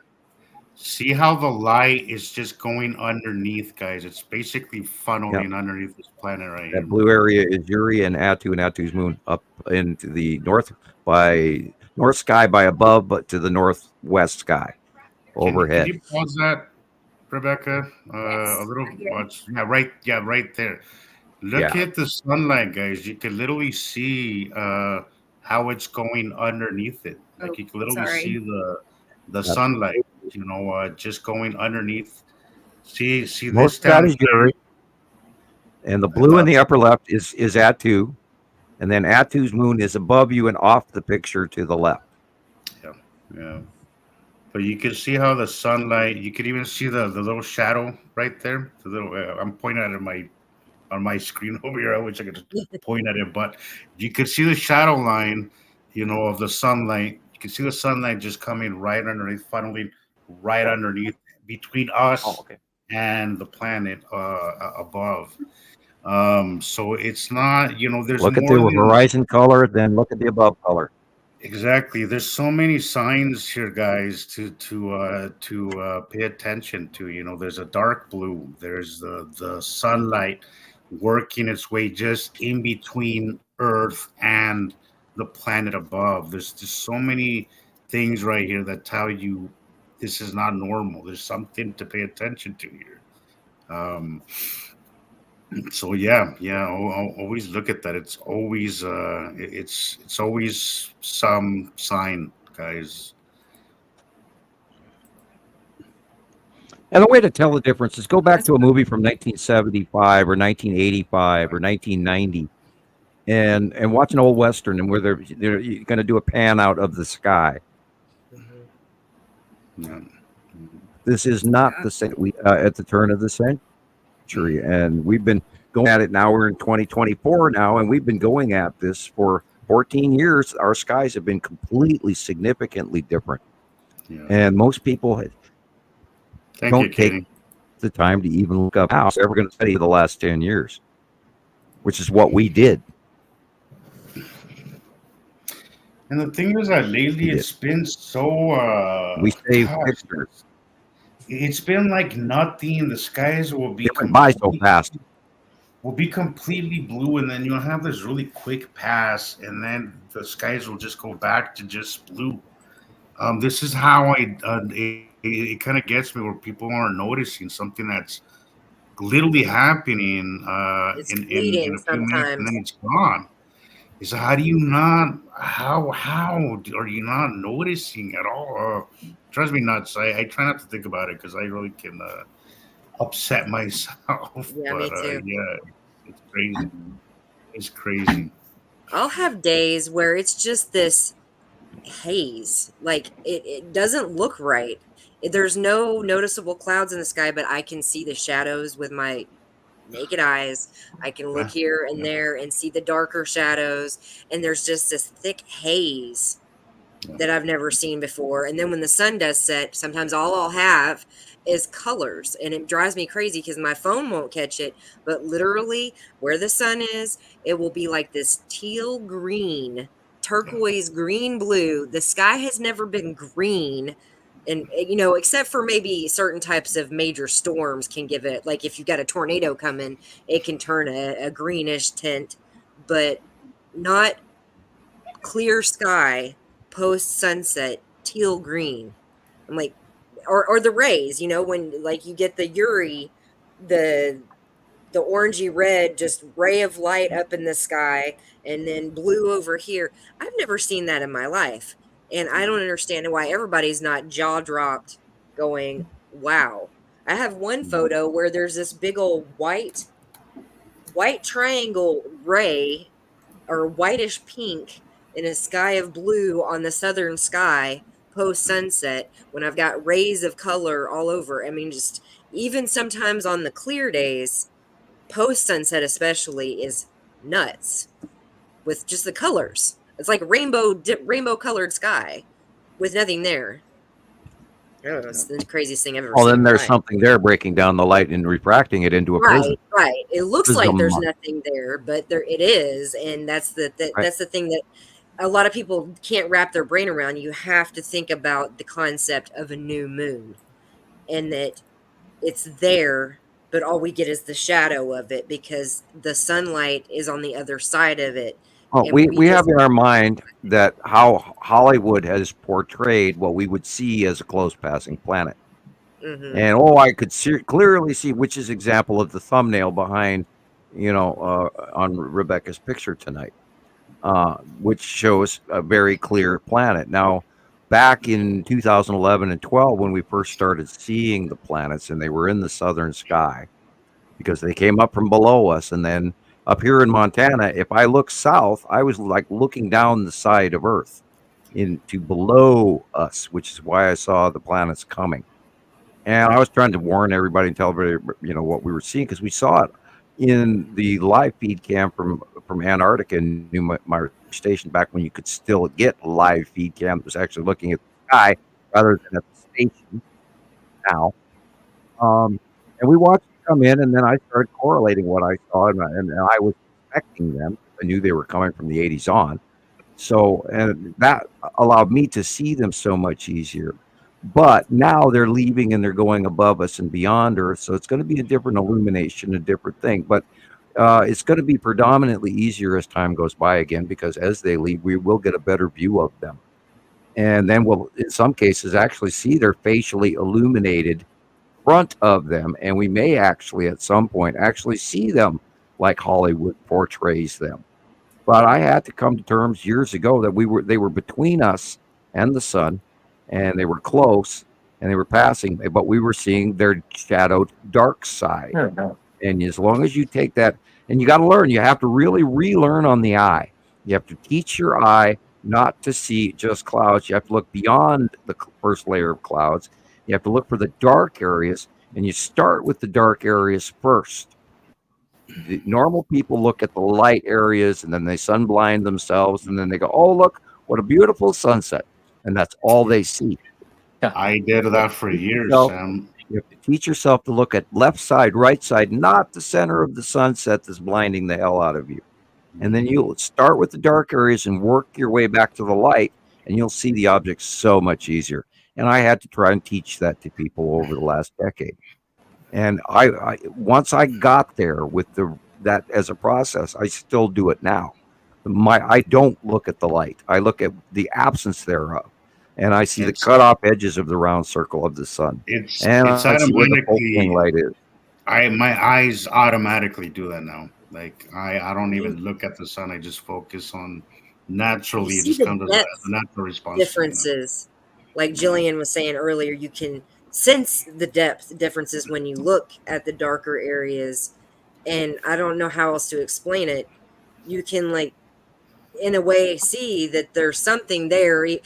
Just like when you see a crescent moon, you can see the dark side of the moon. Now, of course, it's from the light of the little bit of moon. You have gray black sunglasses. If you have gray black sunglasses, it really helps when you're personally sighted. Gray black sunglasses, they're way better than the blue or the orange or the yellow or any of those other tinted colored glasses. But gray black, and don't get past black. They're a little expensive, but they're well worth it. And my pair is scratched, and I have to get a new pair. But anyway, but yeah, you have to go from the dark to the light. And if you look up and you go out of your front door and you look straight up, and there's this weird dark area straight above you, that's not normal. The sky is supposed to be light blue everywhere.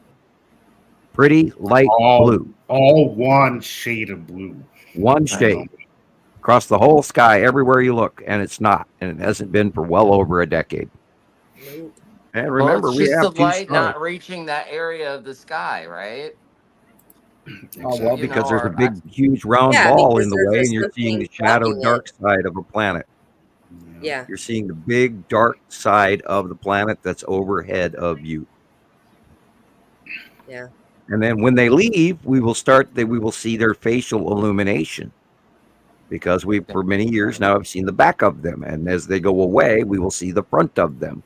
Beyond Earth, in the light. I'm really wondering how obvious that's going to get, because I've had a few now. This year's been really slow, but the few ones that I've had have been absolutely out of this world. As you look west, sunrise, and they start getting a little more where you can see the curves and the roundness of them. It's or east at sunset. Obvious. It's gonna be so freaking obvious. I'm wondering what's gonna happen. I can't help but wonder what's gonna happen when that goes on, because up until now they've been a lot more difficult to see. But as they go away, they're gonna be facially illuminated very well. And then once you realize they're sky pillars, that helps a lot. They are so big. And if you're new to this, everybody's been taught to, that's a planet. And, it's this dot in the sky to us, or Venus is, X big, the size of your pinky fingernail or whatever. No, we're at the point where we are dealing directly underneath these sky filling planets, and they're so unbelievably close to us. It's mind boggling. And that is huge to get past. It's huge. And our solar system is teeny tiny compared to our twin solar system. They're just huge, and we're teeny way bigger. Tiny. Yes. Yeah. And we're spread out. Aren't we a lot more spread out than they are too? Yeah, we're the other stuff on the binary, and theirs are. And it blew me away for years how they were so close to each other. It didn't make any sense according to my understanding of the solar system. It still makes no sense to me. But and they are in a tight spiral, and we're on a far out spiral. Yeah, at least we have a concept of why that's happening, but it seems to me crazy that they're so close together. Well, you've seen the drawing of Leonardo da Vinci of Vitruvian Man standing inside of a pentagram, and then there was another pentagram attached to it. Yes. Okay, that is the same structure atomically as the gold molecule, which has two star patterns, one star pattern inside another larger star pattern, which engulfs it on the outside. And so does this, similar to a magnetosphere, and that's part of the secret is of the atomic structure of our solar system and of man. And it's all this big, huge cosmic pattern and it's so huge that people have trouble fathoming it. But I can directly tell you that the Vitruvian Man is linked to part of this, and Da Vinci was giving us the big secret, and that's hooked up with going through the Templar Knights and all kinds of history that the Roman Catholic Church has spent hundreds of years trying to bury and separate us from, and cordon us into a religious point of view that they think we should have and not what we should have, not what we think we should have, I should say. And we have to all awaken to our own religion through study, and you can't take someone else's word for it. If you have a question about religion, study. Don't take someone's word for it, because look at all the science we're getting handed regularly on YouTube and on television and pay television. And you always have to ask, well, this scientist said this, and then you go, according to whom? Because they are feeding us so much crap, and you're being taught what to think, what to say, what to do in school, and you're not being taught how to free think, how to free learn. And that's what amazes me about every one of you guys out there that has a phone in your hand right now. You have got more computing power in the palm of your hand. All you have to do is want to look it up. The only thing that's stopping you is what you can type in. Everything you ever wanted to know is right in your hand. And then you can be the guy that does the science and makes the decision on what's right and what's wrong. And that's what's missing. Everybody else wants to listen to someone else. But you guys are all here now. You were smart enough to get here. Exactly. So you're smart enough to find all this information out for yourself. You have it in your hand. If you can type it, if you can think it, ask it. Go to YouTube, ask that question. Go to Google, ask that question. Go to Bing, ask that question. See what the computer hands. Go to AI, see what they hand you back. I'm not a fan of AI, but in a few years, it's going to be awesome. I don't trust. No, they'll hand you. We've already. Sorry. Well, Google's good. Well, Bing is a better search engine than Google. It is. It really is. Really, sometimes. Like if you type my name in on Bing, you're going to get far more about me on Bing than you will on Google. I only recently started using it, and I agree. I get way more results on Bing than I do on anything else. I just don't. I don't trust. You're I gonna don't type trust something in, and they're telling you what they want you to know. Yeah, I know. Yeah, I wasn't saying on you, yeah. Sam. I was saying just when you try to find knowledge that links this up, I feel like it's definitely. Well, all you have to do is Thunderbolts Project. All you have to do now. They're not entirely correct, but they're highly accurate. They're actually dealing with the electric universe. They're actually perceiving things through their science of that knowledge, and therefore they're reaching places that you can attribute some level of competency. Now, anyone who's back stacking piggybacked Einstein equations is not going to come up with the right answer, because they're dealing with gravitation instead of electrical. So you have to learn to discern so-and-so scientist told me this, and so-and-so scientist told me that, and this guy over here said this. And if you weigh that, and you've got three examples, and you meet in the middle, you are more likely closer to the truth. And you also have to trust yourself to be able to discern the truth or a fabrication or a con job. And it's important to all of us to believe in ourselves, to say, now, wait a minute, I am smart enough to understand this. And then because you grant yourself that, then your search abilities will also improve. You'll teach yourself how to seek the right information at the right time. And then off you go. You're a child in a library. Off you go. And we go back to, if it's bits and it's logical, then it's most likely true. And if it's complicated and you don't understand it, well, then it's bullshit. And if you ever feel somebody, you should buy into this timeshare property because it's really good and your family will enjoy it, and just think of you should be able to go, red flag, run away, have a nice day, thank you, no. And the trick is we have to learn to believe in ourselves. and our trust and our levels. And each one of these members, and you included, Tara, you're all here because you were educated well enough to get yourself here. And you should, congratulations and all of that, because, and now just, and keep going, keep studying. If you get an idea, go look it up, because I do that all day, every day. And I can't get enough. I'm so addicted to history and Rome and archaeology. And as my daughter says, all the ologies. And I can't get enough. And I follow where it leads me. And I learn and learn and learn and learn and learn. I'm highly addicted.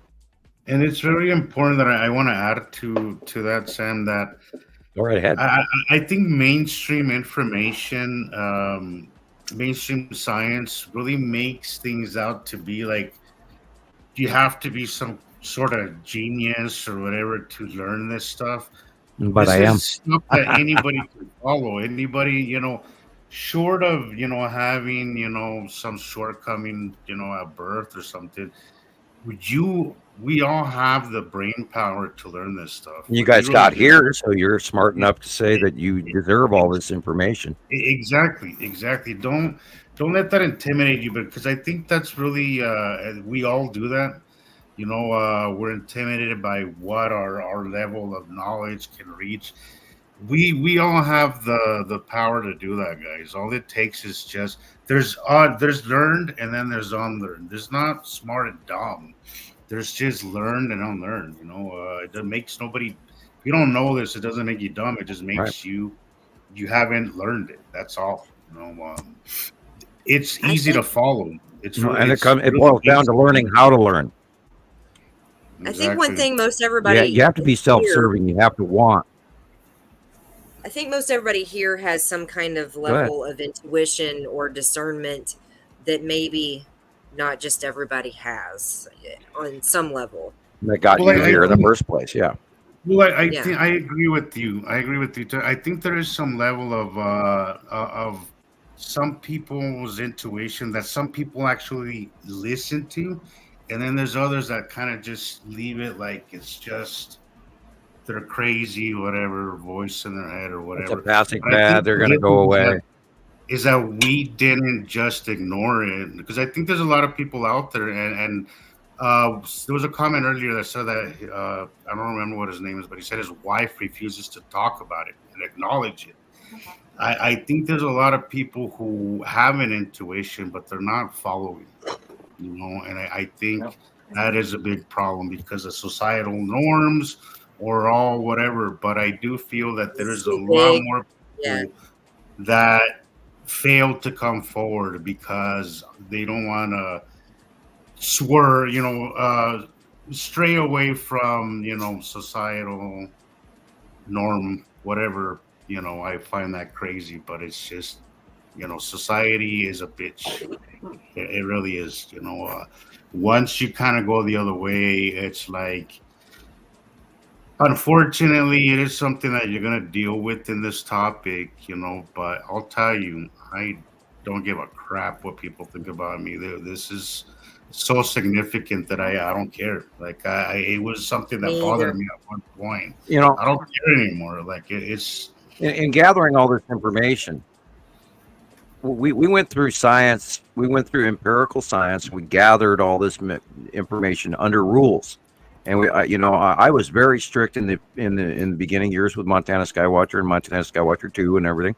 And we absolutely had to have numerous examples of anything before we even called anything, including the naming of the names of the planets. We went 2.5, almost 3 years before we even named these planets that did meet other information that we cross-referenced and we took into account for a very great deal of time prior to talking about what was even topic of discussion publicly on Skywatcher 1 and Skywatcher 2. And I was very strict about what people did, what people said, if anybody was arguing amongst each other, boom, they were gone. If they were troublemakers, if they were psychosis people, even if they were overzealous people, they would get in trouble as well. We were posting what they knew was Red Planet, Nibiru, Planet X, Nemesis. And some of those people, I went in and I talked to them. And if they couldn't come down to the coalition of information sharing, which is what Montana Skywatcher 1 was originally brought on, was a clearinghouse of submissions of sky pictures only, and we didn't add any gossip or embellishment to anything. And where we are today was all built on all of that. So we have a level of real actual science. However, there's a huge portion of modern day scientists out there that seemingly, even though we think they're smart, they have absolutely no clue what's going on, or they're not openly talking about it. Right. So it is kind of a step across the street to say, well, I'm going to join these people who are amateurs. No, we are not. We are experts. We are documented we've got a 10-year doctorate of collected information plus. We have been working on this every day for well over 14 years. So, plus my 40+ years of knowing and NDA and all that. Obsessively, because this becomes an obsession. You can't come to this side and not be completely taken by it. It will become your obsession, guys. Like, it'll completely take up any interest that you have. I'm ADD, ADHD, big time. I lose interest really fast with stuff. Never have I once lost interest with this. It's the one thing in my life that I am as passionate as I am today as I was in the beginning of it. And that's saying something, because nothing has held my attention quite as much as this stuff does. So I relate 100%, Jesus. I'm the same way. I see things. I was telling Julian when we were chatting earlier today, I was like, I never got on TikTok, right? Like, I haven't been on Facebook.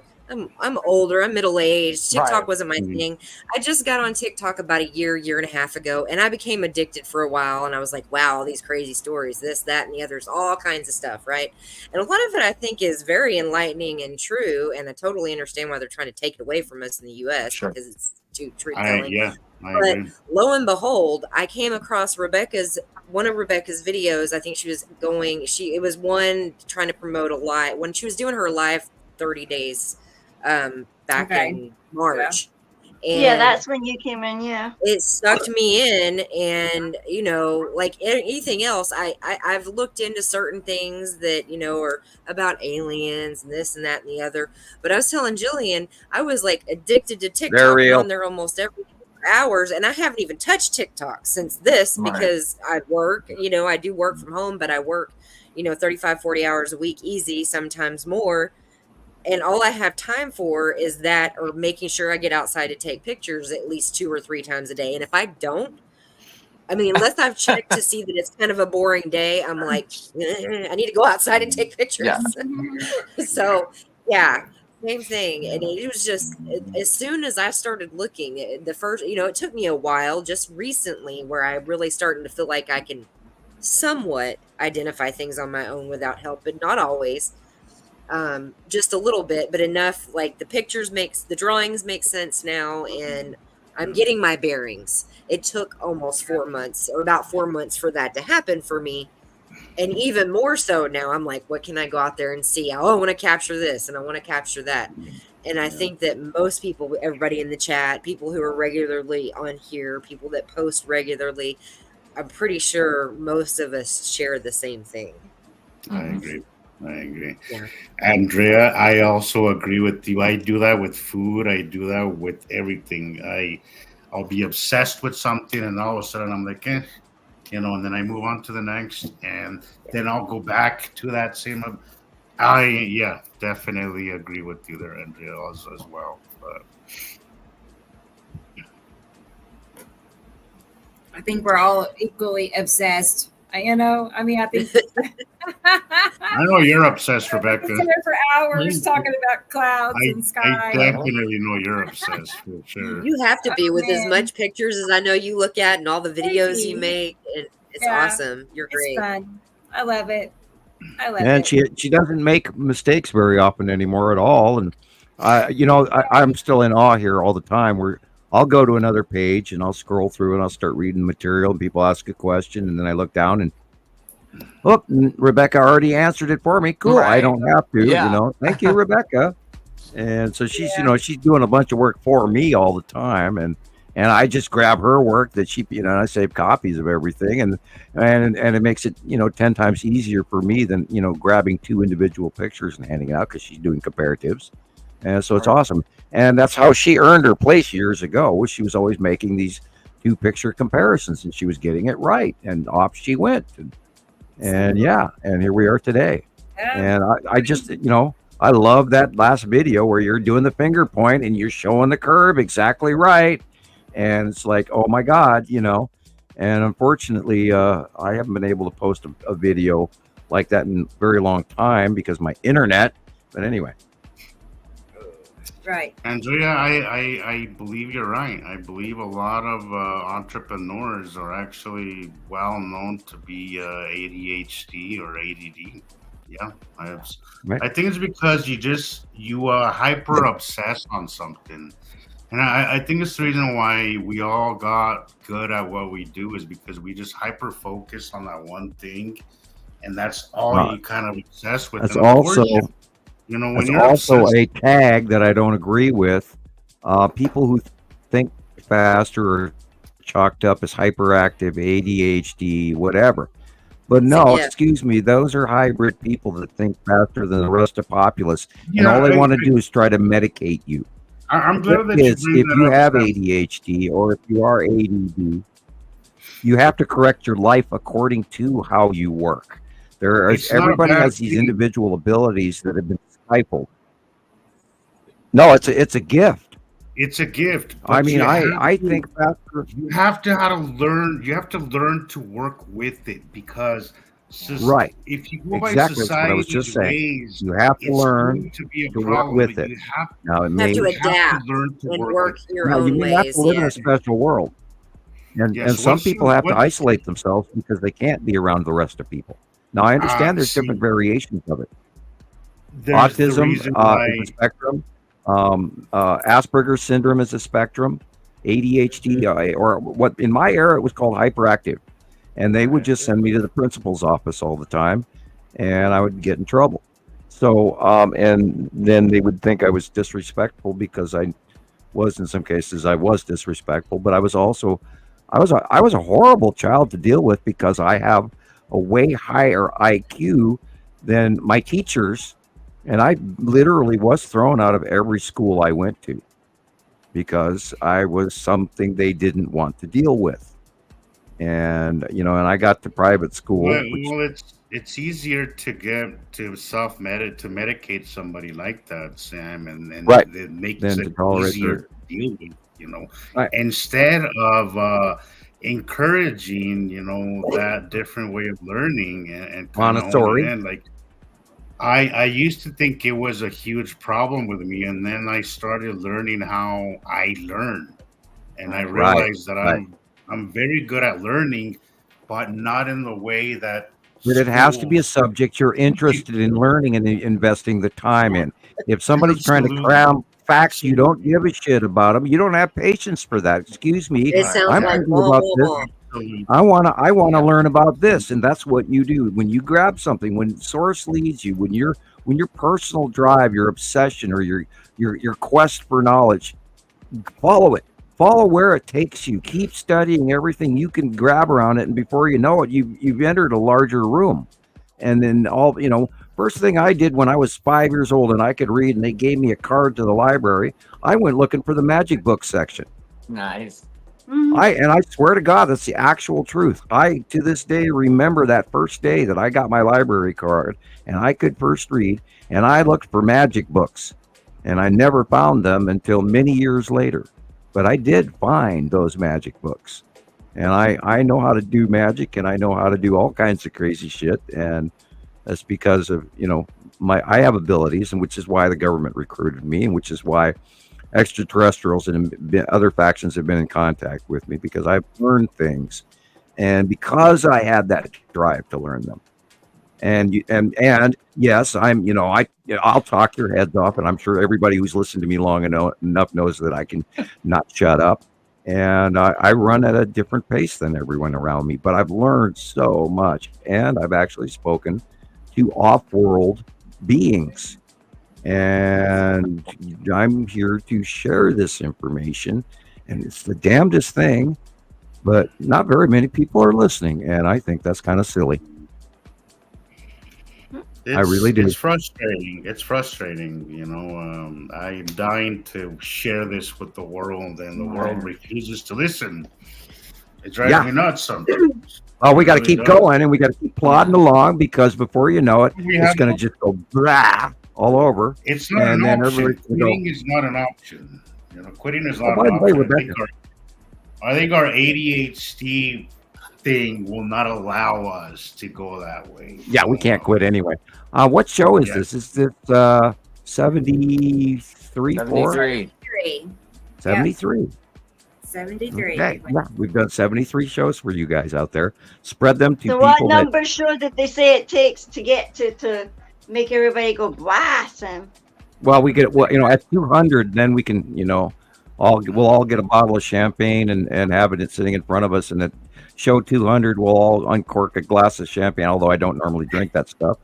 But we could have a glass of champagne for our 200th show or our 100th show. It doesn't matter, I figured if I said 200, we have more time to plan. But anyway, I don't know how long it's going to take. I've been talking for 14 years, and you know how many times I've said what I said tonight? Oh my God, with minor exceptions.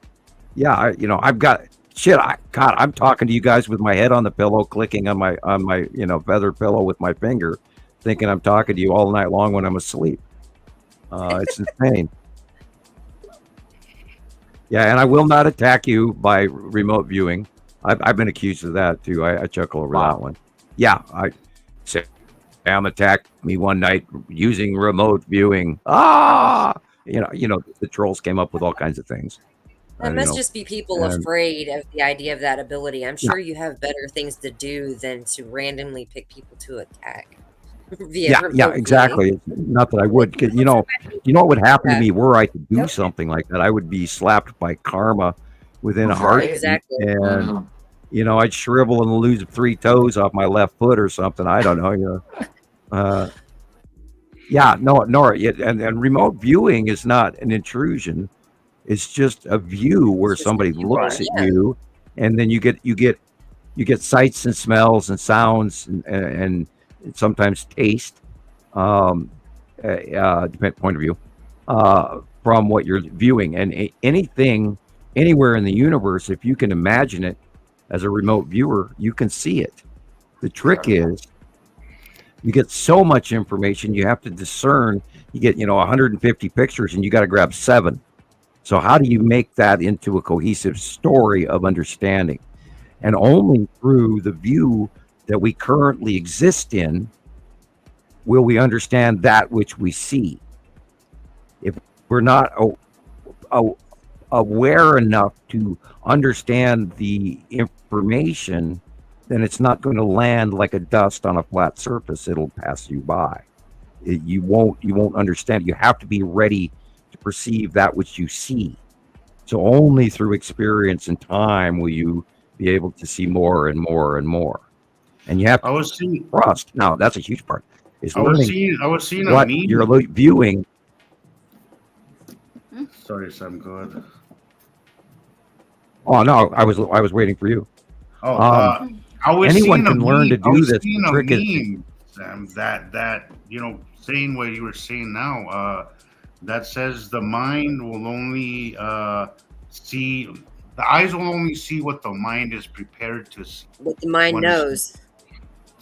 Yes. I don't know where I saw it, exactly. But I was like, "This is so great." The trick is to see things, to take notes, write it down on paper, and then compare it later. Only when you see that your premonitions, be right or wrong, come true, will you get evidence to prove to yourself that you can trust what you see. And once you learn to trust what you see more. It's that simple. And in remote viewing, I was selected because of my abilities that are innate bloodline, and because of my science scores through military test scores and school work and my paper about having to have a binary solar system that got attention. Hi, Carolyn. I did say hello to you earlier. Probably repeat you word for word. Thank you. Anyway, the trick is to know that we all have gifts and things that we don't even know we have, and we use them all the time. We just don't realize it, and that's sort of a personal genre, a way about ourselves that we do protect ourselves in ways that we don't even realize it. In other ways, we give in to things that we shouldn't as well. But there is a lot to the human being that we don't even know about, and you can learn more, including remote viewing. Andrea, somebody saw you were asking earlier a while ago if there's somebody else streaming it. You're actually on my YouTube channel. That's why you're not seeing nobody seeing your comments. Or I was just messaging her because I see a bunch of comments here, but I don't see her on the phone. They're all you're on my YouTube channel. I think there's like 2 people watching that one. Oh, you're got a frog in my throat. Okay. Ribbit. Yeah. Okay, you got any more for us, Rebecca? We do. I mean, if you want to, or we can. Yeah. Well, we're at 4:46. I know Miss Jillian's probably tired. What time is it over there? 2 a.m. Oh my God, Jillian! You have to work tomorrow. I was gonna say, guys, I'm gonna have to cut out your I gotta go to work Saturday night. I hear you. I just see you now. It's at 5 hours almost. We're almost 5 hours. Yeah, but it was a quick 5 hours though. I know. It was a quick 5 hours, but I'll listen while I'm on the road, guys. So sure. It was nice. It's always great hanging out and talking shop as they say. But I better duty calls. So, but see what I get for mentioning what time it is. Nah. Oh man. Have a good night, Jesus. Thank you. I mean, I can stay for a little longer for having me on. I don't have to go yet. But okay. You have a good night at work. Guys. It was great hanging out. But night, Jesus. I'll be see careful. you If you see anything on the way to work, let us know. I'll be listening. So, okay. All right, Chris, all you guys. Drive safely. Everybody listening, thank you guys. Drive safely. Have a good one, guys. Drive safely. Okay? Yes. Yes. Always. Good. Yeah, I can't believe it was 5 hours almost. I know. I know. I haven't been looking at the time even. Yeah. No, I have a short clip here from Tony in Switzerland. Ooh. So that's always probably some nice big juicy pink, purple, blue butts. You know it. Let's take a look real quick.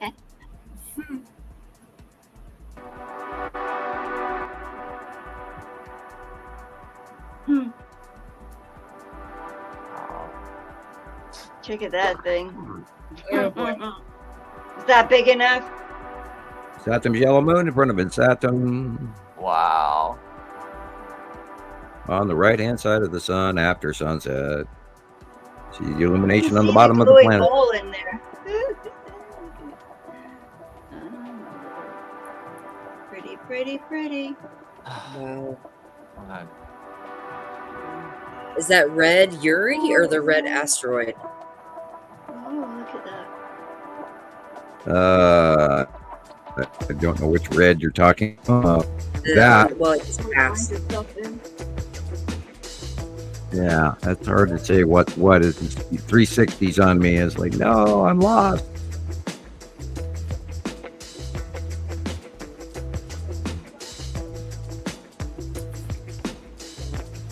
Wow. I can only call what's right next to the sun. That's Yuri right there. That red that's on the bottom right corner. And then there's the yellow.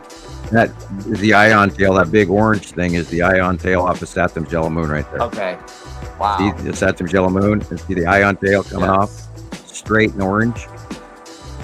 This is you've got the lead asteroid in front of his Saturn's yellow moon. You've also got the long box cube right there. Drop tail of the moon. The Saturn's yellow moon, and then above it is where it's Atom, and then we should be coming into Attu, because it stalled on me. And it's stalling again. Yeah, me too. Okay. And that is where the side of Uri will be. Now, right there's a circle next to the sun at the bottom, and that's probably Matim right there. No, wow. I'll be right back, y'all. I have to go get my charger. Yeah, that's probably Matim right there. Just to see that small circle right next to the face of Uri. I believe that's where Matim is right now. I love it.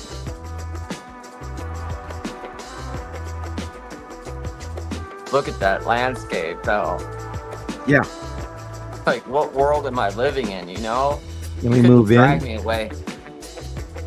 There's no way. Yeah, but it's warm now. But come winter. Oh, yeah. You'll see 6 feet of snow, like hopefully like we do up here usually, or we used to. They have far fairer looking country than we have here up in Montana. We're a little scrubbier. Say so. But we still have beautiful forests and glacier and yellow, all of that. I do live in the forest, not in a bad place, but in a good place. That's That's insane. No matter where I go, I'm sure I'd always miss Montana. I do every time I take a vacation out of Montana. I hate it. When I get back, I go, why did I ever leave? I could have spent that money at home, man. Last time I went down to Baja, no thank you, I'm done. Right. Like going to the moon, man, or Mars. Go to Cabo down in Mars, man.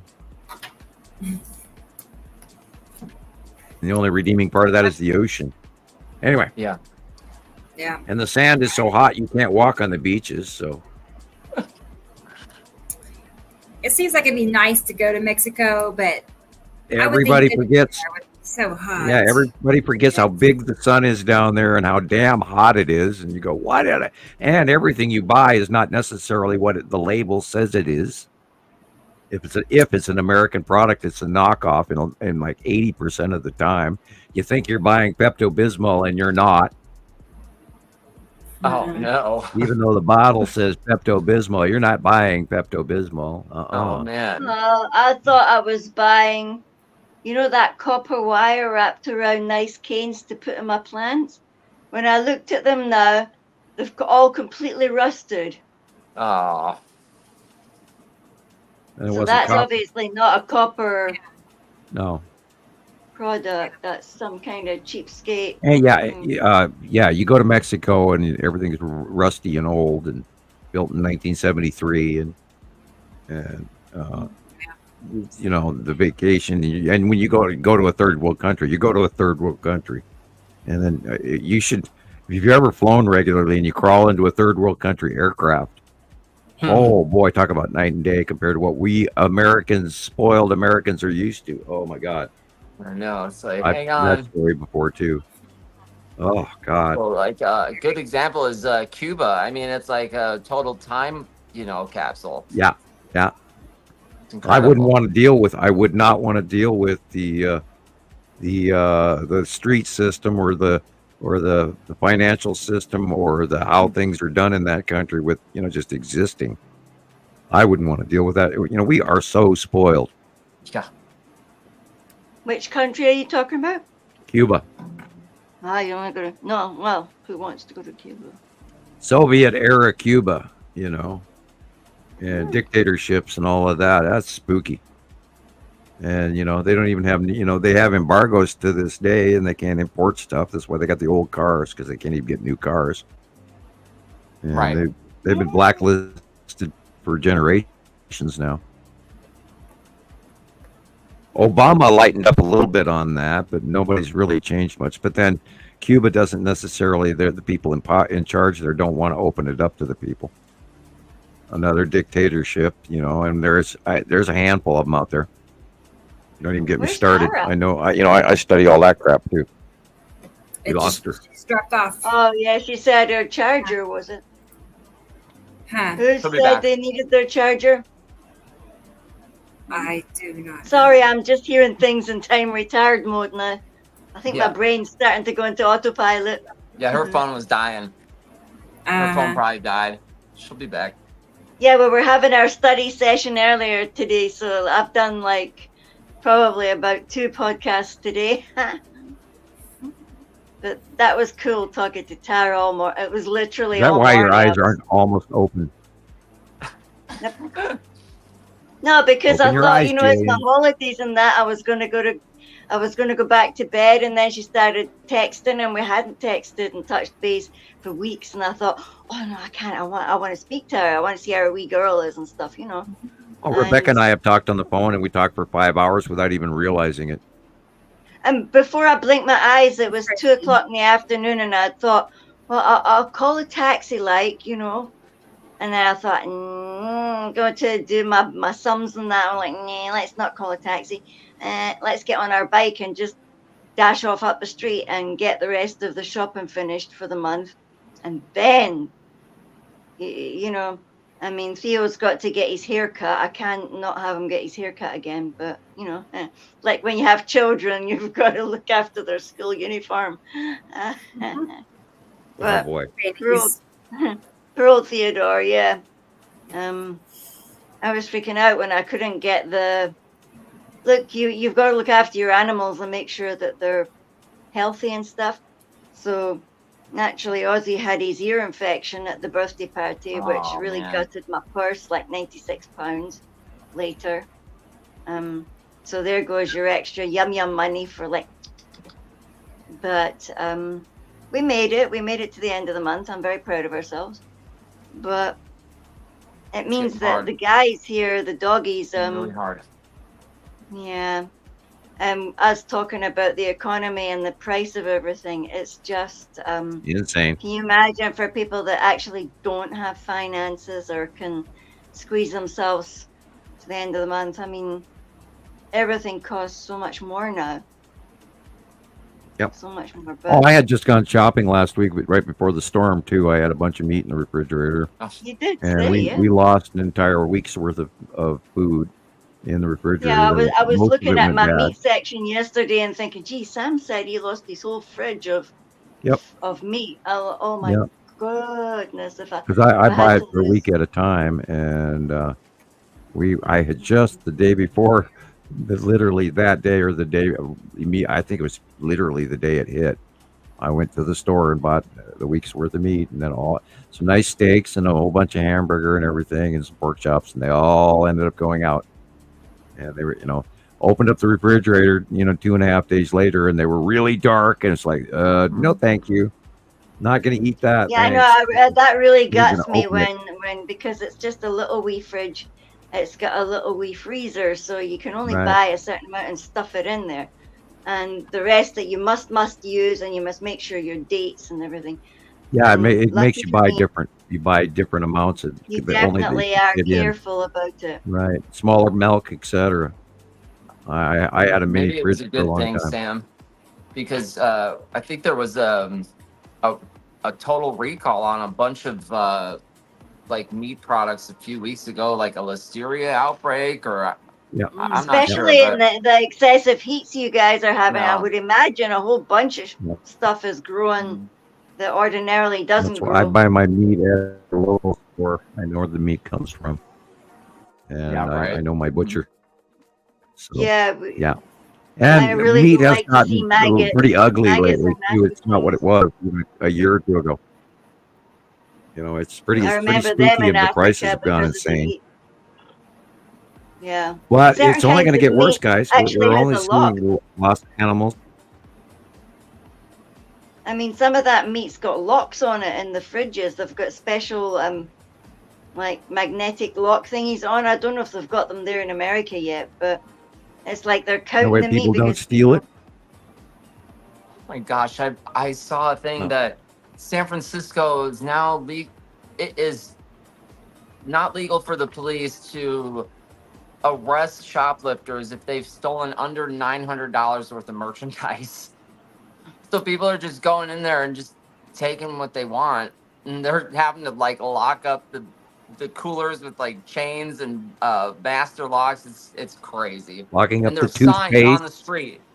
They There's lock literal up signs on toothpaste. the They street lock that up says, anything that shampoo, because it's yeah, being resold. What they'll do is they'll go in there, they'll steal a bunch, and right. then they'll resell it on the street, so they can get enough money to buy some of the new trank and the new meth and all of this other shit. I mean, Jeez. all you have to do is go on YouTube and look up. Let's see, what was that? Philadelphia.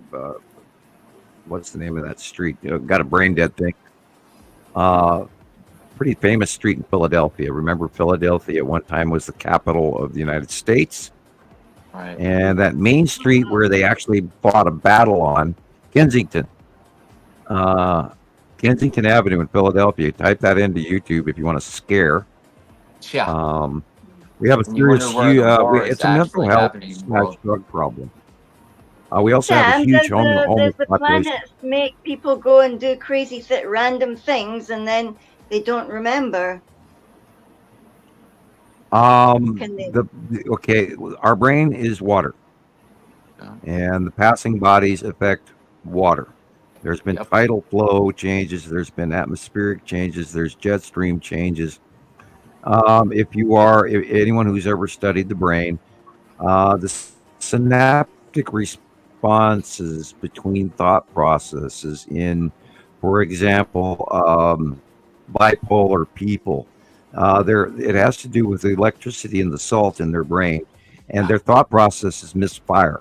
So a thought that's supposed to jump to this receptor goes to that receptor, and therefore they have an inadequate response and sometimes angry or incorrect.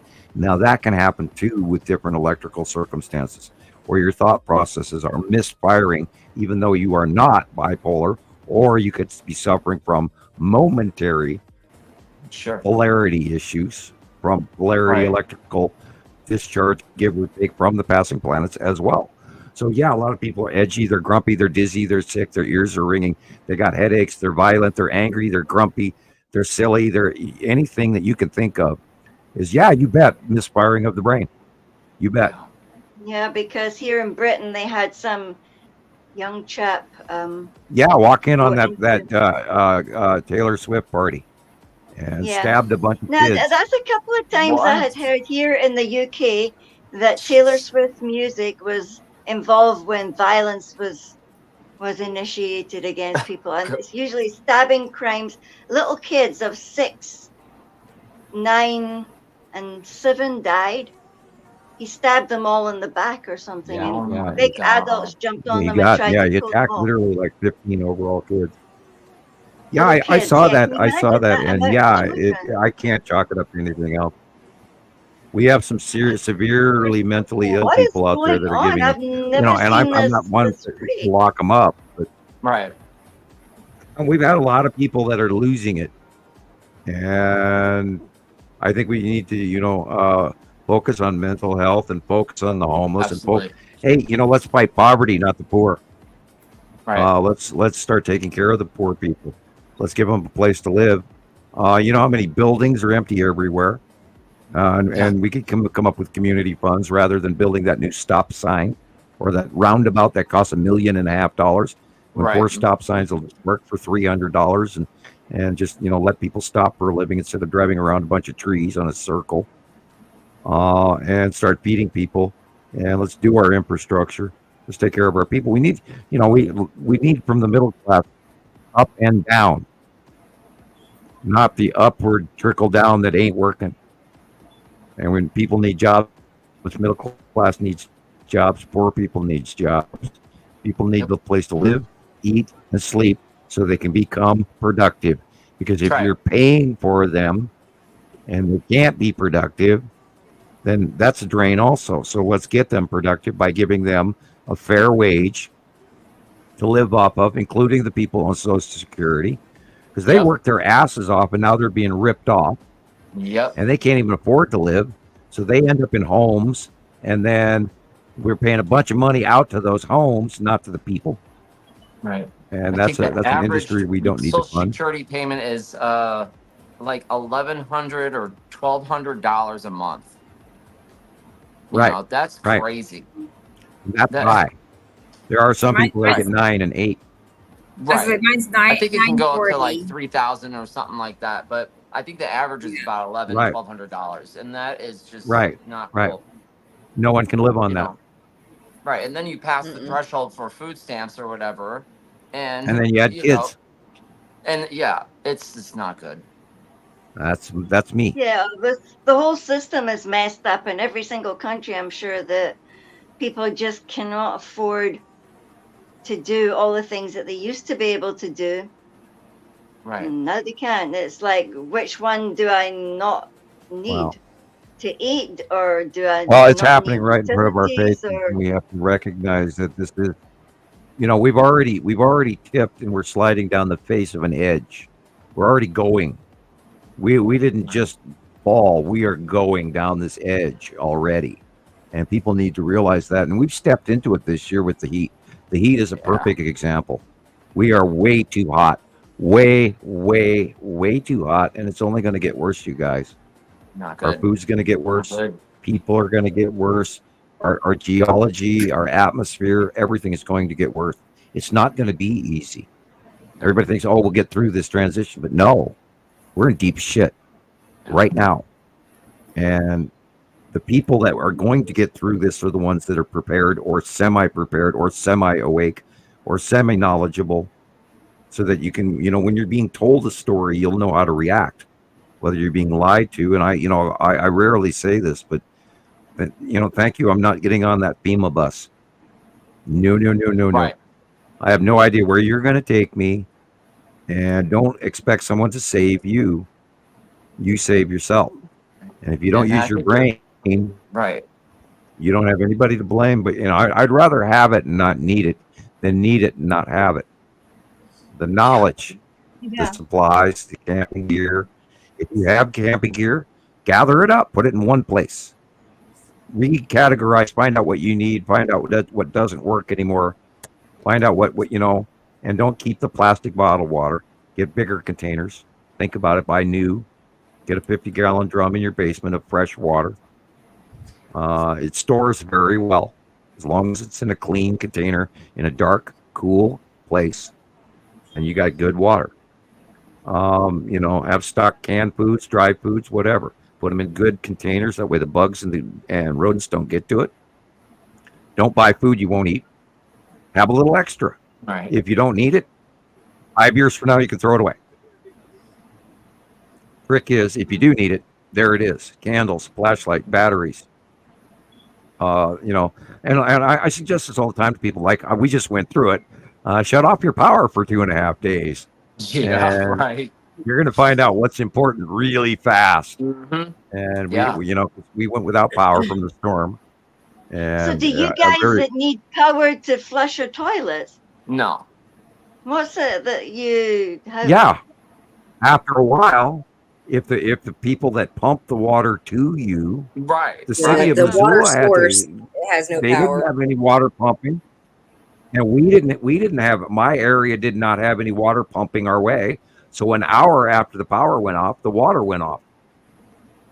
So we never Oh, had that's what anything you to flush meant. toilets I with. wondered what you meant. Why? I kept thinking, why did they say the water went off as well? Like, does that mean something happened? Well, because to the, you have to pump it from a well or from down the street or Like the through water tower. a regular their power went off. industrial everything water just tower or the whatever. Yeah, well, if you have a water tower, you have some pressure with a water tower. But if it has to be pumped from the ground or from the city facility over time, no power. we just and take most of the everything city of for Missoula was granted, down. don't we? We just take everything for Yeah, we do. granted. If we're going to go to the toilet, No internet, flush no it, toilet, no way to cook in the house. We ended up having to go out to eat because it was so windy and so dry. We didn't dare barbecue in the yard. Right. I couldn't another cook fire. outside, not safely, because of the fire danger. And now we got smoke galore, and we have pretty good winds still. What's going on in the flow, the monsoonal flow that's coming up here, up the west coast? That's completely unique. Never seen that one before either. Minute, fog banks from California up to Oregon, but I mean, this is a monsoonal flow coming up from Mexico off the Caribbean into Washington and Oregon and California, and then going to hook into Montana and North Dakota and go that way. And wow, where the hell did that come from? And that's what caused that superstorm last week. Here was a similar pattern. So what's going to happen to Washington? What's going to happen to Oregon? What's going to happen to Northern California tonight, tomorrow, etc.? We've got a weird weather pattern. We've got to watch all this electrical, because if you've got monsoonal flow meeting dry air and cold Arctic air, you got lightning. Yeah. So it's going to be trouble. We'll see. Let's hope I not. just wondered, there's been a whole lot of airplanes with electrical issues calling emergency in the air and just needing to land. Well, I think I must have seen about 5 or 10 this week in my. Look how our internet is behaving. Look, there's when we had that big crowd strike. Now that was a glitch. The new software. Somebody there he goes miscoded. again. But that shut everybody down too. Yeah, well, we're, like I keep saying, we are in trouble. I mean, don't count on anything. You gotta count on you. Because I mean, shit, this could go down, and then we wouldn't even be able to talk to each other anymore. And if that occurs, then if we have a Carrington event from the sun activity's been rather interesting. God knows what's going to come from the bigger star. Don't know. Don't know. We're going to watch. We're going to keep watching. I know you're absolutely right about how we need to start, rethinking how we build our structures and, start building your homes underground. If you can, somehow possibly do that. Scoop out the earth and deep into it. Sequester your own water storage, right? For periods of time where you're not connected. And how you build your where you put your pantry, how the size of your pantry, how you could stock food. And do you think if you have a grass, think I'm nuts if I make a hobbit house in the garden? Right. If you have a grass roof of a hobbit house, exactly, and a forest fire goes by you, what do you lose? Right. You lose and the top layer. And apparently they stay 65 degrees all the time. You don't need to have any kind of air conditioning or heating because they always you only have to heat. You only have to heat 50. Average ground temperature is 50 degrees, depending on what region you live in. So if you want it 75, you only have to heat it 25. If you want to cool it, you only have to cool it X amount and it saves because of the ambient earth temperature. Right. And that way also in winter, you won't go sub-zero. So therefore your fuel supply and everything, and you don't get your roof ripped off. At most, your chimney gets affected. And your air shaft or whatever, or your bay window, if you have a ceiling glass, that could get melted, during a major. And if you have a clear area with no trees around there, then a forest fire will go by you in a matter of 15 minutes, and then your ground is hot, but then your grass is going to regrow next year, clean, and you survive it, and your house didn't burn down, right? Because it was underground. And let's look at those the cities in Turkey, all of those underground cities that will house 30,000 people. Right, it's incredible. They did not dig those for no reason. Right, they didn't dig those to hide from the Romans either, because they were dug way before the Romans. Yep. And I believe that if you go, I bet you anything, they were dug around 1600 to 1700 BC, when we were having the last major climate passing, where these people just got so damn hot they had no choice but to live underground. Right. And that may happen again. Wow. We don't know how hot it's going to be this fall. We are just starting August, and we've had August temperatures since April. So how hot are we going to get? September. What's going to happen in October? What's going to happen in November? What's going to happen in December? We don't know. And we're in a new ball game. All the records are being broken as we speak. Every day we're beating global temperature records we've never seen before. And how many days in a row, how many months in a row? Last week it was a record breaker. It's every day. It's I don't know. I haven't seen it like that where it's every single day some Brand new record is brand new being record. broken with the temperatures, or something's happening with the weather. Like, look at the hail that we were watching every single week. Basketball size hail. What was going on? That was crazy. I mean, I've heard of large hail before, but not consecutively, week after week like that. It's just nuts. Class 2 hurricane winds in the middle of Montana. Right. That's not normal. And they call it a derecho. That happened in Iowa. It happened in Ohio. It happened. They had that storm in San Francisco in 2020. It was 2020 or 2021. I'd have to look it up. They had these crazy ass storms that went through Canada. 3/4 of last year, 3/4 of Canada ignited in one day. And it just blew up. And that was the middle of Saskatchewan and central and northern Saskatchewan, just lit up all across Canada in one day. And that there's a lot more going on. And it's amazing that they're not sharing this information. And then now look, all of a sudden it's gone quiet. You haven't heard anything about the Park Fire. You haven't heard anything about the Durkee Fire, or any of the stuff that's going on in Washington State. Are you hearing about the fact that Colorado now has a major fire? No, none of it. Nope. You have to go looking for it. So, and then a month ago Mexico had a fire, and a month and a half ago Texas and Oklahoma had a major brush fire in the desert. And that never happens. And then last year Oklahoma was burning, Rebecca, and the year before, and then Spain was on fire and France was on fire last year, and everybody's forgotten all of this. And by the way, there, some of the Azores Islands are rumbling. We're that big thing going on in Greece right now. Ugh. And it's rumbling, and they've got a class 3 alert going on. Wow! If that sucker goes off, that'll change our atmosphere for the whole planet. Oh yeah. You'll watch air travel just quit everywhere. Explosion that happened in Yellowstone this week, or? Yeah, now that is natural. That happens about every 5 years. It was a steam blast. It was a rather big one. It wasn't volcanic. I mean, those people were just standing there. Right. Like, what happens? Wow! Look at this. It's like run. About every 5 to 10 years, some debris, some sidewall debris, will come down and it'll block a certain amount of the pressurization of the hot natural spring water that is meeting the lava, which creates the steam. And about every 5 to 10 years, that gets blocked or partially blocked. And then it gets built up pressure and built up, and then just blows. And it did it, I think, the last time, I think it was 2011-ish. It was the last time it blew.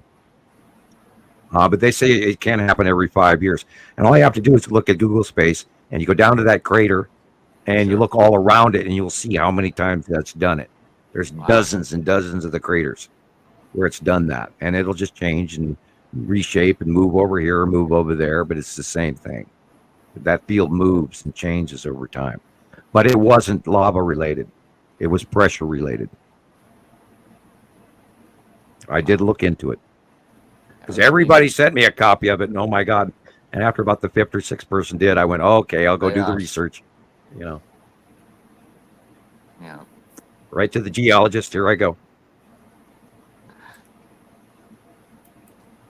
Said there was a fire, like a forest fire here, literally in the Culbin Forest, about 5 days ago as well. Nobody tells you any of these things, but you can actually smell it on the air. Wow. And I thought, who's smoking near me? Like must be one of my neighbors or something. Oh, you hate my front yard. Because everything around here is quite green. What's that? Oh, you'd hate my front yard. You definitely smell campfire in my front yard. Because we got all that smoke from Oregon coming over here, and you can't, you can see the mountains, but you have to look through the smoke to do it. Wow! And it's regular up here, unfortunately. I could smell it the other day, and then my neighbor said, "Oh yeah, no, it's strange how you mentioned that, because I smelled it on the air." And I said to her, "I wonder if there's a fire anywhere." She said, a wee while later, she called me and said, "Oh, guess what I've just found out about half an hour ago, that what you were talking about is actually real." I was like, It's like we know these things. You can actually smell it. It's like your instincts are like, something's happening. Sam, We do kind of you have think a to. lot of That's what we these? do. Yeah. Do you think these fires are a combination of like dry climate and heat, but also like the lightning or the extra electrical discharge, or some of the small debris from All of some the of the above. asteroid clusters? All of the All of above. it, yeah. Well, now the tops of the trees have been burning for about 8-9 years now, 10 years, and everything is bone dry. I mean, we have like really dry, low humidity in the forest right now, and you can smell the changes of the forest and the pine, etc. up here in Montana, and you can smell the cottonwood, you can smell the pine, you can smell this when they get wet or when they dry out. And we've been watching the tops of the trees die for quite a few years. So our forests are tinder dry. And we had a big burn here in Lowell, God, just a few years ago. That's literally like 4 or 5 years ago. Big fire. But our forests have been drying out, and everything we are in climate change. This planet has been too hot for a decade, and that extra sun is frying everything, even in winter. Everything's drying out, so everything lights on fire easier. And then we do have more electrical occurrences because our weather is, our lightning has changed. And then on top of it, you add the passing asteroids and what we call red Sonja storms, where all this lightning is coming out of one spot and lighting everything as it passes up. Houses with gas are going to get affected as well. Their pipes and stuff, if it's weak. Oh yeah, well, all kinds of stuff is getting destroyed, and then the flooding and the pollution and and this of course is the year of the dragon, and it's the Chinese have already chalked it up as the bad year of the dragon. I can't remember. It's like God, I'm not going to quote it, but I had learned it. Now I've forgotten it. But they have a term for a bad. See, usually the year of the dragon is a illustrious year of success. And this is the one of bad omens and et cetera, et cetera. I'll have to go look that back up to quote it directly. But this is when their famous invention of the dragon came to 2000, 2 cycles ago. And that's the origin of the dragon. And we are watching the asteroids, the object cluster group, whatever you want to call them, as the dragon, because we see pictures that look like it all the time. And this is a major climate event, and it happened before in 1650 BC, somewhere in there, give or take. And that it's going to be dire, and we're already seeing it right now. You can't fry the planet like this without having ramifications next year, Right.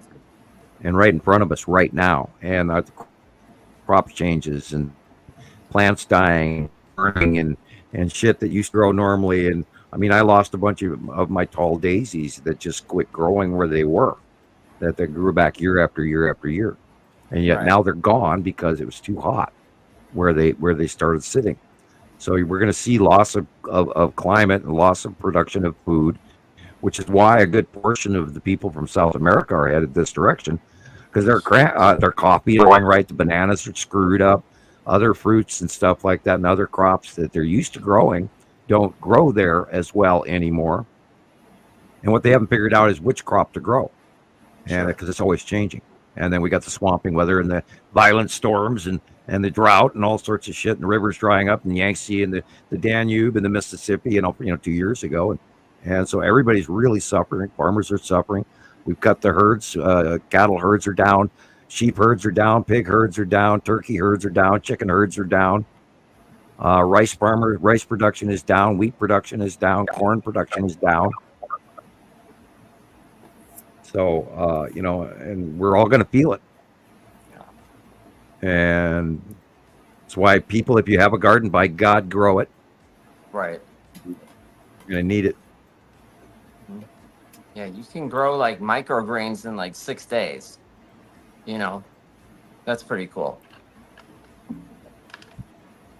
Yeah, I want to learn how Well, to the do big that. toughie is, wheat or barley or rye. It takes a village to grow a Yeah. crop of wheat. The way people lived in Switzerland is they community up and they put out produced food and put that food straight to the cows. And the cows live with them in the winter in the same building, and they rise above it, but they keep that whole area heated to keep those cows alive. And yet they've got 3 families that are living within 15 steps of each other, because without other families living close to each other in these harsh environments, they couldn't survive. And not one person, one family can do that. Each person will grow this, and that person will grow that, and that person will do this. And then they commodity trade amongst each other, and they're very close. And if Bill breaks his leg, and then the other 2 families can help save Bill, and that sort of thing. Or their little Jessica got sick, and then the women get together and they take care of the sick children or whatever. It's a group effort, and it takes a village. And this is the point: is you guys, we can't be separatists. We can't be mad at each other. We have to group together and realize that the way we do things right now, we can't continue. And it's showing us right in front of our faces in the last decade. And if you don't notice it, I pay attention. Seriously. And I hate to preach, but I've been trying to raise people together in a coalition, and I worked at it for many years. And you know how far I got? I got a lot of speeches, but I didn't see any fruition whatsoever. I had a lot of people jump on board. Oh, we'll do this and we'll do this and we'll do this. And I heard a lot of, hot air up my skirt, so to speak. And it never panned out, even though I was working at it very diligently to create it. And I saw people invest in it, but then they walk away from it when they get their spot here in Montana, and then they go, bye, and it's like, okay, you weren't right anyway. So, because anybody that's going to dodge and bail on other people's efforts isn't somebody you want around anyway.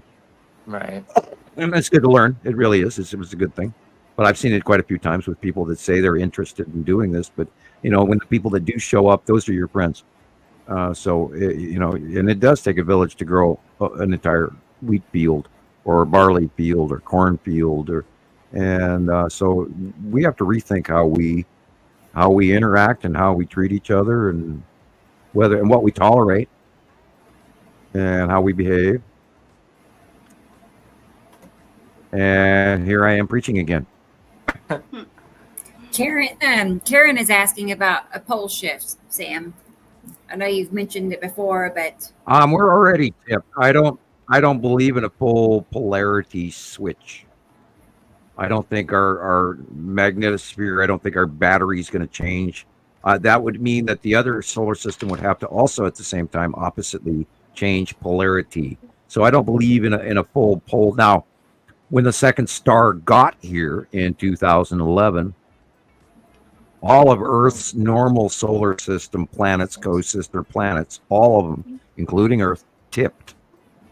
And now that the planets are even closer to us, we are axis tipped, which is why our weather's different, which is why the South Pole is acting differently, which is why both hemispheres of the weather are going the same direction. It used to be one in the northern would go one way and then the southern would go the opposite. And that's not the case anymore because we are drastically tipped. Both hemispheres weather is going the same direction. If we're not magnetically laid correctly, we're getting a different stellar winds and activity of our planet. And that's why they're talking about the core has shifted. Well, duh, because the planet tipped. So the core has changed because the planet changed. That's why the moon phases are wrong. That's why the moon is way up in the northwestern or northeastern sky when it's supposed to be due east. Because it used to be due east, due west, due east, due west, due east, due west, over the top of us all my life. Now it's not. One day it's in the southeast. 5 minutes later, an hour later, it's in the northeast. What? How the hell did it do that? Because our view has changed. The crescents are on the wrong side. They're underneath, illuminated from the bottom. We've never seen that throughout history. Throughout all recorded at man's history, we have always seen the same crescents of the same moon cycle, which stopped as of 2011 when the second star got here and the planet tipped.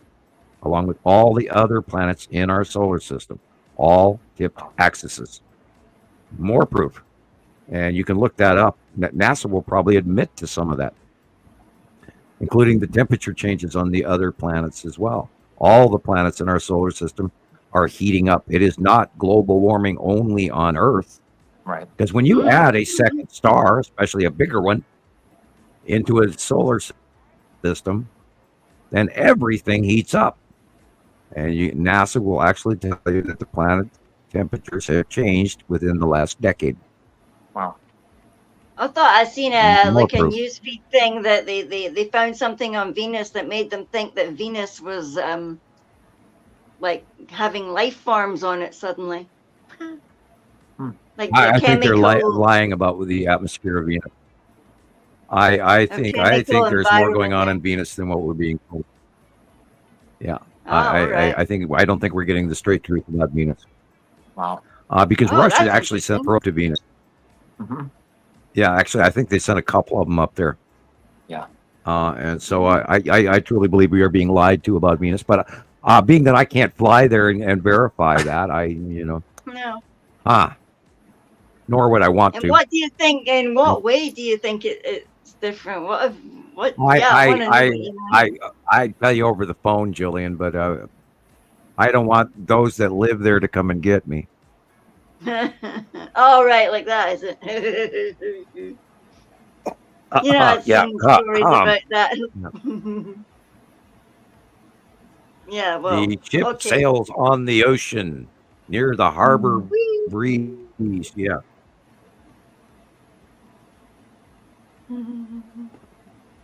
All right. Metaphors of secret code, that kind of thing. Yeah. I've been silly. Yeehaw. Yeah, I know Okay, we're it's getting definitely there time now. for another cough We're all drop. getting Number to. 2. We're all going like that. Yeah. Well, you guys aren't because you're probably all going to want to do dinner or something now. Now, Sabrina, I do not think that NASA will say that we have 2 suns either. I don't think they would openly admit that. 2 moons was enough. Wow.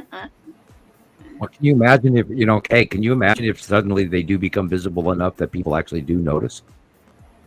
They didn't notice when the second one got here. Then the sun started coming up in the northeast sky. Hello. Yeah. The sun always, all my life, came up due east. Always due east.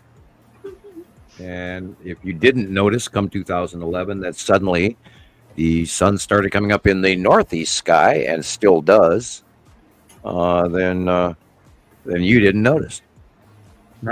Yeah, it was the one thing that alerted me to something being different was like, wait a minute. I can't see the sun in the same position anymore. And I've got a giant hole burnt in the middle of this garden. Why is this burnt? And I can't grow anything anymore. This Because was in it's South changed. Africa, though. And then the It's next changed, thing, I seen that little fat planet next to the sun. I but thought, Pets wait will a do minute. that too. Big giant burn hole in the yard. Did you get that too?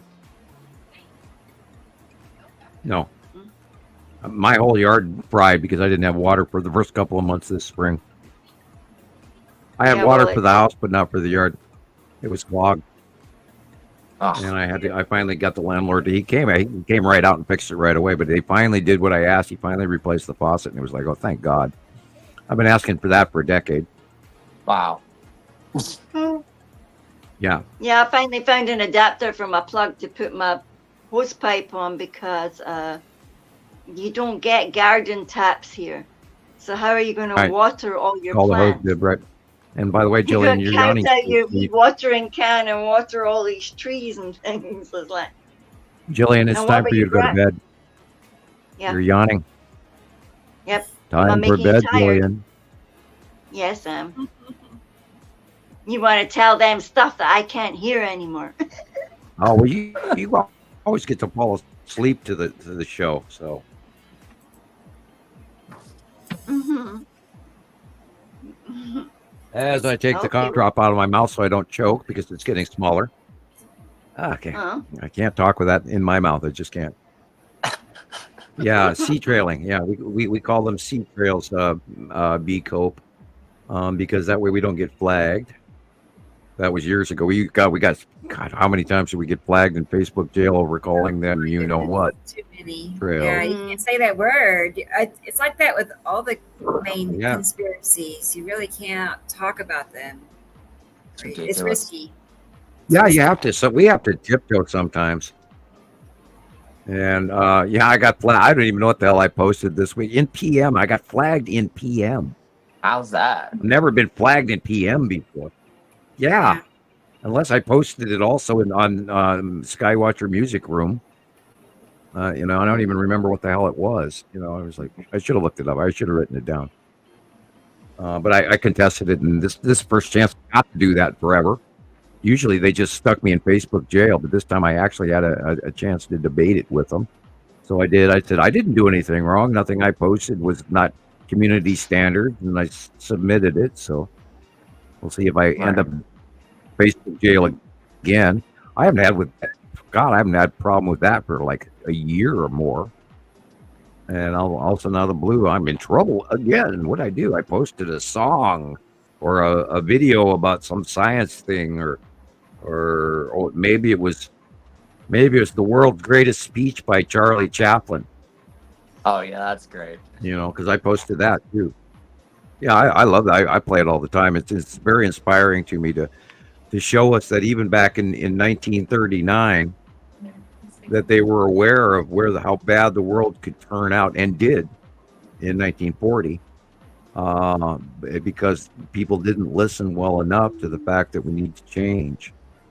And we're at that same stage again for a number of reasons: politically, environmentally, socially. We cannot be angry. We cannot point fingers at any one race or any gender or gender transitory or whatever. We cannot point fingers. There is diversity, equity, and inclusion.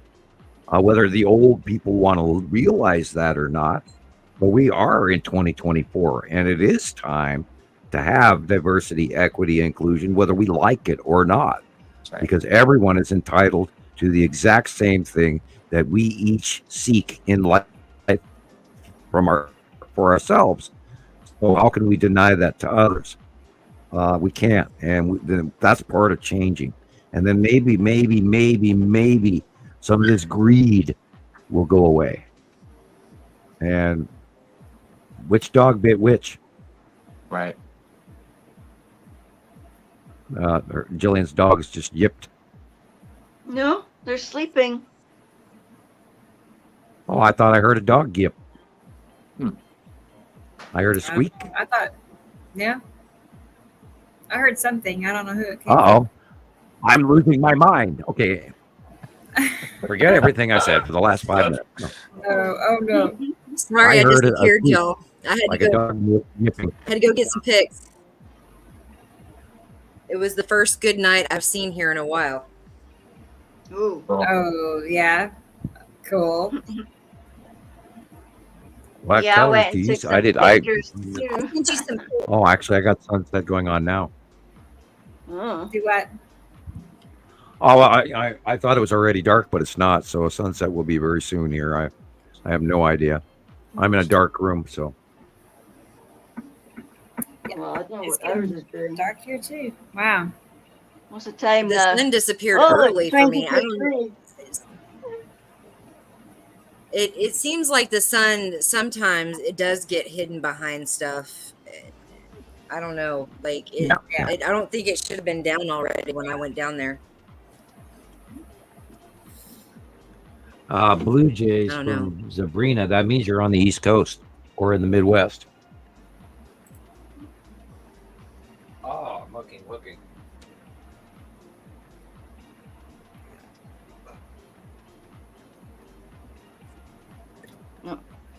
My dogs are curled up on, well, I just pulled my feet out from underneath them. They're little farting zombies here.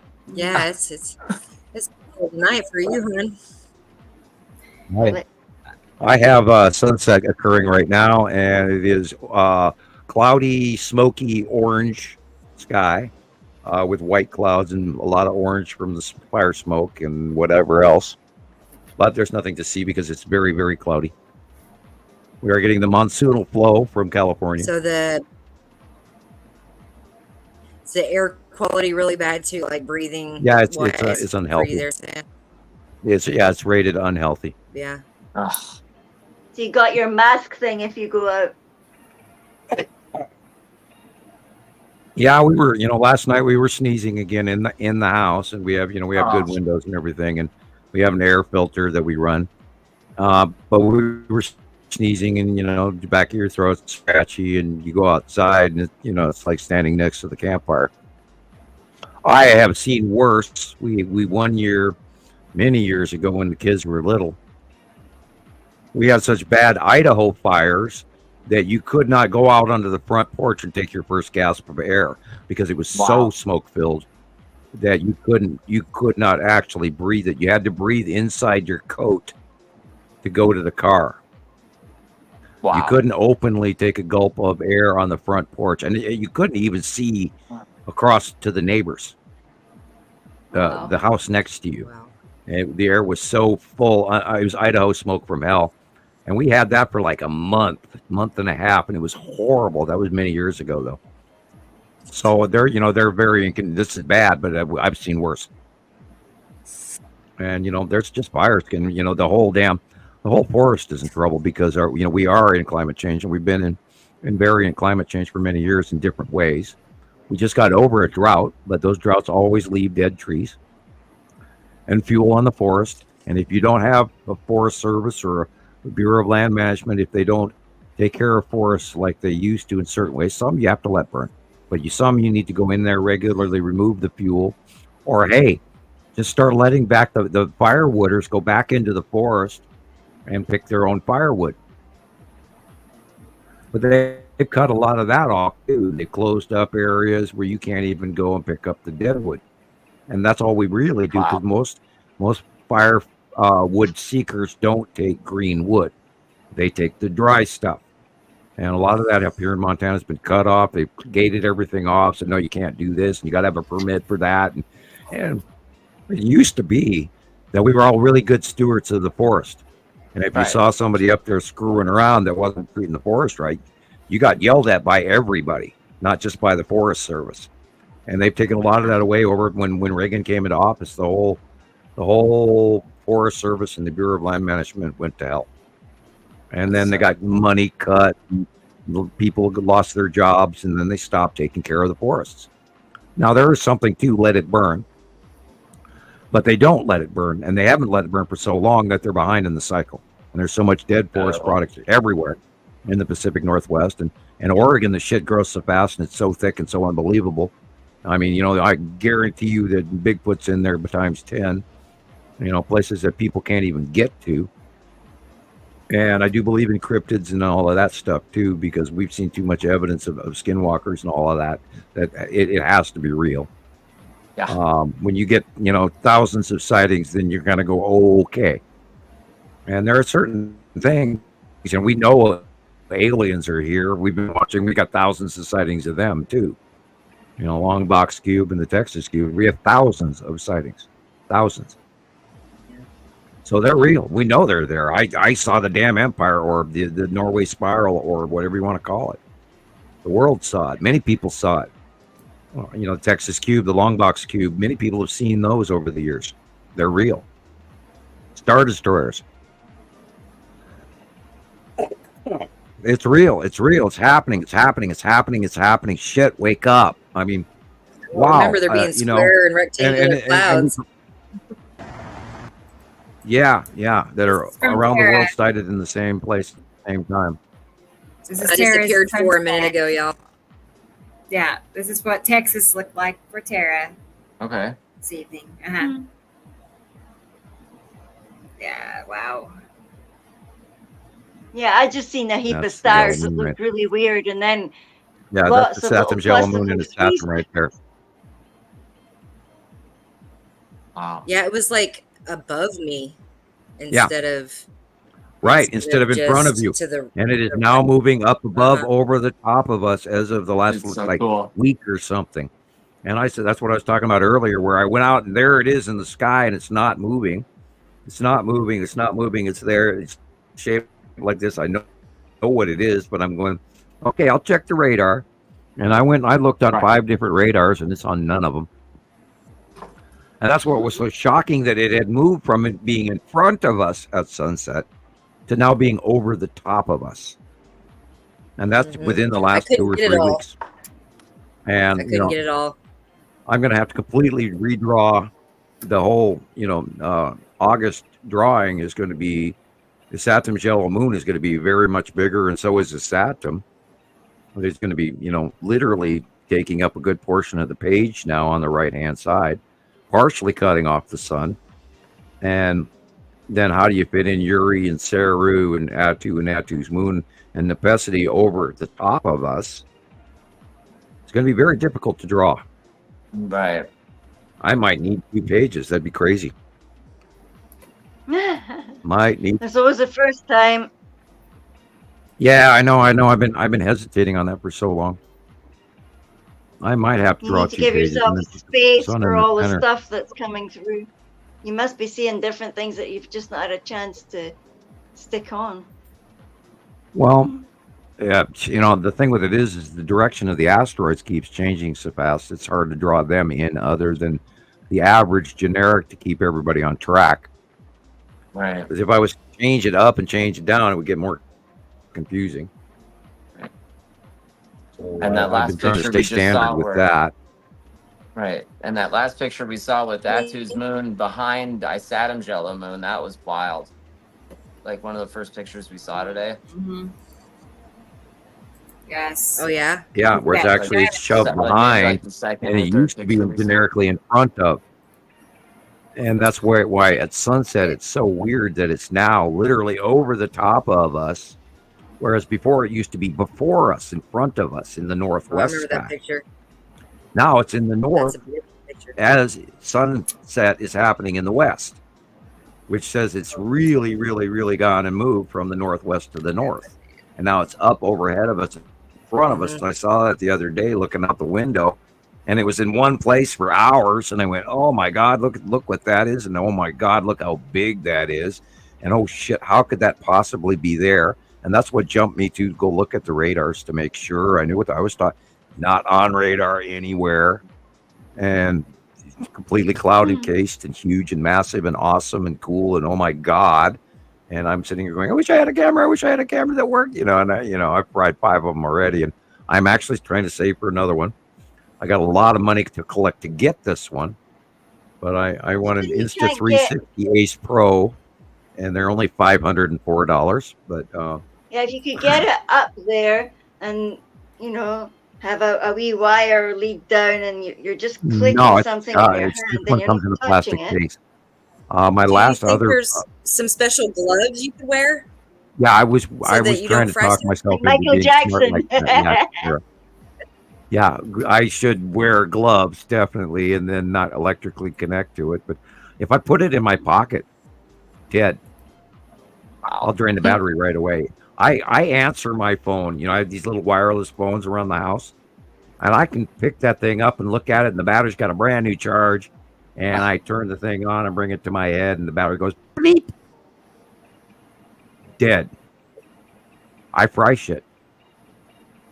Weird. I drain batteries. If I put a cell your phone phone with a brand new charge, I don't own a cell phone. I actually have one, but I don't use it. But have nobody to call. Me and electronics don't get along. I bought 5 cameras, and they all had metal jackets, and every one of them, I take pictures, and I take pictures, and I take pictures, and I pull the ID card out and stick it in the computer, blank. Oh, That's weird. Yeah. Eh. So That's I magnetic. don't know. And after trying 5 different times and spending all that money, $80, $100, $300 on cameras, and they just 2 weeks later they don't work. And so I stopped buying them. And then I've got uploading issues, which is why I don't make my own films anymore. Because I can't upload for some reason. My neighbor seems to be able to, yet I don't know why. I think they've got my feed stalled. I think I'm suppressed. The government can do it. I still pay the full price, but we got to watch that guy. So let's computerize stall his feed. And hey, have I been describing anything, and did I get cut off tonight? Yep. Not since we just been generically talking. As long as I'm not pumping out, direct information about the sun and this and that, then I'm fine. But now if I start describing shit, then watch my feed page. We test the theory again. Anybody got a question? I got nothing to talk about. Well, the one question people were asking when you got cut off was, why doesn't Atu's moon or Isatum's yellow moon end up on the other side of the planet? How come they're always in the front? Because that's where we're in between them. Right. Right now, we've come around them. Okay, we were on the left-hand side of the bottom of Uri for years. Okay, and Atu was in front of us and going overhead of us, in front of us on the right. And then Nibiru was way, way back in the back distance, back towards the sun on the right. Okay, Saru was behind Uri, so we didn't get to see Saru for a long time. We have now moved from the lower left-hand side of Uri to around and below Atu, and between, and after Atu comes Nepesity. So we are between Nepesity and now Isatum and Isatum's yellow moon, Isatum and Nibiru. We have moved around in between them in the last year and a half, 2 years.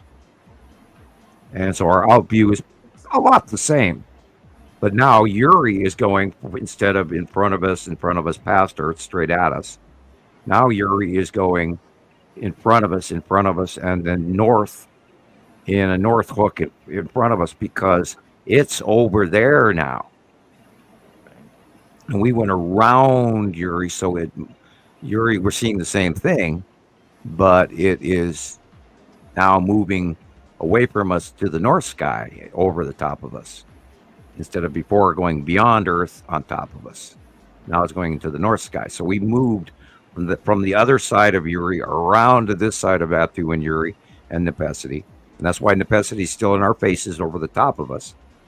Because we just went closer to Nepesity, and Isatum and Nibiru have also come on our right side closer to us. And that's why now, as Atu moves, and we see Isatum's yellow moon right over the top of us, it is blocking the out view of Atu. Yeah. Which is now more to the left and up than it used to be. Yeah, that makes sense to me. And I've got a drawing on that, and I could grab it, send it to Rebecca really quick. Don't know exactly where I have that, but I will look. First of all, I got upgrades and they changed my Facebook setting. You don't like upgrades, man. I was going to ask, when you were talking about Immeru being a gas giant, is that massive? So is Immeru like a dead star? No. Is that what you were saying? Oh, no, it's an electron cluster that holds the two stars. Oh, okay. It's way, way, way, way bigger than the two stars. It's a massive, massive, massive, massive gas giant that holds the two atoms. It's the electron cluster at the center of our atomic two-atom structure. It's what holds everything together. I'm looking. Really? Where's that picture? I'm on Facebook right now. I'm not even looking at the... Where is that drawing? Now this one kind of works. I mean...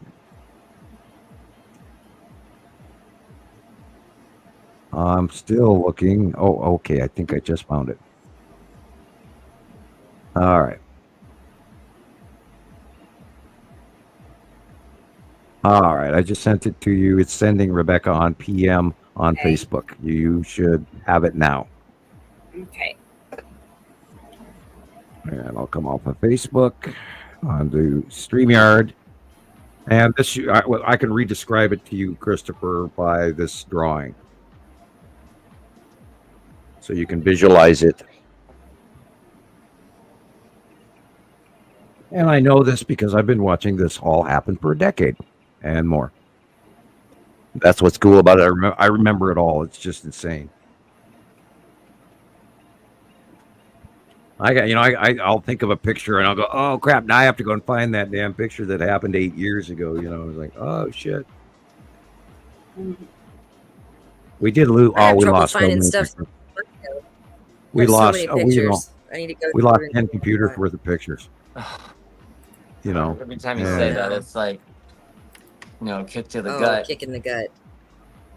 Oh yeah, I miss a lot of that information too. It was so cool, and I got some of it on thumb drive, but not anything near what I should have. But thank you. Bad computers and scorched computers and hacked computers, and I 2 months after I started doing this, I lost half my house. Because I had downloaded some Library of Congress information, and then I got fried. And it was all centering on my computer, like a mini EMP, and everything that wasn't even plugged in. It was an electronic device in the house, and it did not work, period. I lost stereo equipment, TVs, microwaves, you name it. I lost vacuum cleaners, carpet cleaners, hair dryers, water pick, electric clippers, anything that was an electrical tool.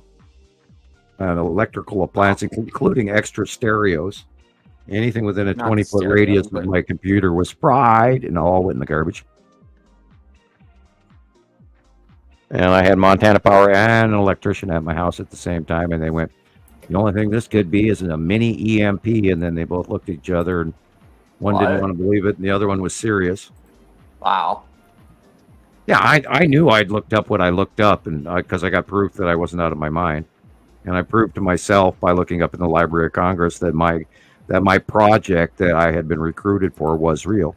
And it had been refunded in 2003. And I went, oh, shit, I'm not insane. Because over the years, you talk yourself out of stuff. And you reinsert it going, well, maybe I don't remember this correctly. But then, of course, as of 2010, most of this shit came back to me by the truckload. So. Well, bear with me, Sam. This is not updated. Let me try it again. It keeps telling me there's an issue. Well, we always have issues. There's an issue, is what it says. Let's try it again. I don't know. Let's see. That one photo that it looks like it's a telescopic image of Isatum and her yellow moon. When was that taken? Do you know? I don't know which picture you're talking about. The one with the red ball and the pimple. Yeah, where you can actually see a round planet and the little small yellow moon. That must have been a long time ago. On the end. Oh, that one was you said you thought that was. That's where you learned Isatum has 3 moons.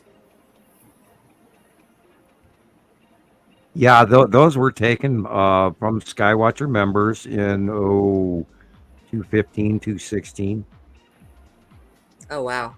When Isatum was doing it, Isatum was doing this really cool cross-world dance because Nibiru was so close, and Isatum is always close to Nibiru. It's on the other leg of the split solar system because some of the planets are on one arm, and Nibiru and Isatum are on the other. And Saturn was doing this little close pass routine in 2014, 15, and 16. And in 2014, it was a small little dot. And then literally overnight in 2015, it just got huge. Okay, now, This is the drawing. And I do not have the one with the Earth drawn into it. I think I did it later. But if you draw... See right where it says blue and Nepesity and Isatum? See the little blue asterisk? If you were to draw Earth dead center in between, just above the word blue, you would have our location. We were before where it said Montana Skywatcher just above the W. That's where we were a couple of years ago. And they have lifted up and rotated in front of us. And we have moved to the other side of Attu, facing Nepesity, with Isatum just off our right shoulder and Attu above our heads and just off our left shoulder, with Uri in front of us enough.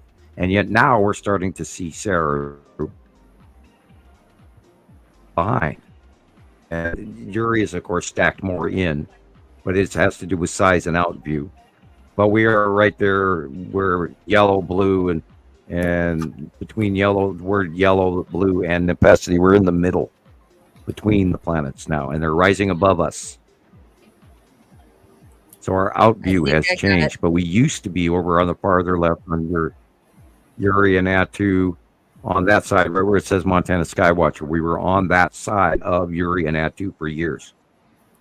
And then we have moved within the last 2 years drastically to the center as they rise above us and spin past us. Wow. And we I believe think in I the sun actually and got everything is going along with it.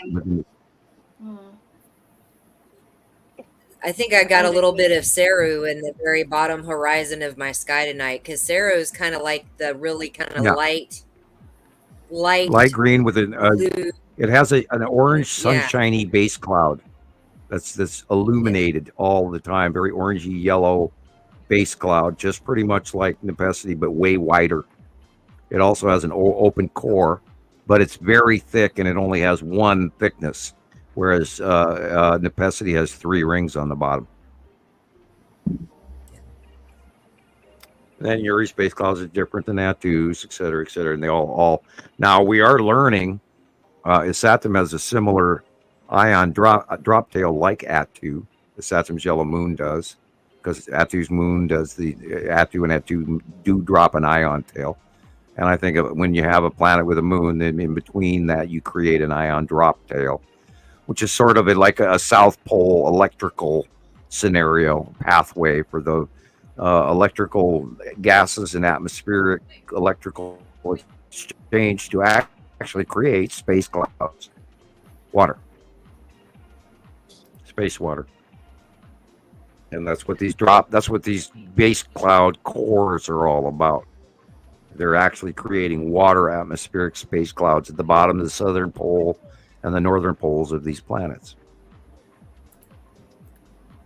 And that's why we see them as clouds and atmospheric, and Earth has a bunch of that. And we've got I would love to see what's going on in the South Pole right now on our planet. I bet you anything it's doing some unbelievable shit, because the jet stream down on the South Pole right now is way bigger than what we got on the Northern Hemisphere. Way bigger. It's way freakier, way stronger. I bet you anything they don't have any people sailing back and forth to Anchor currently. I bet you it's nasty down there, because it's winter down there right now, at the height of winter. Yeah. And like somebody, I hope somebody can get a live cam shot to see if it's dark down there or not, or when it's supposed to be dark. I haven't looked it up in a long time. I need to do that. I have to look on YouTube and see if I can find a South Pole webcam. There you go. There might be one. Oh, there's a couple of them. It just depends on where the camera's pointing. Yeah, they used to point at the sky, and now they're Now they got them up on poles and they're pointing down at the station. Now, if you get one with a sky scene, keep it, mark it down, save the link. I'd love to see it. Although, they are now pretty much over the top of us, so we'd be better off to use the North Pole view. Although Alaska Skycam is not a good one, we've seen nothing but lens flares for years from it. And I saw another one posted today, and I just chuckled, and I actually had to remove it off of Montana Skywatcher 2, and I apologize if it's yours, but it was a lens flare. And then I looked over at my lens flare, and I went down to the bottom, and it's the Alaska live cam. It's like, duh, goodbye, Yeah. Yeah, I even had a person go off and talk about DEWs, direct energy weapons, and I know. I can't see that. Oh yeah, that's Neumeyer Station. Yeah. Yeah. That's where we first saw Nibiru. Wow. That's probably Isatham in that shot. It's crazy. There's several videos. Anyway, somebody was talking about that, and I went, yeah, this person was talking about dues, and I just said, excuse me, but we do science here. We do not do QAnon BS. And if you do listen to QAnon, I suggest you go have your head examined and seek a very good counselor. And is do QAnon? Is that what you're saying? Or I didn't think that was the same. Yeah. Is it? Or if we're quoting Marjorie Taylor Greene, we're going politics. That's Jewish space lasers to you. No. Yeah, that's no. Nobody's shooting lasers down on us. They don't need to. All this shit is natural. I mean, they could, if they wanted to, they'd shock the living crap out of us. Like those herds of animals that have been dying for years all over the planet from close passes. No, they don't do that shit. They don't need to start fires. It's already going to happen all by itself. It looks quite dark there. Yeah. I'm gonna, and I hate to absolutely down QAnon, but there's gonna be, I'll get flack for it, but yeah, it's dark there. Good, amazing. Right. Yeah. Yeah, we went years without seeing it dark down there, and that was the two sun scenario, because the second sun came up from underneath it, so they didn't get dark. And by 2011, I imagine that changed. But I pretty much, I haven't looked at it for many years. But I did at one point in time check repeatedly. And we did not find it dark down there ever. So now is the time it should be dark because it's winter down there. I know, it's all sorts of weird stuff. How do you ground, Sabrina? You go out barefoot. You walk on the pavement, and you let Earth talk to you.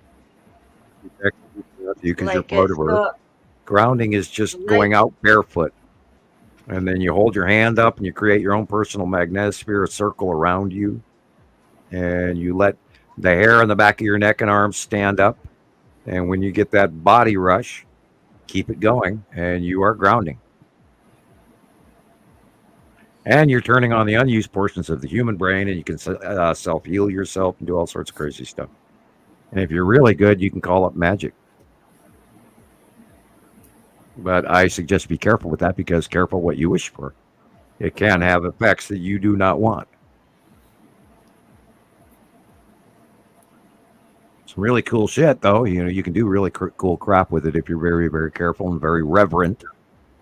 And always ask permission before you try new things, including before you go up a mountain. Always say, good mountain, may I tread your mysterious paths without being killed, please, sir. And that's what the Buddhists do before they go up into the Himalayas and stuff. They ask permission. So. And you ask permission of the forest before you go out into the forest. You let Mother Earth talk to you, not slap you. And there's a lot to that. There really is a lot to that. Grounding is what you make of it. And Earth will talk to you, and it'll do some really cool shit. Because we are actually a lot more than people give ourselves credit for. We spent a lifetime being convinced that we couldn't do it. Yeah.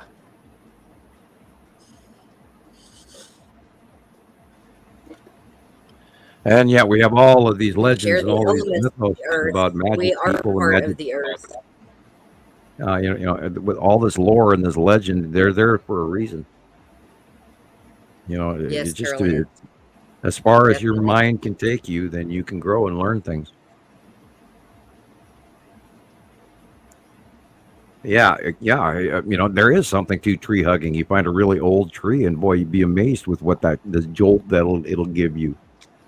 Those trees have individual power to them, and once you experience that, you'll never forget it. Correct, Carol Ann? Yeah, big tree. There is something to tree hugging, I promise you. Yeah, and Chris's light just jumped. Yeah, I saw that. Yeah, was that your magnetosphere making the light bulb jump because you touched her? I felt something, and then the lights twitched. That was weird. Yeah, you may have just grounded. And this is what I'm talking about, where you give me electronic equipment and I fry it, because you'd be amazed, when you actually stop to think about things, what your brain is actually doing. And you can connect to shit. And if you get angry, you can blow up electronics around you. I've done it. I one time started screaming at my children, and the TV blew up and the stereo blew up around us. It's not something I'm proud of, but it happened. It was a learning lesson. By the way, I rarely get mad now. It's really rare, really rare. I have my moments, but I don't get near as mad as that. Once you lose electronic equipment from a silly temper tantrum, well then, don't do that no more. So anyway, once you learn, God, the 2010 Ascension, I, was standing there doing dishes, and I had my hands in water in a metal stainless steel. So I'm grounding, I'm touching that, plus I got my hands in positively charged water. And all of a sudden my paper finished in my brain, and I literally reached out to the universe and understood things in ways that I never completed in my own mind from age 17 on my paper. And yet it came to me in a matter of seconds. Wow. And then I just saw so much more, and it's so many more answers and a completion to the answers. It was sort of like finishing the loop. And after that, I knew that things had changed. And then I started watching my precog get better and better, where I'd see things happen ahead of time. And then it would happen, and it's like, whoa. And then it happened again, and it's like, whoa. I just saw that in my mind, and then it happened. And it's been a wild ride ever since 2010, including a lot of bad, uncomfortable shit as well. I have suffered. I have had to go through all my personal shortcomings. A whole bunch of my mistakes in life have been just out of the blue, served back to me on a plate. Here you go, eat this. And I brought crap back up where I made mistakes, and, self-humility, and you go through, the 7 deadly sins in your life and all this other shit that are handed back to you. But you learn from it. You clear the shelf.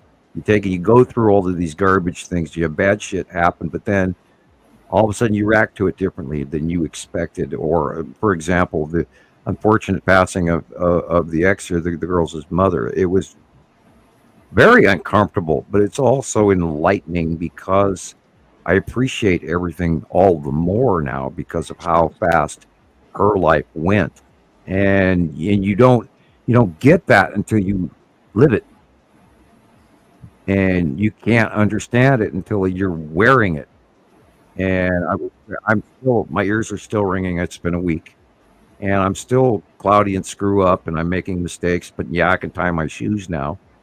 Right. But I've learned from it at the importance of how short time is, and including my own. I'm viewing my own mortality and going, okay, how much time do I have to get this message out, and what am I going to do, and how am I going to do it?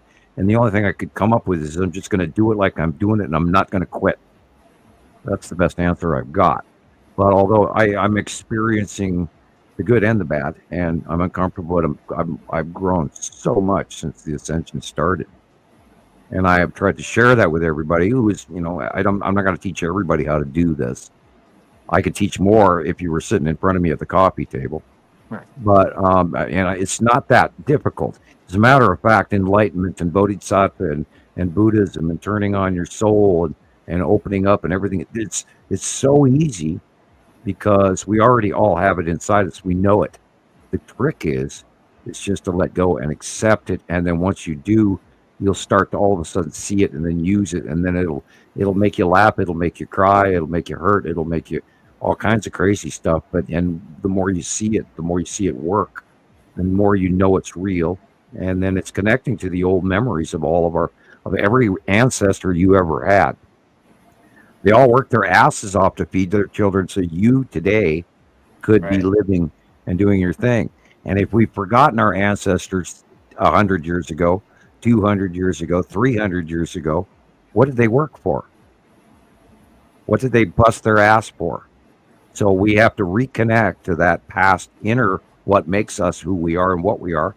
And that magic is all inside of us right now. And all of that work that they gave is yours. That's your power. Trust you. And then all the shit starts working around you. You get goosebumps in your body, and you start to know things, and you start to perceive things that you never thought of before. And then situations become easier, and suddenly you know something. You don't know how you know it, but you do. And that's how it works. Because you have an inner belief that all of those people, from the cave all the way through the farm and in Berchtesgaden, Germany, I couldn't say it properly, sorry, or in Phoenix, Arizona, or Pittsburgh, Pennsylvania, all those people that lived in all of those past lives devoted all that energy to what you are today. Every one of us are, and it's all still inside of us. That's the power. And the aliens, they view us because they know that they have the same level of power as we do, but we burn out in 80 years. And they get to that for 2,000. So that's why we're interesting, because we are golden candles just burning as bright as the sun. And we are not these meat puppets. There's more to us. And that's why some of the races like us and some of them don't. Oh. We're either an abomination, or they're jealous, or they want us to go farther. I mean, there's all different factional agenda. There's no good, there's no evil. Evil was created by Rome. The Roman Catholic Church has you cornered to make sure you behave and give them your pennies on Sunday. And who's got the biggest bank in the entire planet? Rome. Who's got the most important information under lock and key? Rome. 30 miles of underground tunnels. Incredible. Who's got the biggest telescope? Rome. Yeah, it makes me really Now, who upset. watched knowing Nibiru that come in? so much information kept from us. Rome. You know what the opposite of the Christ is? The Christ is a state of office, the head religious figure of Rome. So what is the Antichrist? The breaking of the office of the figurehead of the religious leader of Rome. Not a single man. It's the destruction of the office.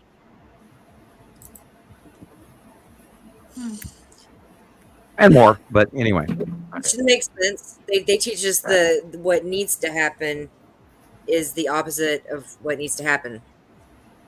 Right. That In many ways, it's upside down. that's accurate. Yeah. In a nutshell, yeah. Yeah. Well, the Roman Catholic Church has become that which it sought to stamp out. They only agreed to take tithing as of 1444 when they wanted to build St. Peter's. That's when they started collecting tithing. And they said they would quit the moment that St. Peter's Basilica was finished. And they never did. Because the money was too damn good. And besides, we had to pay for the de Medici family too. They were money hungry, and oh my God, all the families, and where Rome has changed. It was in Germany, it was in Spain. 2 Spanish Inquisitions. That's when everybody stopped talking, and the Jews and the Arabs and the Muslims and everybody were all getting along, trading information until the first Spanish Inquisition, and that's when all the religions stopped talking to each other. And I could go on and on and on.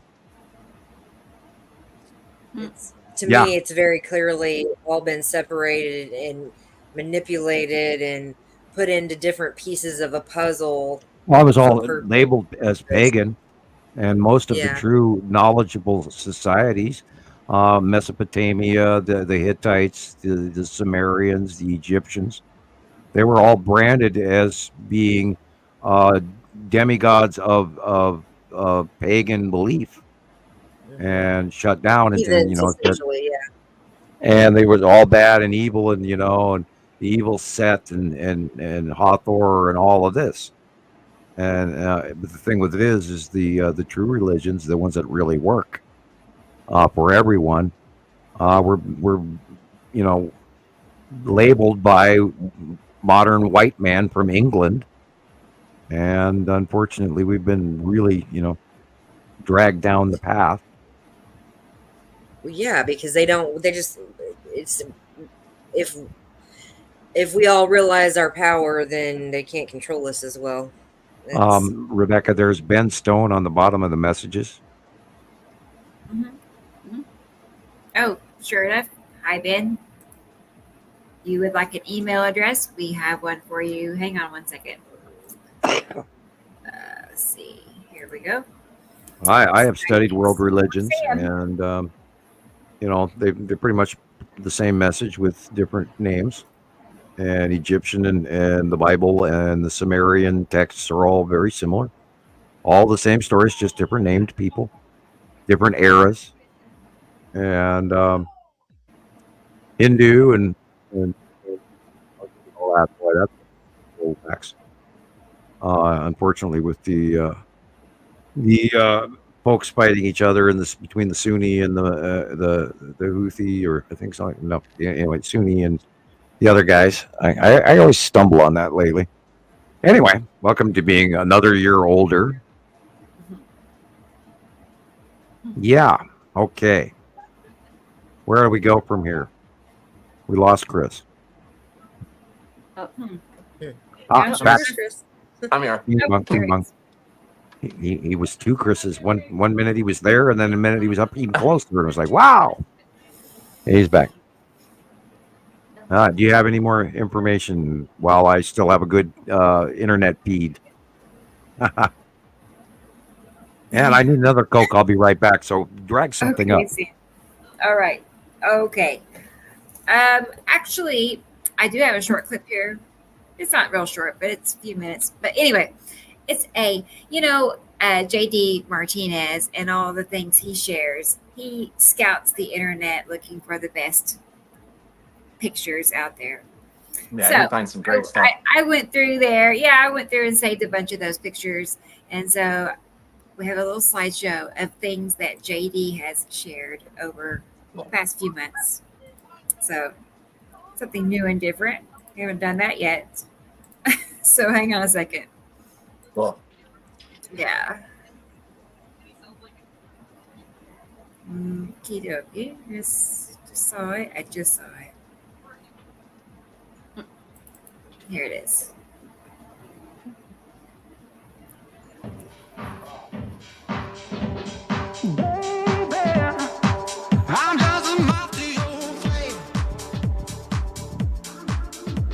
Whoa. Wow.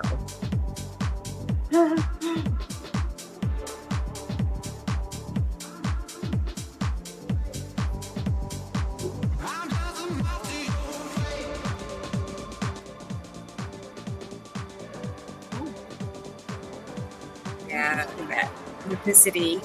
That. I love it when it's like that. Yeah, trail from an asteroid. Wow.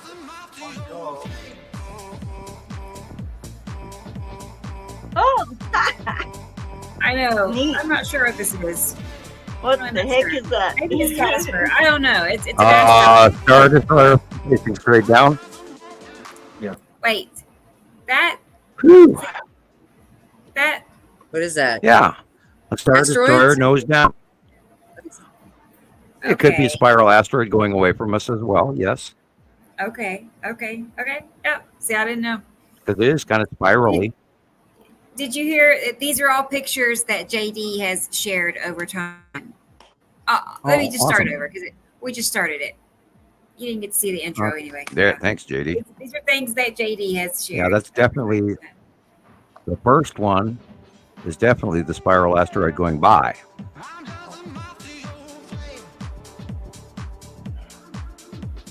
Oh no, that's actually That one's amazing. that's a Saturn Jello moon, and it's Saturn.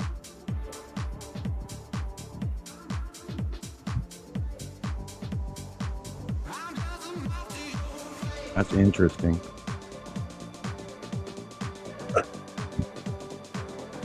Yeah, I saw these pictures the other day. This city. Yeah, that could be that's a spiral asteroid going really close by. Wow. It's gotten huge. And that's what you captured in your film, Christopher. Yeah. That could be the spiral asteroid going away from us, orbiting under. Now, we know that's the bottom of Nepesi, open snorkel. Coming in for sucking in on the first approach. And that, of course, is also Nepesi. You can see the illumination. Hoover. Yeah, look at the upper illumination in the upper part of that. This is Wow. probably the red asteroid underneath Attu's moon. That again is Nepesi base core. Tendrils. Tip Texas as well. Ooh. Whoa. Hello. Well, we know that it could be smoke effect, but we can't completely call it. That could easily be Saturn yellow moon. That could easily be Nepesi with Attu over the top center because there's two bodies there. That, of course, is green Nepesi again. Look at that rotational going on between the drop cloud and the top. Wow. That is the bottom of Uri. Looks like a guy opening up the clouds there above the house, peeking out of the clouds in a suit. This is the bottom of Nepesi again. This is the bottom of Saturn's yellow moon. It's purple because Attu is overhead and to the left.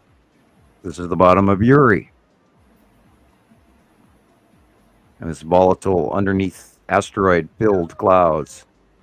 That's cool. That's different. And that is the bottom of, I believe, Attu doing a snail put. And then again here, this is Uri and Attu. Attu is the dark purple in the upper left. Uri is the middle. This again is Attu's moon and Attu to the left. And Uri behind it is a discharge, which we see regularly between Attu and Uri. This is illuminated is Saturn's yellow moon and is Saturn because it was to the right. This is the bottom of Attu. That's the pathway of the spiral asteroid. Very close, very low off the deck on the horizon. Very large currently. This is the bottom of Attu's. No way, let me track that. That was the Tanner asteroid. This is the bottom of Nepesi again. See the core. Very close to Earth. Again, there's the bottom of Nepesi. You can see the illuminated core, green. It's not just a supercell, guys. It really isn't. Look where the light's coming in from the left. So this is Saturn's yellow moon again. And the long box cube is in there. This is the bottom. I've been talking about how Attu's moon has been close passing. I believe this is a close pass of Attu's moon.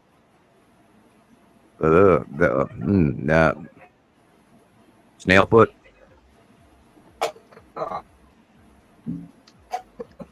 Wow. Green Nepesi. Sorry. Got to take a step off this pop here. Brought to you by Cherry Coca-Cola. Bottom of Nepesi again.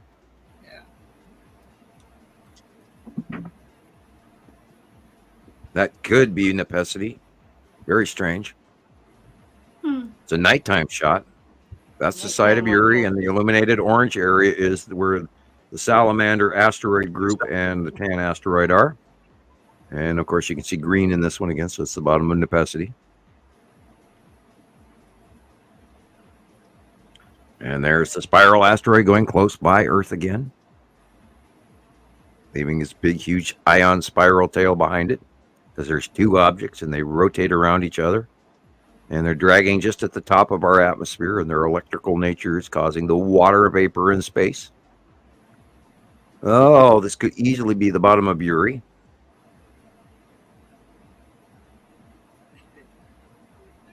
And that's a bug splat on somebody's windshield. I'm joking.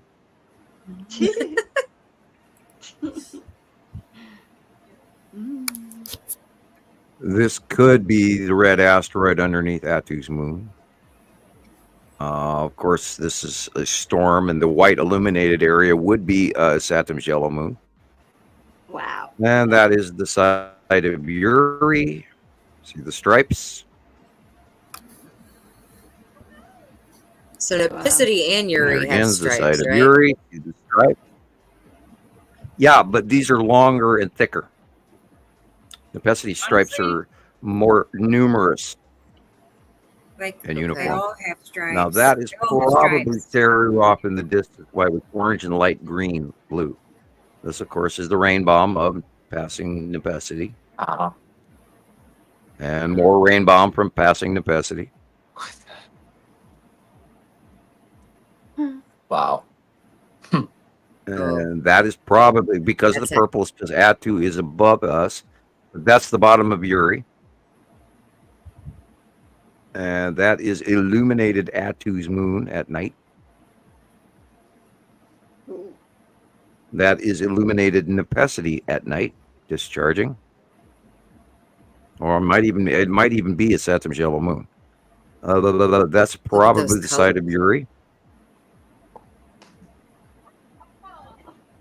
That, of course, is base cloud of Nipicity with Attu's moon in the upper left corner. Another Attu like snail foot with Nipicity discharge behind it. And that's the bottom of Uri again.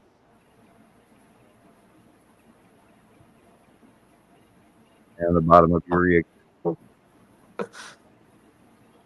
Just that reoccurring pattern of clouds that literally match, you know. That is probably the ion tail off of Saturn's yellow moon. Green, boy. Yeah. Yeah, it's a tough call. I'm very green at the moon.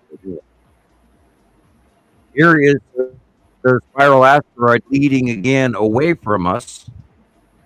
That is the bottom of, oh boy, but the sun does not say that's where it's belonging. That's an old picture, I think. I'm not even going to call this one. It might be three. Awesome shot. But yeah, several different planets. And this is the bottom of Nipicity with Ceru behind it, believe it or not. That's the red asteroid in front of Attu's moon, which is illuminated up to the middle upper right. And this is the bottom of Attu's moon and Attu again. You know, look at the light, look at the cloud background versus what's directly overhead. This is the bottom of 1, 2, 3. Count them, it's green again. That's the bottom of Nipicity. See the 3 rings? Wow. And yeah, planet overhead. The blue sky is the real sky. Everything else above it is a close passing planet. That is Attu's moon in front of Uri. And the asteroid's going away from us vertically. And that is the red asteroid underneath Attu and Attu's moon. And that's very interesting. Yeah. Is it the space tube? Why, yes, it is. Yeah. Wow. That's the Yeah. our local shipping container. That's probably the spiral asteroid, just like you captured, Christopher. Yeah. That is definitely an awesome shot. Probably That's cool. Attu's moon with Nipicity in the background, but the deep red comes, that's the bottom of Uri. Deep red comes from Isatum, which is on the other side. God, look at that red. Yeah. And that's all with proximity of Isatum being on the right-hand side. That is the bottom. That's Nipicity core again. Wow. And that is Isatum's yellow moon. You can see in the center is Isatum's yellow moon, and the big far side is that's the bottom of Nipicity. See how they're thinner and more of them and more uniform. The spiral asteroid changing directions again, orbiting underneath and away from us. That is, believe it or not, the tip taxis stripes of Uri after dark. Green Nepacity core going over the head, over top. That is a close pass. Likely Nepacity again. The red asteroid little sister underneath Atu's moon.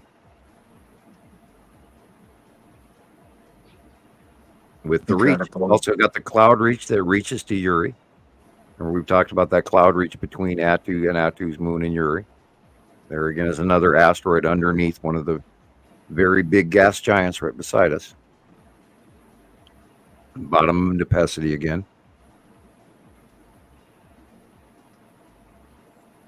A couple of years ago, it was all Atu you were talking about. That's the side of Uri.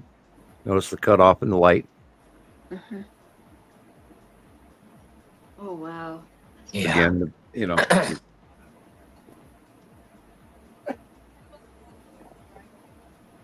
Red asteroid with the drop, which is becoming the snail foot underneath Atu's moon with the red asteroid and little sister in front of it. Ion tail of Besathem's yellow moon after dark. Red asteroid, little sister dropped snail foot underneath Atu's moon. Again. And now Uri's farther over to the left. And thank you, JD. Excellent. Thank you.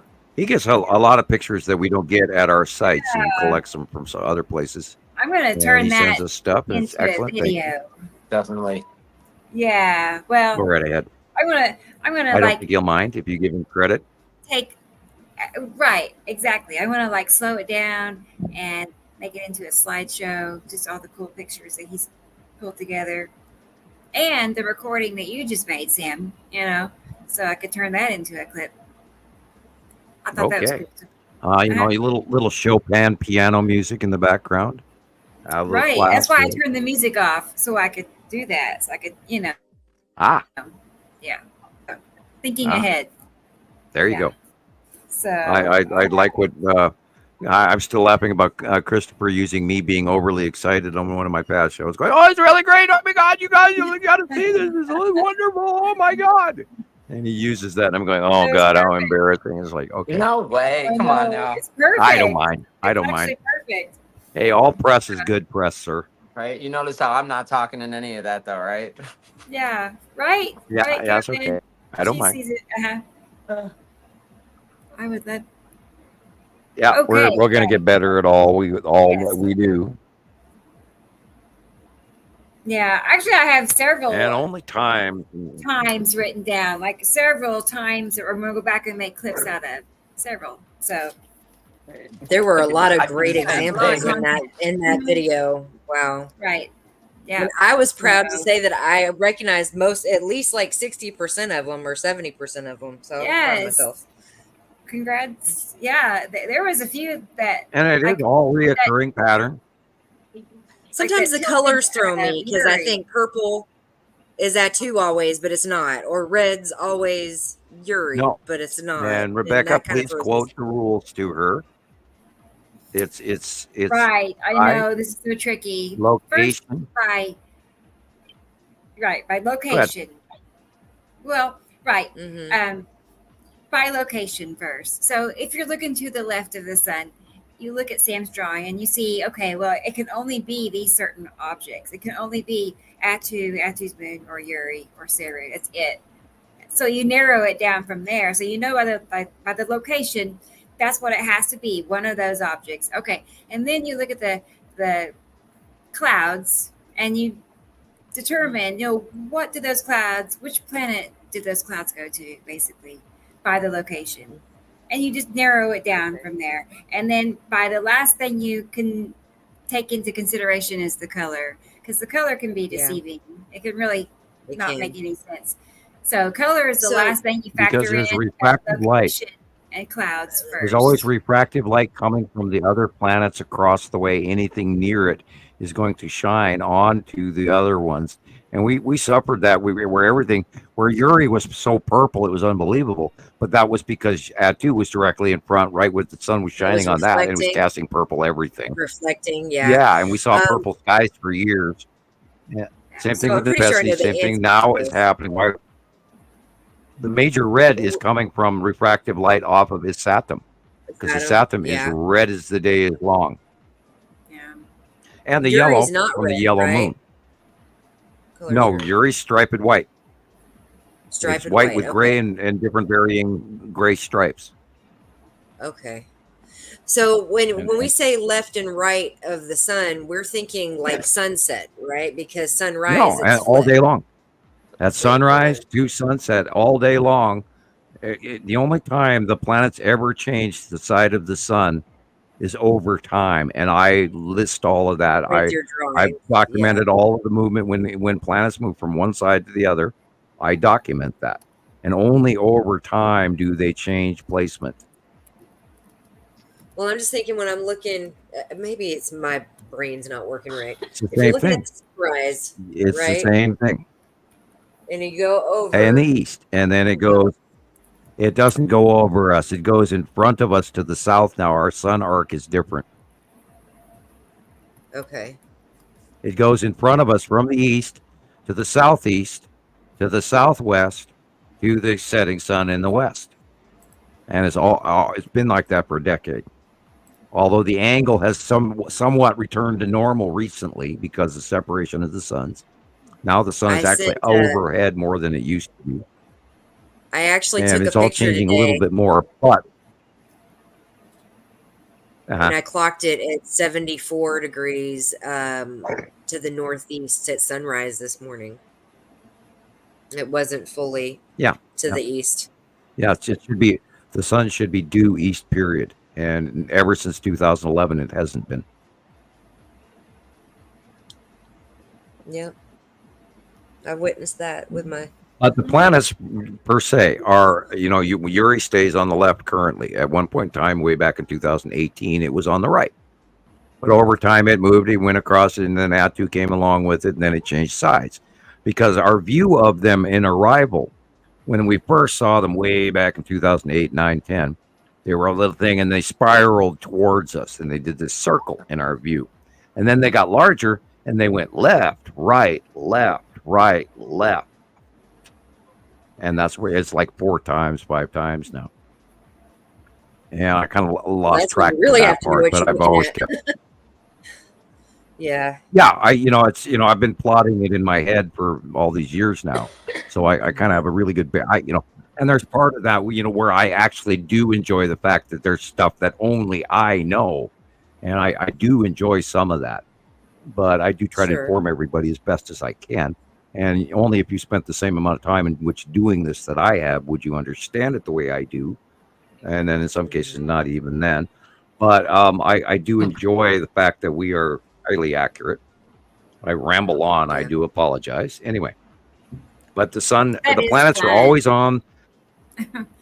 Yeah, it is fun. The planets are always on the same. That's why we always say, it's fun. I have to go to bed. I'm starting to cut out now. Okay. Yeah. Okay. Good night. I totally know. Yeah. Good night, Jillian. Good night, Jillian. Try and be good without me. Don't tell any secrets while I'm not here. Okay. Right? Oh, Of no. course not. The only transition in the we'll save planets it for has you to do with next whether or time. not they're going over the top of us, and that changes over time too. Good night, Jillian. Night, I'll help you yeah, out. Bye-bye. Good night, Jillian. Bye bye. Later. Bye, Sam. Bye-bye. Got it. Anyway, yeah, you have to stay on top of the information because it does change from month to month and year to year, and even now it's like every 2 weeks things are changing. So it's a trip to keep, because every time we finally get the point where we're understanding what we're looking at, it changes.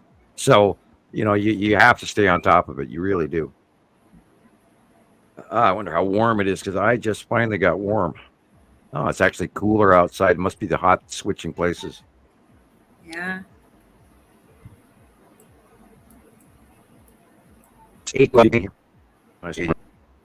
Yeah, you were frozen up against the wall there for a second. You looked really shocked there, Christopher. Oh, who, me? Like, No, did you see a ghost or something? No, I'm just, I'm seeing flashing lights, and I got I don't know, cats running all over the place outside. They're scaring me. We must have Hey, have you got a poltergeist? Action. I hope not. I mean, I stopped seeing them You about probably do. That a whisperer. year ago. Well, I I don't know. was wondering if a lot of times people think ghosts are flickering lights when it's their own energy.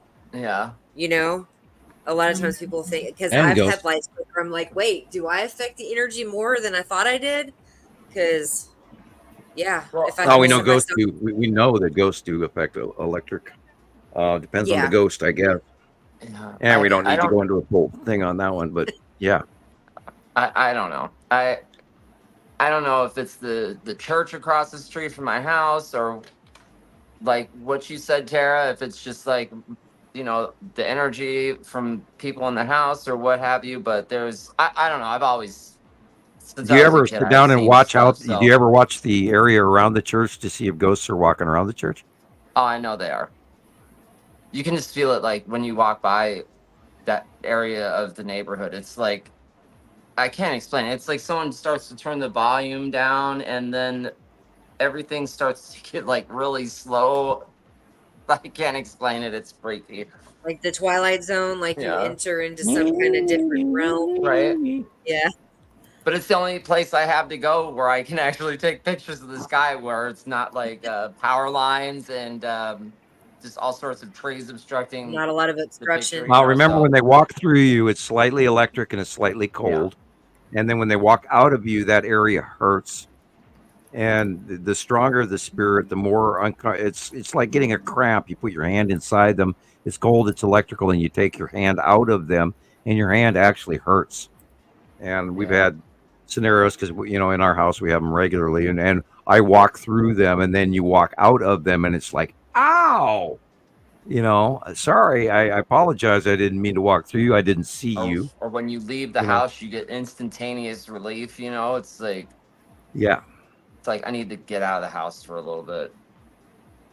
Yeah, well, you know, I watch a bunch of paranormal stuff too, but then I've seen ghosts all my life. I don't like to invite them into the living room by thinking about them. So I've learned not to look up at night into the other room when the light's on in the other room, because you see the shadows walking by and flying by all the time. And I try not to acknowledge that they're there, so they don't stick around and keep trying to get my attention or stand next to me. What you reading, man? You know, that kind of thing. You know.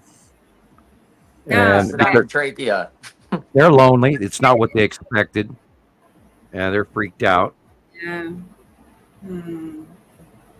And they try to get people's attention. So I don't recommend you give it to them, because then they stick around.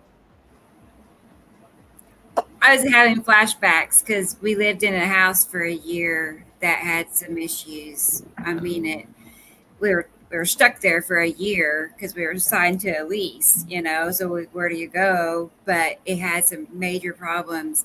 And yes, we would get out and just go drive around because the oppression in the house was just a horrible feeling. It was just this horrible, yes. I mean, we all dealt with a lot of depression that year and, you know, not so healthy mental health thoughts. It was just a rough year.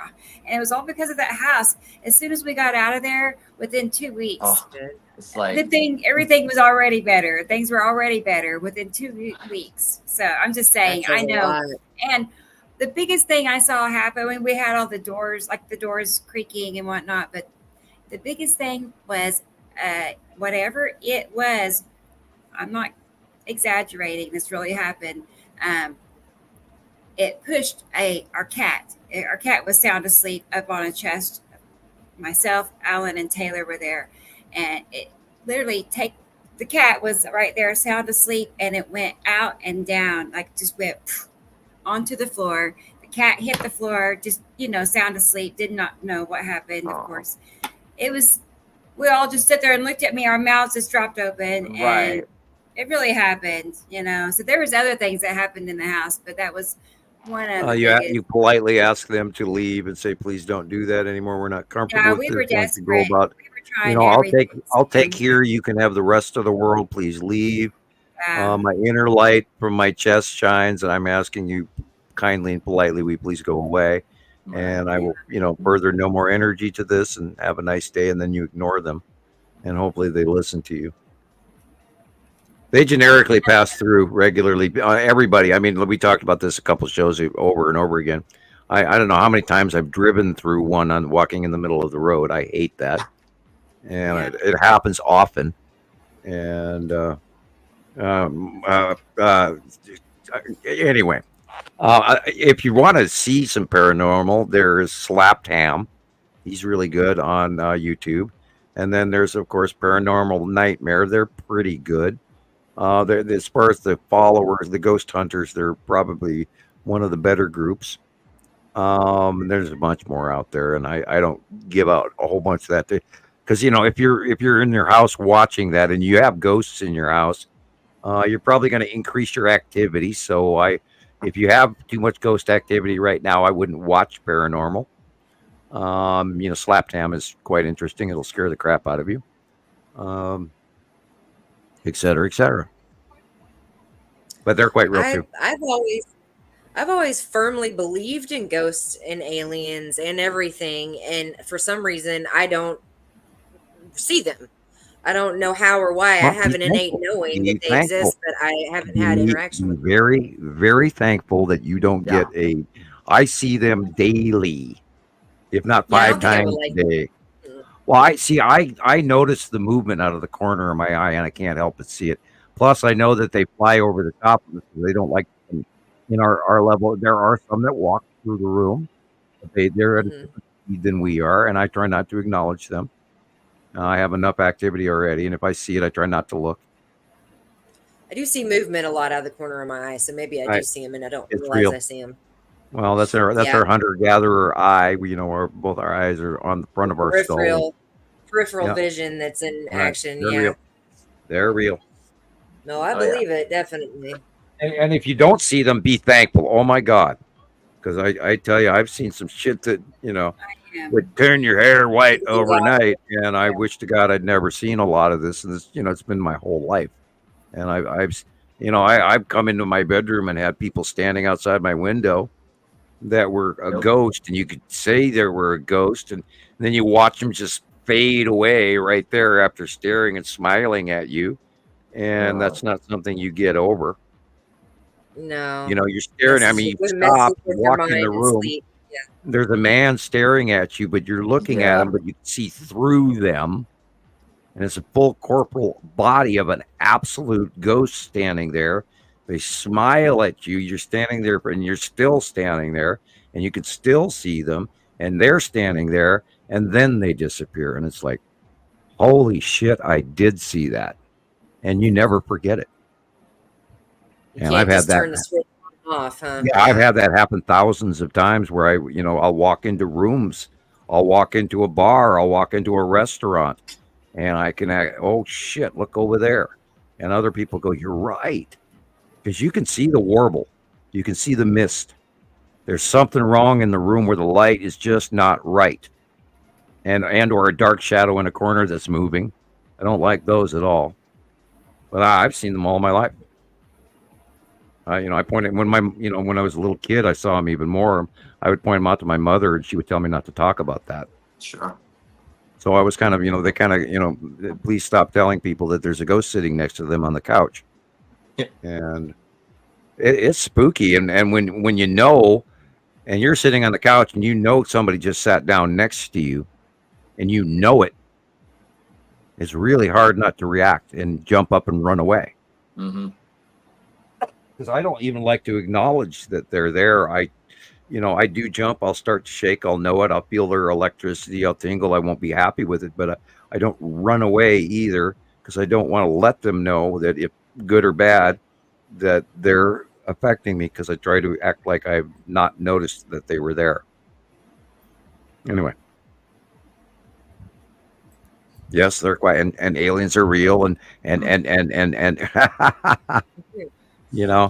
mean, you can chalk me up as a nut job all you want, but I'm telling you from experience that all of this is real. And oh Christ, and all the other ways. We all are, because I think it's a general consensus that most of us all believe and agree. Oh well, when you walk through one electrically and you feel like you just stepped in through some small minor electrical field, and it was really icy cold, and then you walk out of it and it hurts. you don't forget that. And it's happened to me so many times where I know I've walked through one that I didn't see. And it was like, oh shit, God, yeah. And that's happened at the mall, you know. I just walked through something. I could feel it electrically. The temperature dropped. I'm now cramping. You can't argue with that. So No. I'm sure you definitely know when it hits you out of nowhere like that. hey, I got a copy of the brand new Ghostbusters. I've had it for like a week and I haven't watched it yet. Darn it. I haven't seen the new one either. It's the ice thing. I haven't even looked into what the title on it is. But I bought it, you know, and well, it was there on the shelf because I won't get a copy if I don't buy it now. I don't buy a lot of movies anymore. But anyway, they don't produce a lot of movies anymore. And I saw the new Mad Max, whatever the hell it's called. That was pretty good. Little lengthy, but it was awesome. Anyway, which was a part 2 to the other Mad Max, the newer one. I digress. We've been running. Wow, hey, we're coming up to hour 7. Is there a new Mad Max? Is that Yeah, right? I'm trying to think of the name of the title of it, but it's been advertised. Fury, is it Fury something, or am I? Furiosa. I think Furiosa. Okay. All right. I Well, think. right. I'm And not a huge fan or anything. I'm just yeah, it's the part familiar 2 to the with it. newer Mad Max edition. Yeah. I love the whole original Mad Max series, Thunderdome, and the original Mad Max, and everything else like that. But yeah, I think it's Furiosa, and was it's funny. good. It's actually pretty well made. My, The suspension of disbelief continues very heavily until some of the car rallies that they do, because these people wouldn't be burning up gas for no reason. But anyway, that's just me going, no, turn your engine off. You can't afford gasoline.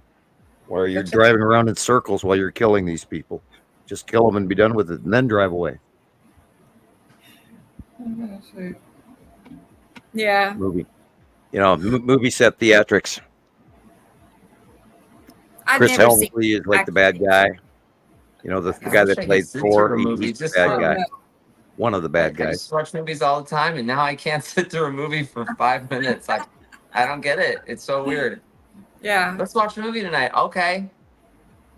Sure. 5 minutes later, it's like, I'm out. I don't get it. I don't remember Suspension what of the last disbelief. movie I watched was. Or it's not good. I watch a lot I of couldn't sci-fi. tell you what movies are coming out or Have a good night. Hey, I've been watching old Charlie Chan and Midsummer Murder Mysteries, and you know, Agatha Christie's and Poirot and 1939 detective movies and all that crap. Some are good, some are bad. I don't watch near as many as I used to either. I do right. occasionally, but I've gone through every war movie I can think of. Yeah. You know, the ones my dad used to play and stuff. I've seen, and there's a lot out there I haven't seen, and I thought I'd seen them all. And the same, my opinion of westerns, I thought I'd seen just about every western out there, but man, there's a lot of them I haven't seen, including spaghetti westerns I haven't seen. And wow, you know, there's a lot of stuff out there we've missed. And I was watching this morning really early again. I was watching as we feast or before we feast the hot sauce challenge. I'm trying to think of the other part of the name, but there's this show where all these Hollywood celebrities show up and they all eat chicken I wings. know what it is. I can't think of the name of it. Or before we feast, and it's hot wings challenge. Mm-hmm. I watched about 3 of those this morning, and I just chuckled my butt off watching those guys get to the bomb. You know, it's like, yeah, go ahead and eat that stuff. I dare you. Yeah, I like hot sauce, but I'm not going to stick, you know, the bomb in my mouth. No, thank you. Right. Some of them were pretty Like, funny. yeah. My roommate and really best friend turned me onto those, and I've First watched. We Feast. Yeah, thank you, Carol Ann. Yeah, I've been watching a bunch of those, and God, I mean, talk about, it's going to burn your system. You're going to eat it. You're going to pay for it twice. Let's put it that way. Yeah, it's going to burn in and out. Yeah, and in and out, right. And I chuckle over that. And, it's amazing to watch people panic. And I understand it. And where it gets so hot, you can't do anything but panic. And then later, your butt's going to panic. Yeah. Yeah. Oh, God. And then I was watching Beard Meets Food again, because he came out with a whole bunch of videos in the last month or two. So, watch some English guy overeat. Amazing what he can put away. Okay. Oh, wow. And then, God, the guy can eat, like 6 or 7 kilos of food. That's like 12 pounds of food. I'm not kidding you. And it's scary what these professional eaters can do. Me, I'd be sicker than 3 dogs. I mean, wow. No, right. And I'm still watching my Escape from Rural France and my convent rebuild and all of that. Yeah, I got my regulars. Oh, and by the way, tomorrow, Martin Doulard's going to come out with a new video tomorrow, because he gets new ones out every Sunday. And he lives in Italy, and he's rebuilding 2 old Italian stone houses. And he used to be a world-class cyclist, and he sells cookbooks and you name it. If there's a contest for eating Bluebell ice cream, I think I would win that. I could put away some Bluebell. Oh my God. If the apocalypse happens, I'm going to go murderous over Bluebell is the best. That and AC. We used to have this. We used to have this ice cream parlor here, Leatherby's. They took it down, but if it was your birthday or whatever, they would come out with like a sundae with like every scoop for each year that you were born. And then they'd handcuff you to the chair, and you'd have to sit there and try to eat it. It's like more ice cream than you ever wanted. Like kind of yeah, these things they were ridiculous. It would take like they were huge. They were. Imagine like someone 30, 40 years old getting a sundae with 30, 40 scoops of ice cream and just and then watching them try to eat it with their hands handcuffed to the chair. It's funny. That is funny. Yeah. Wow. But it was all handmade ice cream. Yeah, it was good. When they used to make things by hand in this country, instead of buying it from China, having it shipped in a shipping container halfway around the damn planet. Right. God, people. Yeah, that's the other thing. If shipping goes down, we're so screwed. Yeah. Well, if we get a Carrington event where our generators blow out all around the world, they don't make those here anymore, and they can't make enough of them to ship around the world. Bring us back out of a Carrington event. It would take a decade to even remotely come back to control. And that's why we have to, again, in the United States, start making all this crap now, including microchips, which we're now doing thanks to the chip program, where we spend a bunch of money to get these things back in our country, not in Taiwan anymore. And that way, if the Chinese were to take Taiwan, we would also have the facilities to continue making those high-end chips, which are mandatory for all of everything we own. And we need to bring jobs back to this country. We need to bring factories back. We need to be workers again. And no matter how much money you're saving in a Chinese factory, if you're an owner, get your damn business back here in this country. How dare you take it somewhere else? You're selling your own damn country down the road, and just to get a cheaper product so you can get rich. Yeah. Meanwhile, the rest of us can't find a decent job. Where the man jobs go? Where did the adult jobs go, where they could actually go to work and support their family, and maybe have a vacation? I mean, Christ, the Europeans are all getting their 3-month vacations.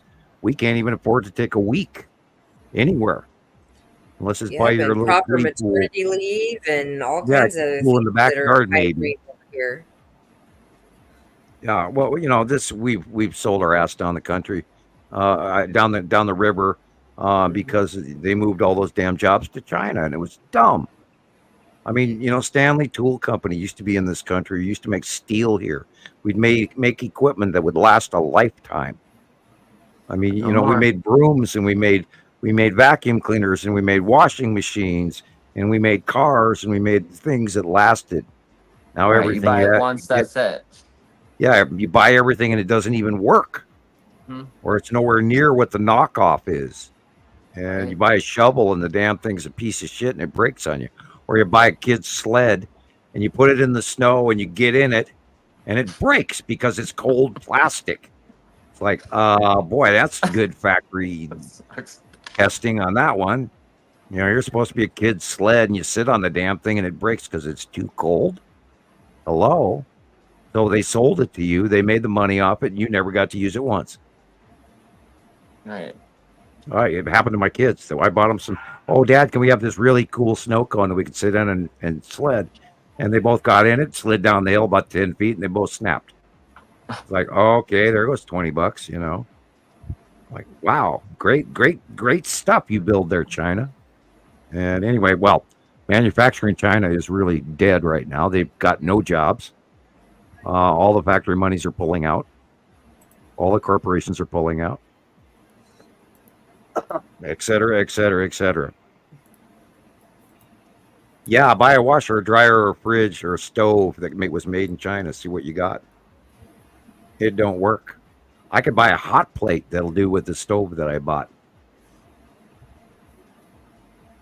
For about $20. And they charge me hundreds and hundreds of dollars for the stove now. And it turns down. I can't even brown an entire pound of hamburger without running through 2 cycles on the electric grill now. Yeah. Like, what do you mean safety controls? No, because your shit's so poorly made that if it doesn't turn off in the middle of the cycle, it's going to burn out. There's planned obsolescence and everything now. Yeah, It's nothing. Yeah, even I know all these people are freaking out about these expensive refrigerators they're buying that they last a year. I would be. That's Oh, me, my God. $1,000 refrigerator. Yes. It lasted just a little over a year. And That's some BS. yeah, the freezer keeps freezing up. So it's open at the moment. I'm defrosting it. Thank goodness we kept the old refrigerator and put it in a spare room. But because we are using that more than, I mainly use this pretty refrigerator to hold like produce in. Because it's too. There's thousands of complaints dairy or meat or about anything. refrigerators. People buying refrigerators and they spend thousands of dollars on these things and they don't last $1,000. at all. And nobody takes them back and you're stuck. You know, I bought a stove here a few months ago. It's a piece of shit. It's like, you've got to be kidding me. You know, I bought a standard electric stove thinking it's going to work and it doesn't even work. It turns off. And then it comes back on in a few minutes once it's cooled down again. And they say, oh, by the way, this is installed with a safety measure. Yeah, bullshit. For any It's homeowners, horrible. I just want to tell you guys this real quick because I'm an insurance agent. For any of you homeowners, if you have a home, if you're a homeowner and you have a homeowner's policy, a lot of people aren't aware of this coverage. It's kind of newer, at least in Texas. It's kind of newer, and it's called equipment breakdown.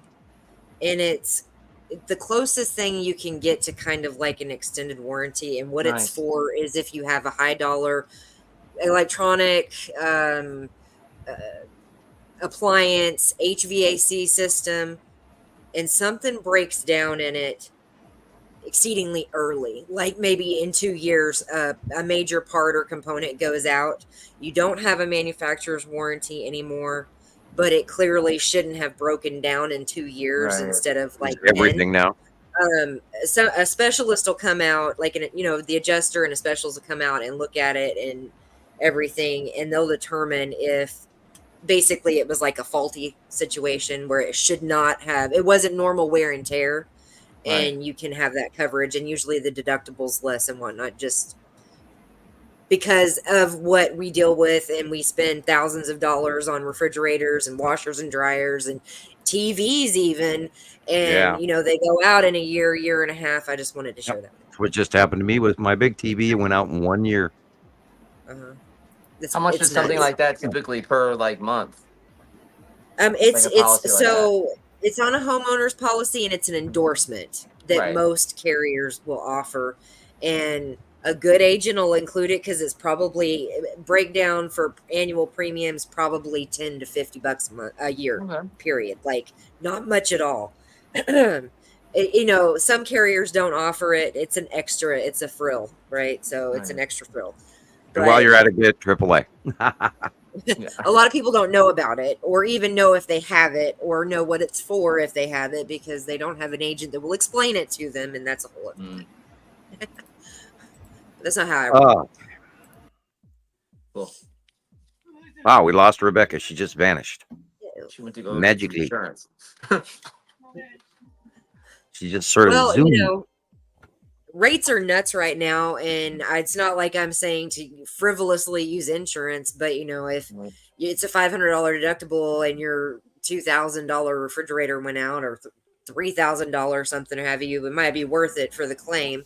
Yeah, it's better to pay $500 for a new one than instead of $3,000. Yes, because your all insurance, or I mean, do you know do you do life insurance too, or anything like that, or? I don't. Our agency does. I know a little bit about it. I need to get off the bed, get my license. If you want to ask me anything, I might know, or I can lead you to someone that will know.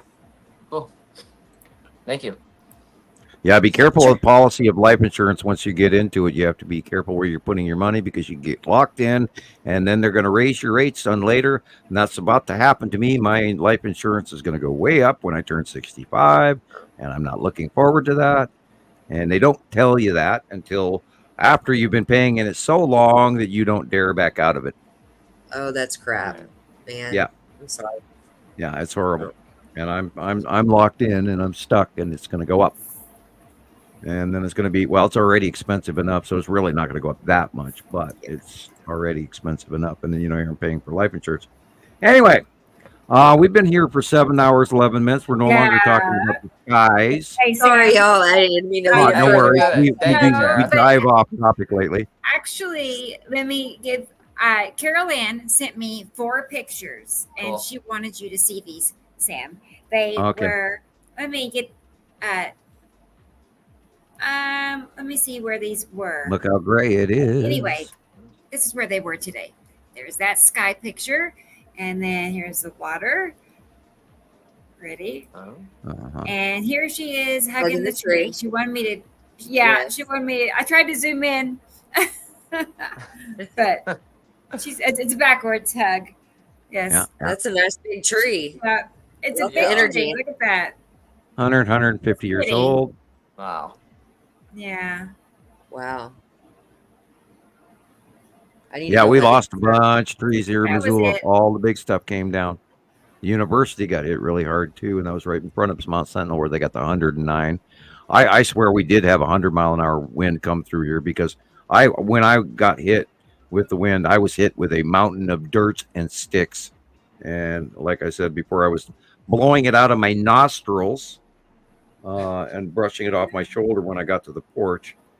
So, people, if you got bad trees in your yard, be better take them down now so they don't smash your house and kill your kids, etc. Was that all the pictures? Was there more? That was just the tree and the sky and the beautiful sky? Oh, that was it. Okay. Cover with normal. Hard to say. Real quick, Rebecca. Yes. Go ahead. Sarah. Sorry. No, Did you see the pictures I sent you earlier before those last ones? Because I think I might have gotten one really good capture. We can look at it another time though. If everybody's burnt out and tired, ready to go. Yeah, it's pretty much Star Wars time here. I am quite warm. I did. I did not get. There's a few more. I don't know. Well, we can wait till the next show, y'all. That's fine. I've got a massive headache still, and I've been trying to hang in here because I didn't want to go because I love being on with y'all. I know. We'll definitely do it again. Yeah. Anytime, really. So. Well, thank you for being here. I appreciate y'all having me, and thank you. It's been a blast. And anybody who is a regular, wants to be on, please don't feel nervous about it. It's just like talking with your friends and on the phone. These guys are great, and your family. So don't be shy. Come say hi. That rhymes. There we go. Sky Fam with Sam. Remember? Yeah. Yeah, and be sure everybody Go back and watch Rebecca's YouTube video channel, Nibiru Followers Anonymous. That way we get the view count up for Rebecca, and be sure to like and subscribe and all of that, because subscribers will go up that way. And then we want her to get her silver plaque to start, so we got a ways to go. So come on, guys, go back and watch the old videos too. Watch them twice, watch them 3 times, whatever it takes. Learn. Hi, Maria. Nice to see you. You must have got here late, but we are going to call it a night and see you again next Saturday. Maria. Hi, Maria. Yeah, we're ending the show. It's over. Okay, so guys. here in a minute, you'll be able to go watch it from the beginning. Okay. Good seeing you, though. Yeah. Thank you again, guys. Y'all have a good night. All right. All Well, right, you know Sam. the drill. Good night, we'll be back Rebecca. next Saturday, All right. 3 o'clock And thanks Central. everybody for coming to the show. Bye, We'll see everybody. you guys next Thank you. weekend. Our regular. Good night, everybody. I'm going to leave. Me too. It's a race. Bye, everybody.